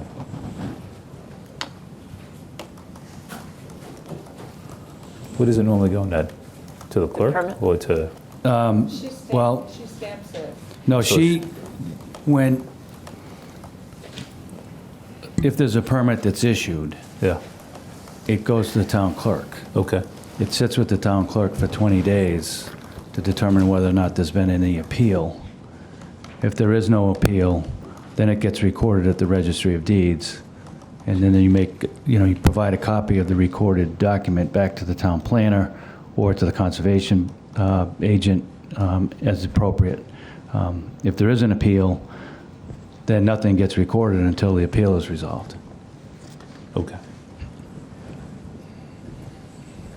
So back to Tim. Yeah, I think in this case, Tim would be the appropriate keeper of the record, either he or the building commissioner, but presumably the director of planning. Yeah, we don't typically have county recorded documents then go back to the town clerk.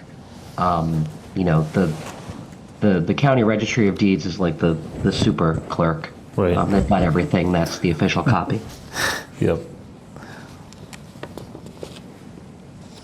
Okay.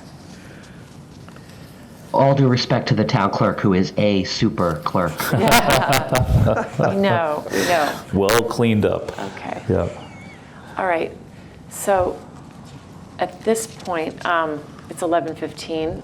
I think this is a good time to continue the hearing. I don't know if, would you like to, someone like to? I just wanted to comment on one thing that was Yeah. specifically discussed tonight, if Yep. I may. Yes.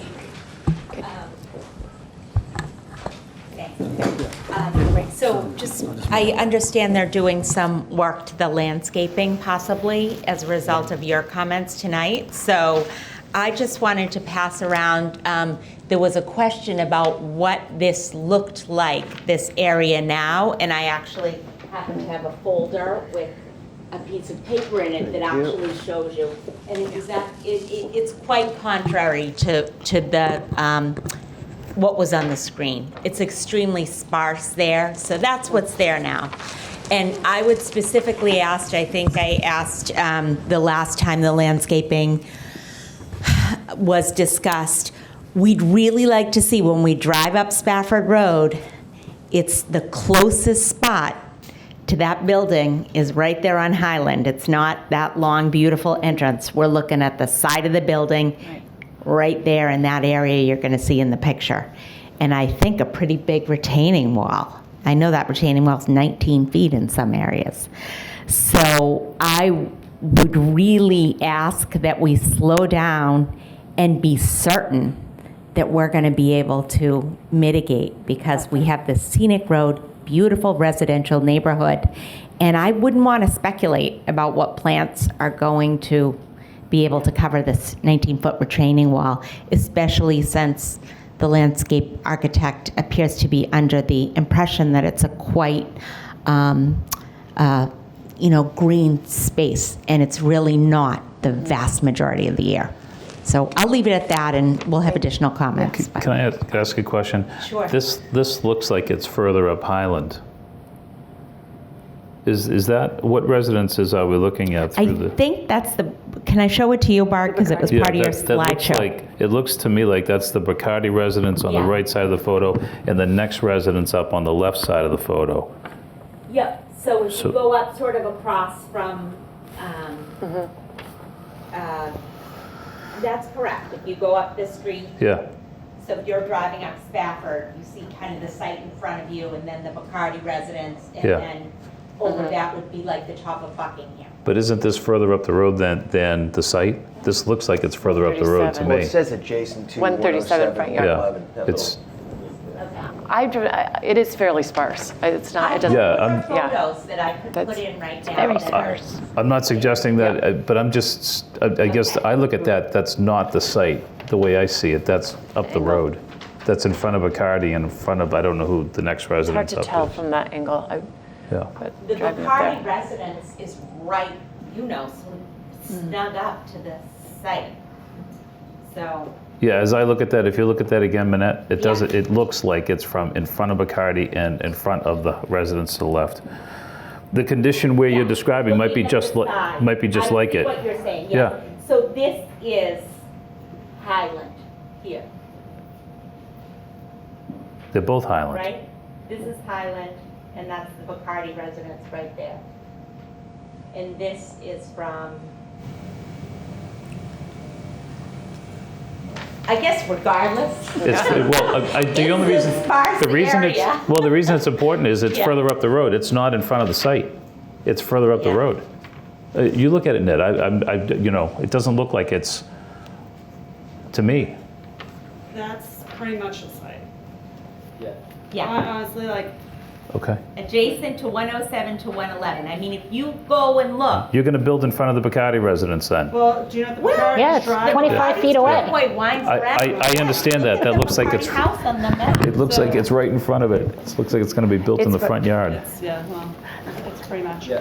Can I just make one comment about landscaping? In the zoning, we did talk about it Do you a want to lot. hold the microphone? Sorry. Yep, sorry. Hi, sorry. Teresa O'Brien, 42 Spafford. We did talk about trees and landscaping a lot, and one of the things was 20-foot trees to be planted, and tonight, it didn't sound like there's many 20-foot trees planted. So that's in the zoning. It's section H, that all trees should be 20 feet tall. And if the wall's 19 feet, it'd be great if we could get more of the 20-foot trees. Because we did talk about, I'm sure you remember, that was a lot of zoning. Thank you. Thank you. And I can send you a picture from my deck. That looks better. Thanks. Okay. All right. So at this point, oh, sorry. Yep. Bart. Thank you. Thank you. Yep. Bart Hyriza, 11 Spafford Road. Could I just ask, will we have a chance to speak at the next hearing? Yes. Or how would you like to handle that? Yes, you will have a chance to speak at the next hearing. Okay, so I'll save my comments. I think just to, I think probably what Manette, my neighbor, was trying to express is that for significant parts of the year, that's sort of what you see, even though that is the neighbor. You know, it's very sparse in the winter, and so that's why the evergreen plantings are so important. But our concern is, of course, that they don't really do well in the wet area. So to the extent that more evergreens can be planted in the upland. The problem with that is, as you know, they're building on almost every square inch of the property, so it's hard to plant a lot of evergreens. And so what we're facing is that the majority of the year you're looking at 19-foot retaining, industrial-grade retaining walls that are not really cohesive with that spot, that site, the neighborhood, the town. So yeah, I'll leave it at that, but I think that's part of the concern. And if you look in the wetland area, even on some of those Google Street images, there's a kind of a gap where there's just dead trees because nothing really grows. The tall trees are further back. And then there are a few young saplings in the front, but there's just all Japanese knotweed in the more recent pictures. So it is quite remarkable, the difference between summer and winter. But thank you. I'll Thank you. hopefully have some time to give Yes, more absolutely. expansive comments. Yes, this Thank is you. going to be continued. So, great. Okay. So with that, was there anything else from the board before we have a motion to continue the public hearing? Meredith, we do have Nadine Hanna with her hand up on the Zoom. Okay. Nadine, if you would need to speak tonight, but you will have a chance on the 24th as well. Hi, Meredith. Thank you so much. Meeting hand on 11 Stafford Road. Thanks, Tim, for noting that my hand was up. The photo album that I was unable to show last week, just due to the time that it was submitted, beautifully labeled Bacardi 2.0. As I had mentioned, I was afforded the opportunity to walk the private residence side of the property line multiple times over the course of many recent significant rainstorm events. Quite a bit of those albums, if you have a chance to review them, will show you all of the standing and moving water throughout the adjacent properties. But also, I do take pictures from Bacardi property line all the way past down towards the entrance on the Highland line, past the driveway and showing that stable or barn or, whatever else we have on the farther side of the proposed site. And you will see the scarcity of plantings and of trees. I mean, there are trees, and they're not talking about removing the trees up at the Highland line, but it would kind of show that whether the angle of the picture that Manette was showing was, directed towards Bacardi or not, it's irrelevant, because a lot of the screen, quote unquote screen currently at street side is dried reeds and so on. So I do beg you guys to take a look at that. I'm not asking to present it right now, but it does show the entire street side view, pick by pick. So that, and just one comment from something that was said earlier, it does still sound like no matter what happens contractually between the proposed site and their vendors, it'd be much like the hospital and the current vendors, where really the onus and the burden of proof of how people are operating, what streets they're using, will still come down to the residents locally, and that would really be those of us on Stafford Road. So I don't really hear anything different. And in fact, I heard quite a bit tonight of much the same, and the same was the answer of no to so much of what you had asked of them and their legal counsel. And so once again, thank you for everything.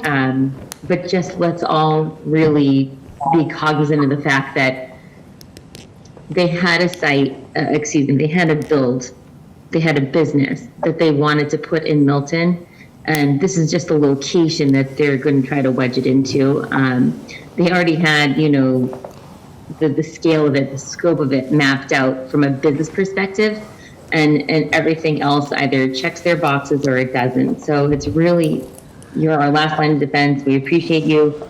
I don't really believe that they're going to bring it down any much in size or impact. And the traffic situation will only get worse. And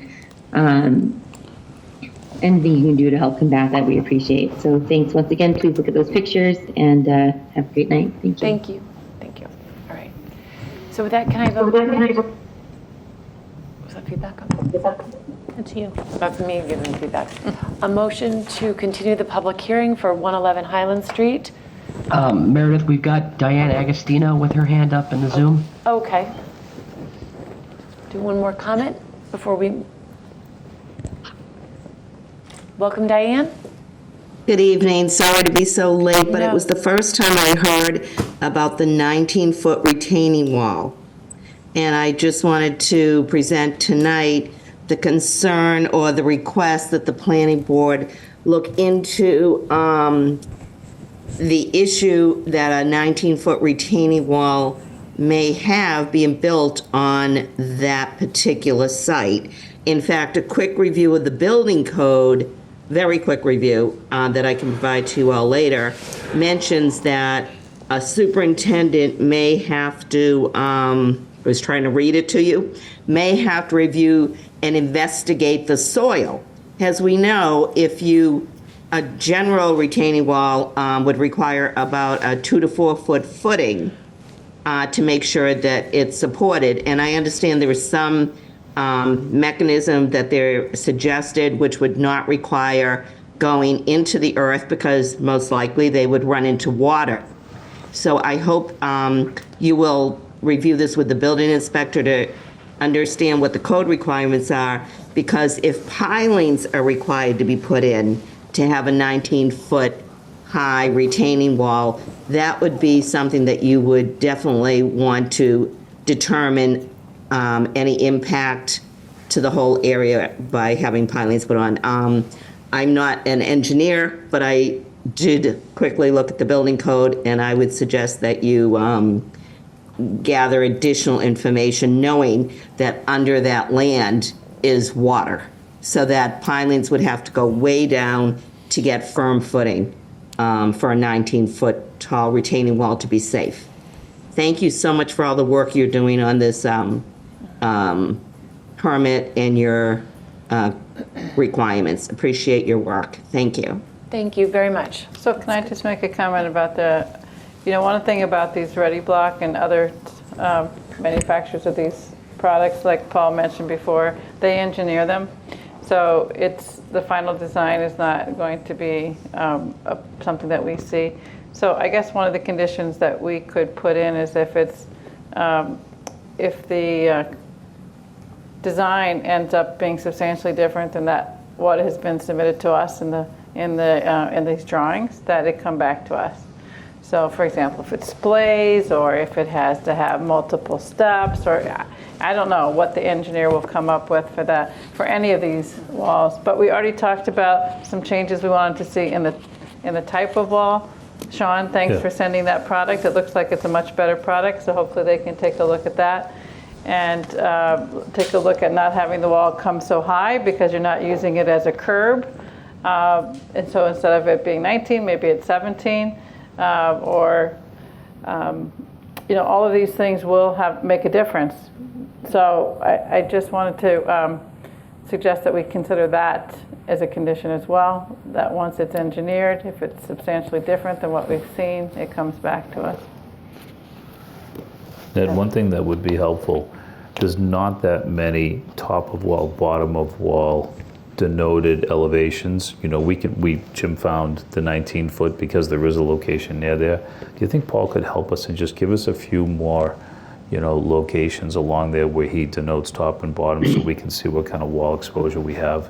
We know we have 19 feet. I'm not sure how long we have 19 feet. There may not be a lot of 19-foot high wall, but you know what I'm saying? Sure. Yeah. He could draw an elevation of it, honestly. He could do that too. Yeah. And just get so a we much could see the better wall. idea Yeah. of the visual impact of it. Yeah. Yeah. It could be 19 feet, Ned, for just a really short, that inside part of the radius. I don't know, but it'd be helpful. Understood. So I'll make a motion to continue the hearing for 111 Highland Street special permit to April 24th at 7:05. Great. Second? Is there a second? I'll second. All in favor? Aye. Aye. Aye. Great. Thank you so much, everyone. That's totally remote. And that's Right. fully remote. That's Yes, totally a remote. remote. It's on Zoom, fully remote. It's because the school committee's meeting that night, so we're. Yep, I'll be online. Thank you. I'll let everybody step out, and while they do, we have old business on the agenda, but at this point, I feel that it might be a good time to, Adjourn? unless people want to get into this, I think all of this could wait till Wednesday. If we have time on Wednesday. Make a motion, Joe. Sounds like a motion So- to adjourn to me. If there, I'll make a someone like motion to adjourn. A second? Second. All in favor? Aye. Aye.